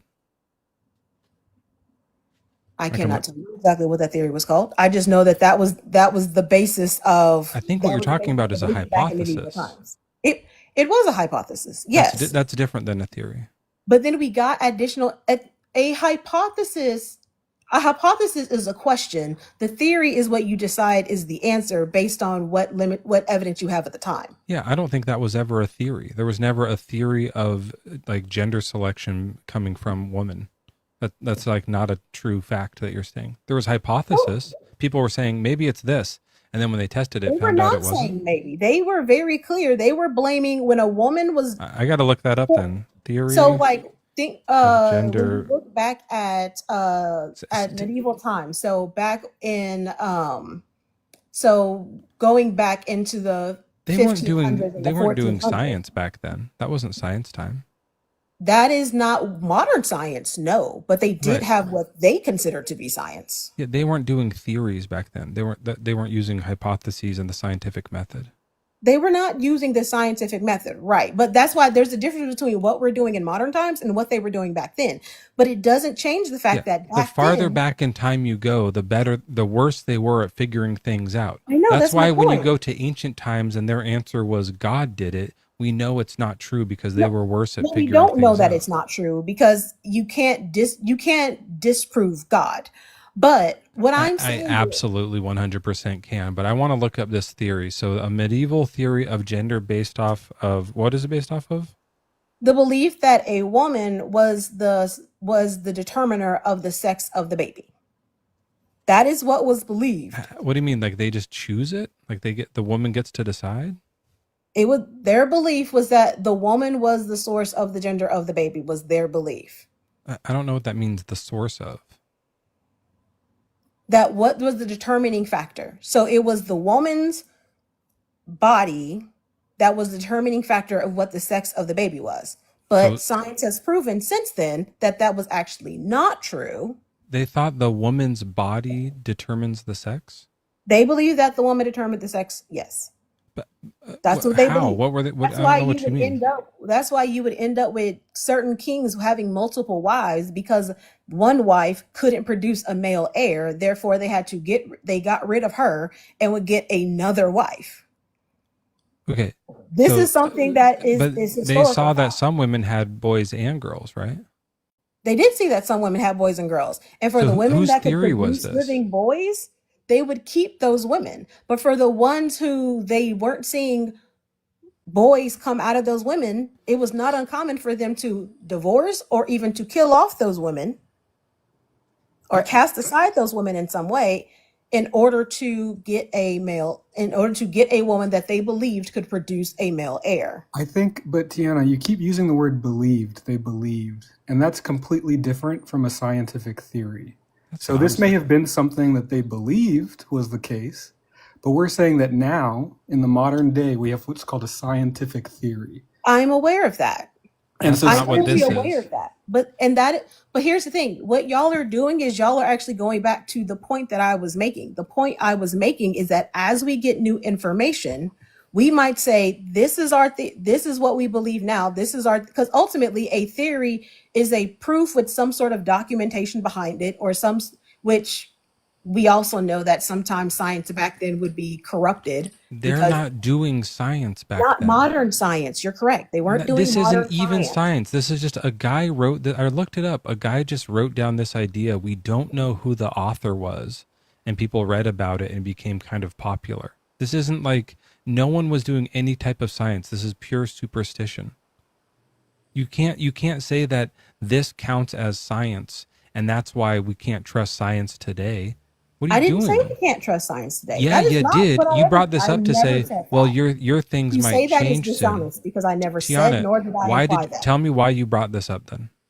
I brought this up because I said there have been times when we had a belief or a theory and we changed it as we got new information, as new studies have been done. Everyone agrees with that. Once we know. started doing science, we had we had like more accurate beliefs. We have more accurate theories. This isn't a scientific theory. You said scientific theories have changed over time. I said name one, and you brought up this. This isn't a scientific theory.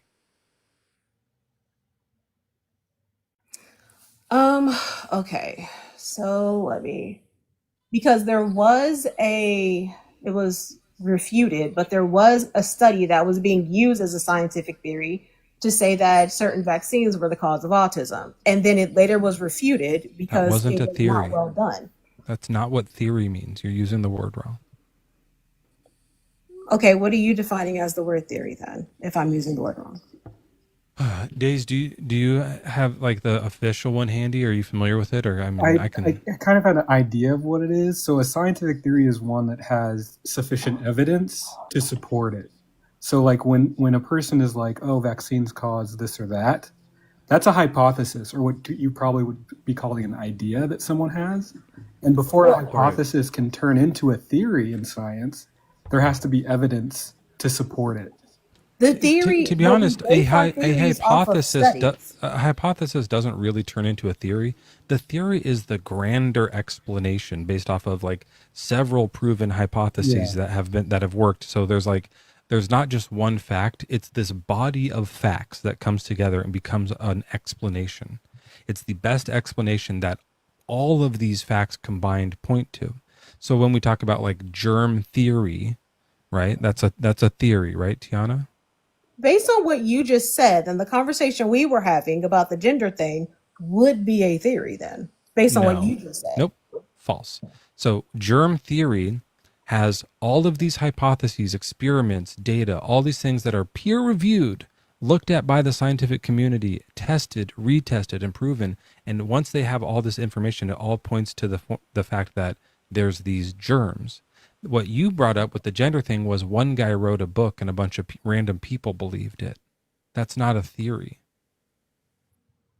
When we talk about theory in science, it's a capital T. A scientific theory is a very specific thing. I know that. And it involves the scientific method. I think that's the crucial piece that we're missing about those medieval ideas they had, is that it's not a scientific theory because it did not involve the scientific method. It was lacking that majorly. Yeah, the scientific method wasn't even around until like the 1600s or 1700s. So before that, nothing was science. They were figuring stuff out, but science wasn't invented yet. I understand that modern science was not invented by them. I do understand that. Science at all. It wasn't the right word for it before the 1600s. I think I know the hypothesis that Tiana is basing this off of. And it goes a little something like this. If I don't understand how things came to be, well, they must have been created by someone like me. I think of things intellectually. No, it's not a special plead or a make-believe. If I don't get it and I'm pretty smart, well, there must have been a magic man right from the start. It just makes sense. What was it in? D. That was a lovely song. Very lovely tune. Very good.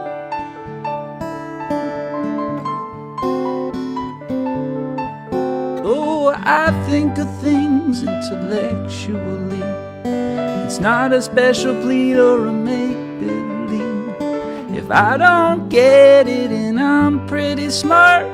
If I don't get it and I'm pretty smart.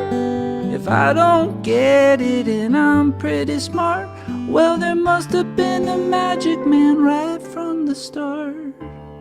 I think part of the assumption is that I disagree with science, and I don't disagree with science. I believe in the scientific method. I do believe in science. But believing in science doesn't require me to say that the Bible is not real. Because it does. No, it doesn't. It actually doesn't. Yeah, but the Bible has things that are like just scientifically untrue in it. So, what does the Bible have that's scientifically untrue? Talking snakes, a burning bush that can speak, rabbits chew cud, the earth is flat, donkeys talking. What does the Bible say? I mean, but here's the thing. But that's the reason why those things were miraculous, because that was God's actual intervention. Oh, that's interesting. So, for example, the burning bush that wasn't being consumed, that was weird. That's not normal. That's not how things are supposed to work. It was also talking. Yes, it was talking. That was the voice of God talking through a burning bush. Yes, he did something extreme and outrageous and something that does not occur in the natural system of things to catch his attention. Yeah, so that's not science. It was intentionally weird. It was intentionally unnatural. That's why it's called supernatural. Because that thing was not natural. That thing was supernatural. That was the point. The point was for it to defy. Yeah, so I think what we're saying though is that you have to separate science from the Bible. Like you can't. But I literally don't. But science does not back up a lot of the things that occur in the Bible, such as a talking burning bush. But for science to back up what is in the Bible related to like the burning bush or the talking donkey, then that would make a burning bush or a talking donkey natural and normal. The point of those occurrences was for it to be unnatural and unusual. That was literally the entire point of what was happening. There's a little bit of a like issue here. There are a few just like straight up facts that it says happen. That's like, here's how to make striped speckled sheep, and it's just like untrue recipes of like how breeding works. Just like the medieval thing was wrong about like where gender comes from. The Bible has some of that action too, where they were just wrong. They wrote it down at the time they were wrong. But the other thing about miracles and believing in science is you're at a bit of a like catch-22 here, because if you want to trust science and say that like when we look at data, or like if I drop this thing, I know it's going to go downward because all the data of previous data all points to gravity being true. We have the theory of gravity now. We can trust this and it'll go down. But now you're saying it's like a 50-50 chance this will go down. God might do a miracle and it might stay right here, or it could go up. It could go in any direction. So at any given time, we kind of don't know for sure what's going to happen, right? God can intervene. Maybe he has been intervening every other time, making things go down, and we just don't know it. And actually, it's been trying to go up. If inertia was true, it would be actually trying to just stay still. So you kind of like give up your ability to trust science, because now there's this spiritual realm that interacts with anything that we can't measure or know anything about, and it like takes away all justification for your beliefs. No, that takes it to a different extreme, because I believe so gravity exists. If something that is supposed to fall doesn't fall, now I have to ask the question of what is happening, because this is not normal. This is not what's supposed to happen. This defies science. So if something defies science, if it defies what's proven, then that's what makes it a miracle. Miracles cannot exist without there being an established norm and an established standard. Miracles are chaos in the universe. The only reason we can do science at all is because the cosmos is orderly. Correct. There are laws that it follows, so we're able to do that. Once miracles happen, it's chaos. We can't like know if anything is going to happen. There's no reason to do science anymore. No, that doesn't make it chaos. Miracles? Miracles doesn't, in the same way that a deformity is not necessarily chaos, because we know that the laws break every miracle. The laws of the universe get broken. Yes, that's the point. That's why it's a miracle. If it wasn't that's breaking, just what chaos means. Like it's non-uniform. Okay, so if you want to define a miracle as a moment of chaos, sure, you can define it as a moment of chaos. I made a whole video about it. Yeah, and that's fine, but that doesn't change the fact that God still let me rephrase that. It doesn't change the fact that gravity still exists. So if it's high in the air and it falls to the ground, it's just following the system. If it doesn't fall to the ground, now you got to ask questions of what's going on. Let me ask, Either there just is a to kind of explanation, like with an airplane flying, like someone mentioned in the comments, or God decided for whatever reason in that moment to intervene. Just to adjust the conversation a bit so we can go somewhere a little bit differently, because we've been kind of doing this for a little while. I do enjoy talking to you though. Do you think like why do you think these things happen? So like when you hear about a talking donkey in the Bible, you think that it's a true story? Yeah. Why do The you think reason, because the individual, was it Balaam? I believe it was, it was Balaam. So the problem is that Balaam was not following God's instructions. Balaam was about to do exactly what God told him not to do. And as a result, he was going to be cut down by one of the angels of the Lord. So God used the donkey to get Balaam to turn around. Now, why do you think that's true? Balaam could have made the choice to just keep walking forward and get cut down by the angel. You're missing the point. Sorry, go ahead, Joel. It doesn't matter, but God did tell Balaam to go. But anyway, it doesn't matter. Go on. I just don't think that's true. There's a talking donkey in the story, so I don't believe it. Why do you believe that's real? Because I do believe that miracles can occur. See, I think that this is at the heart of it. And like, obviously, Tiana's right when she says, yeah, if we saw donkeys talking all the time, that wouldn't be a miracle. But we don't see any other miracles. So there's really no reason to believe in miracles. There's no verified miracles. If there was like a whole pile of weird things that would happen, just like here and there, we'd go, okay, that's another unexplained miracle. But that just doesn't seem to happen. And if it did happen, then Mezzo's point would be right.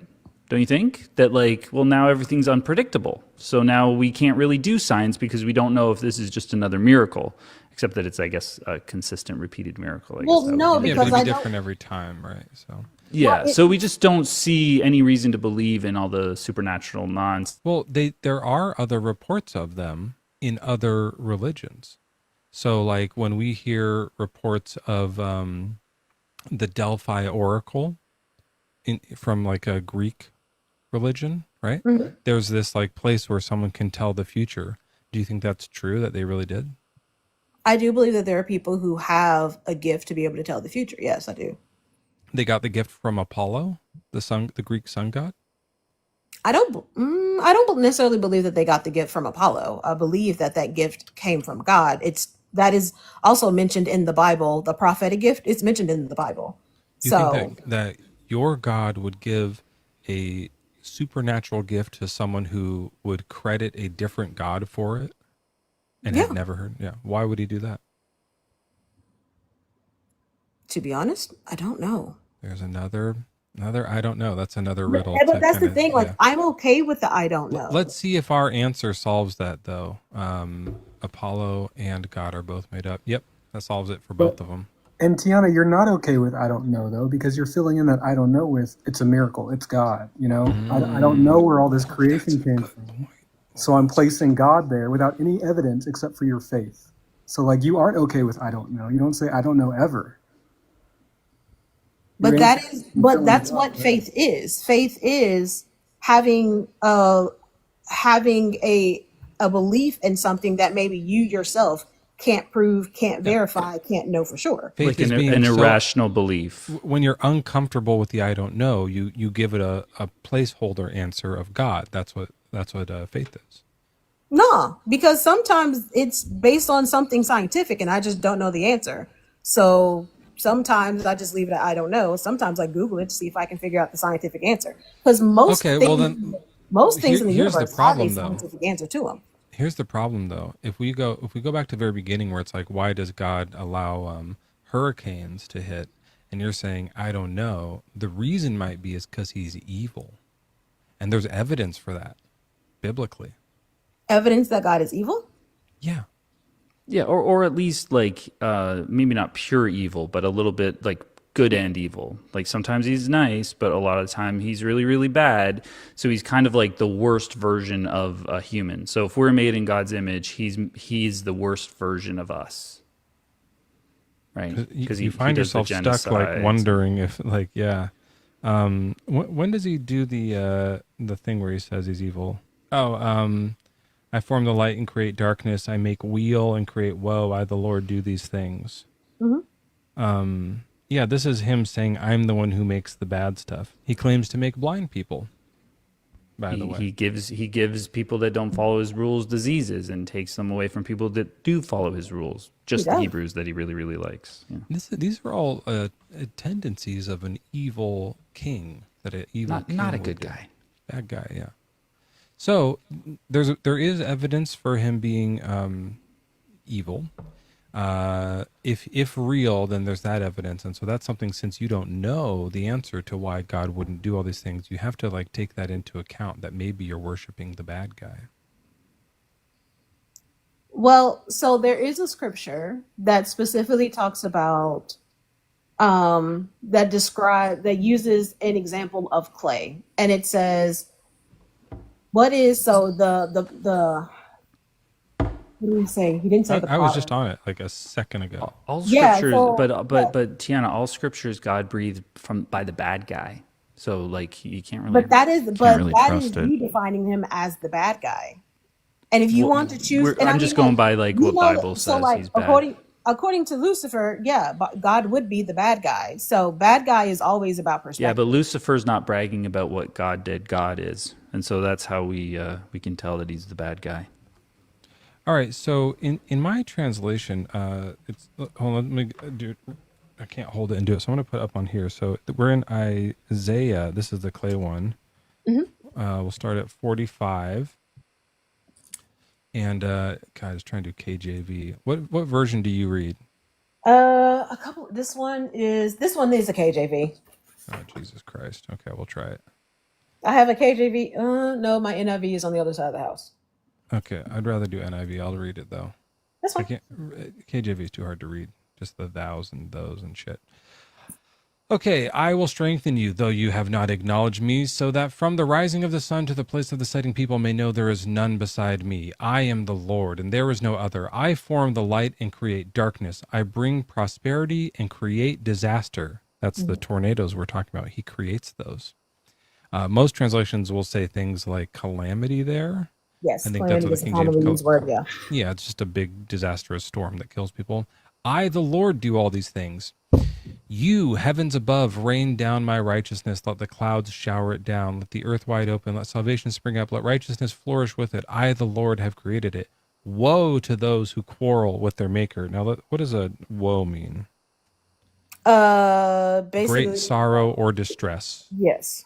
So he's going to send great sorrow or distress to people who quarrel with their maker.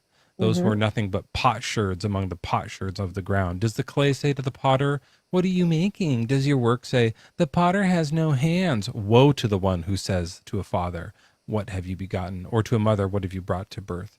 So he's saying, just by asking, I'm going to fuck you up. And he does do that in the story. He kills people who don't believe in him and asks him, oh, is there a spam problem? I don't know what it is. You guys just don't. You can mod me too, Mezzo. I'm keeping an eye if you want to give me mod. I wasn't paying attention. Do we trust Dave? That's interesting. Yeah, I don't trust myself. He's just not around enough, you know. It's hard to trust a guy that's Joe, Joe, I'm here all the time, man. I don't know. Well, why don't you talk more? Well, I will. I just, I didn't know. You're creep. That's called creeping. Sometimes, I have you on in the background. I just like listening to your voice while I'm doing other stuff, Joel. I'm not background quality. I'm foreground content. I'm not allowing you to set up polls though. Okay. Oh yeah. I'm study it. Like you got to study me and be fully. Oh, I study tuned in. I study you. I study you a lot. Don't worry. Nicely done. Okay, so here's all the terrible things. So it's very possible then, because like we said, we've been looking for answers to these riddles, Tiana, and we're going to get going in a minute here. But one of the answers is it's all made up, which would solve all of them at once. But one of the potential answers is that God is the bad guy in the story. So that's something you're going to have to wrestle with. And we've found this evidence. I know you know the Amalekite story. Mm-hmm. Yes. Yep. So there's lots of good evidence. When you go through the Bible, and you can see I have a bunch of pins here. These are all these times where he's doing like crazy horrific things. And I didn't mark all of them. Right. Yeah. Like there's times where he is for sure the bad guy in that story, killing innocent people. Right. Going overboard with punishment, sending people to be raped on the battlefield because they didn't believe in him. He lifts up their skirts and lets them get violated. He does. And in those moments, I'm like, bro. Not the good guy. So this is something to deal with. This is what I wrestled with when I was, 17 or so. I was like, I might be praying to the wrong guy. And I kept wanting to believe it was real because I'd been indoctrinated like everyone else. And then I was just like, I at some point had to like kind of go, I don't know if, even if this story is real, I don't know if I can like worship this guy. It's too bad. So something to think about. I mean, that's the reason why I say I understand when people make the choice to be an atheist, because none of your questions are unreasonable. And most humans are very uncomfortable with the unknown, with the questions of not feeling confident in the answer. That's the reason why I started this out saying there are things, like I'm going to be honest about the fact that there are things that I do not know, and I'm not going to pretend otherwise. And any Christian who does is lying to you. Every None of us Christian know. does. That's what Days was saying. You don't know, so you know the answer is God. That's what Christianity is. Not necessarily.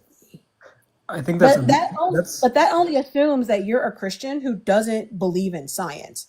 And not all Christians disagree with science. Well, there are Christians who believe, like I said, I believe that science is the study of what God created. So my belief is God, well, according to Genesis, God created the universe, the heavens, the earth, all that stuff. He created all the things. He put the systems in place. And then we as humans are studying what it is that God put in place. That is my belief. It's okay if you don't agree with that belief. I generally don't get mad about it. I know some people in the comments earlier were talking about why do Christians force their beliefs on others? I think Christians shouldn't force their beliefs on others. I think it's stupid. I think if a person invites the conversation, you have the conversation. If they want to believe, they can. If they don't, you don't condemn them. You don't make them feel bad. You just move on like Jesus tells you to do. That's what I believe.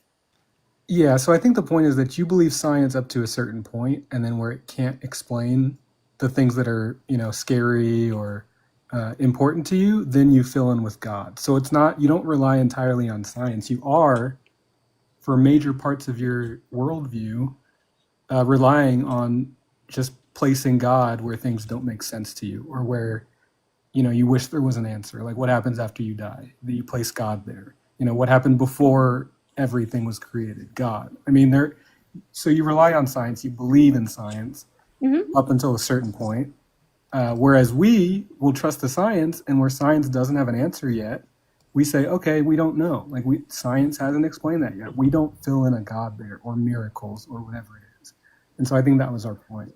Well, I don't necessarily fill in. Like, I do understand what you're saying, and what you're saying is a logical thought process. What I'm saying is that I recognize that most of the questions most of the things I have questions for do have a scientific explanation.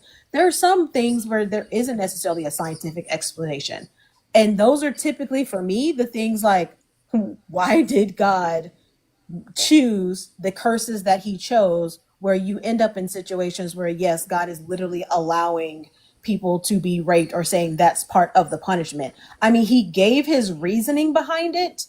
Do I necessarily agree with his reasoning? No, but at the same time, I'm not sovereign. I didn't create any of this crap. So you disagree with him, but you think he's right.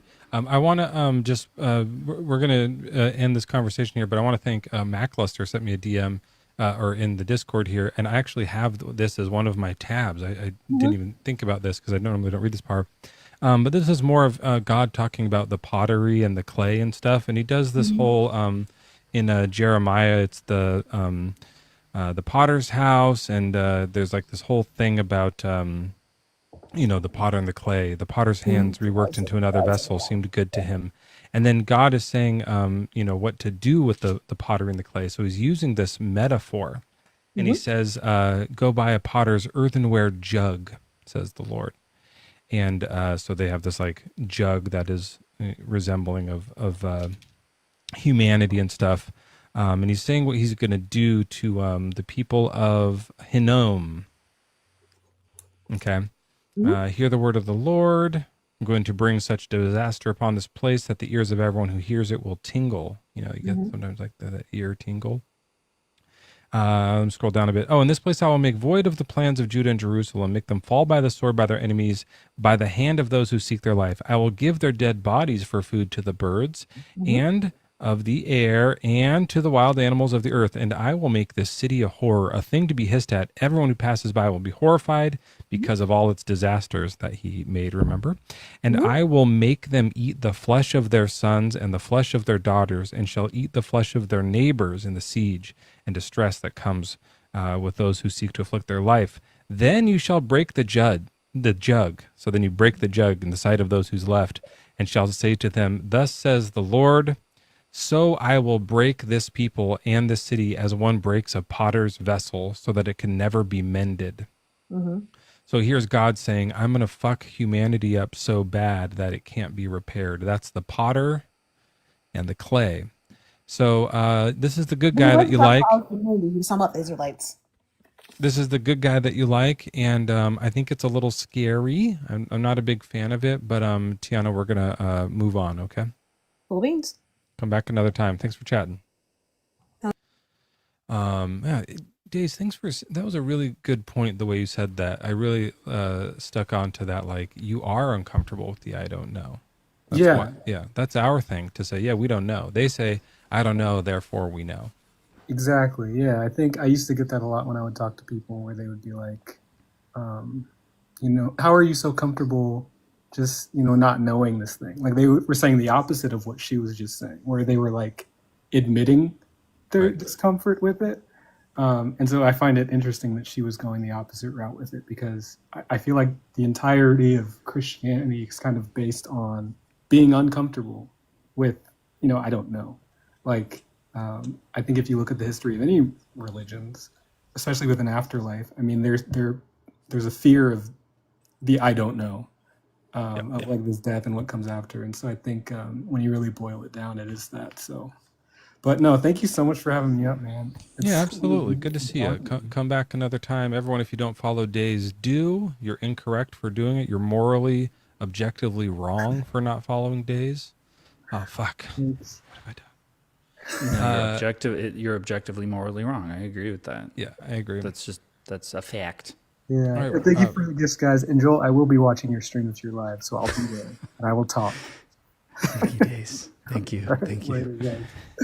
But it is true that like the gapes that God fills there's more gapes than you would have expected, because there's the morality gape and there's the purpose gape, and meaning and purpose is the same gape, right?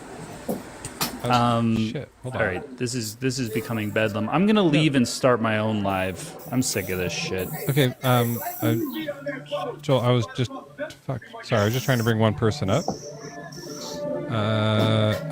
Joel, it was the top of the hour, so Joel left. Let me just do a quick top of the hour, and then you guys can talk.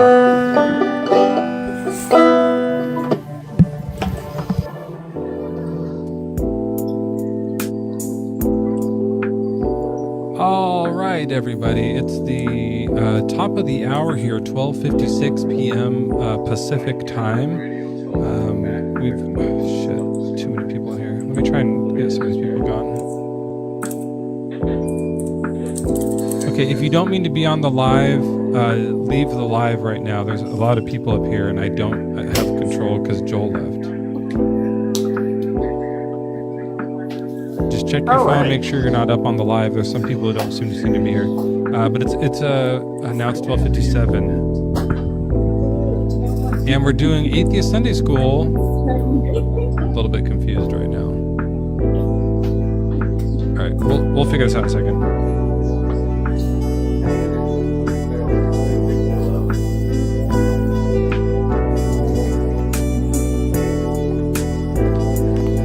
Be sure to tune in to Joel's live coming up soon later today. Also, Bad Bible Debates has about 3 episodes left in this season, so you're going to want to check those out.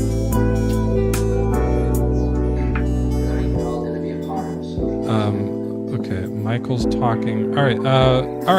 What are your ages and religions? Jesse, Sirloin, Crafty, go ahead and say how old you are and what your religion is.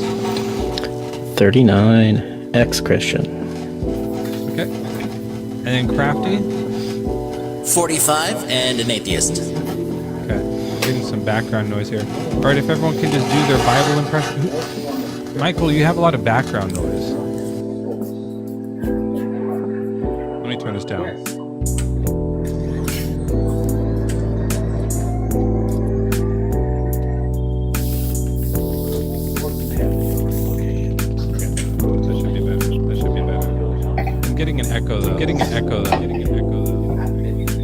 Ibrahim, are you echoing? Oh,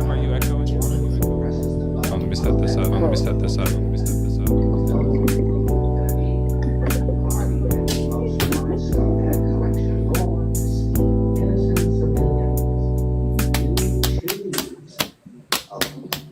you might want to decide quickly because the people are coming up may not be quite so noble.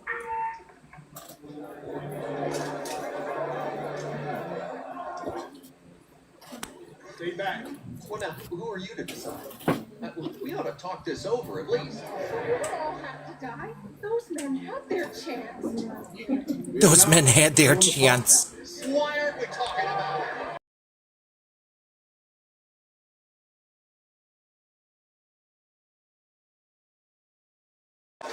Hi, hello, can you guys hear me okay? Michael? Michael, you're on the live. Fine. Jim Michael, needs you to pack up and put the kids in the car right away. you're on the live, Michael. What are you doing? Outside. Those cops can't be trusted. Jim needs you away from them as soon as possible. Michael, turn your TV off. Hold on, let me mute You'll him. have to move fast. Where am I supposed to take them? Where am I supposed to take them? 250 52nd Street. Leave as soon as the patrol car pulls out. Jim believe you.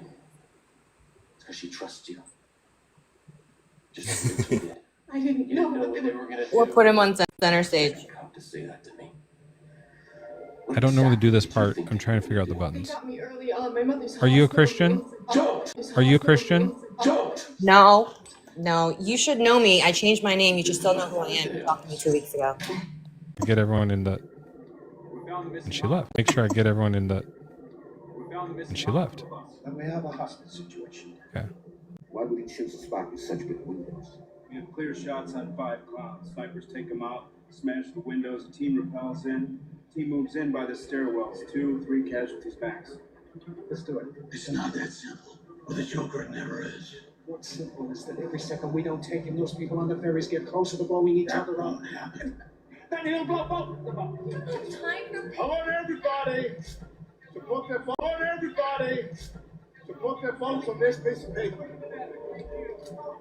If anyone's got pens, Then he'll blow both of them up. we need to get folks in quickly. Come on.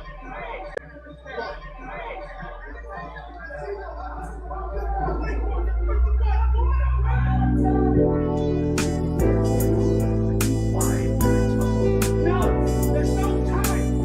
Yes, there's a building, but we have to save them. Why?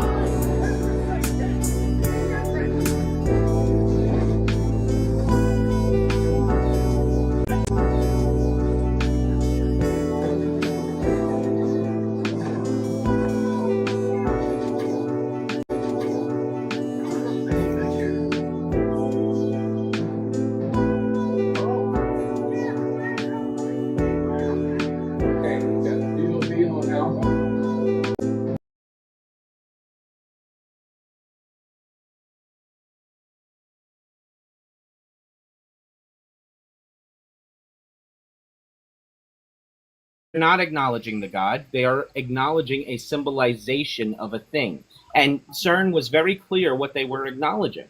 What And did if that God symbolize? I just And told you, actually, it symbolizes the cosmic dance of creation and destruction.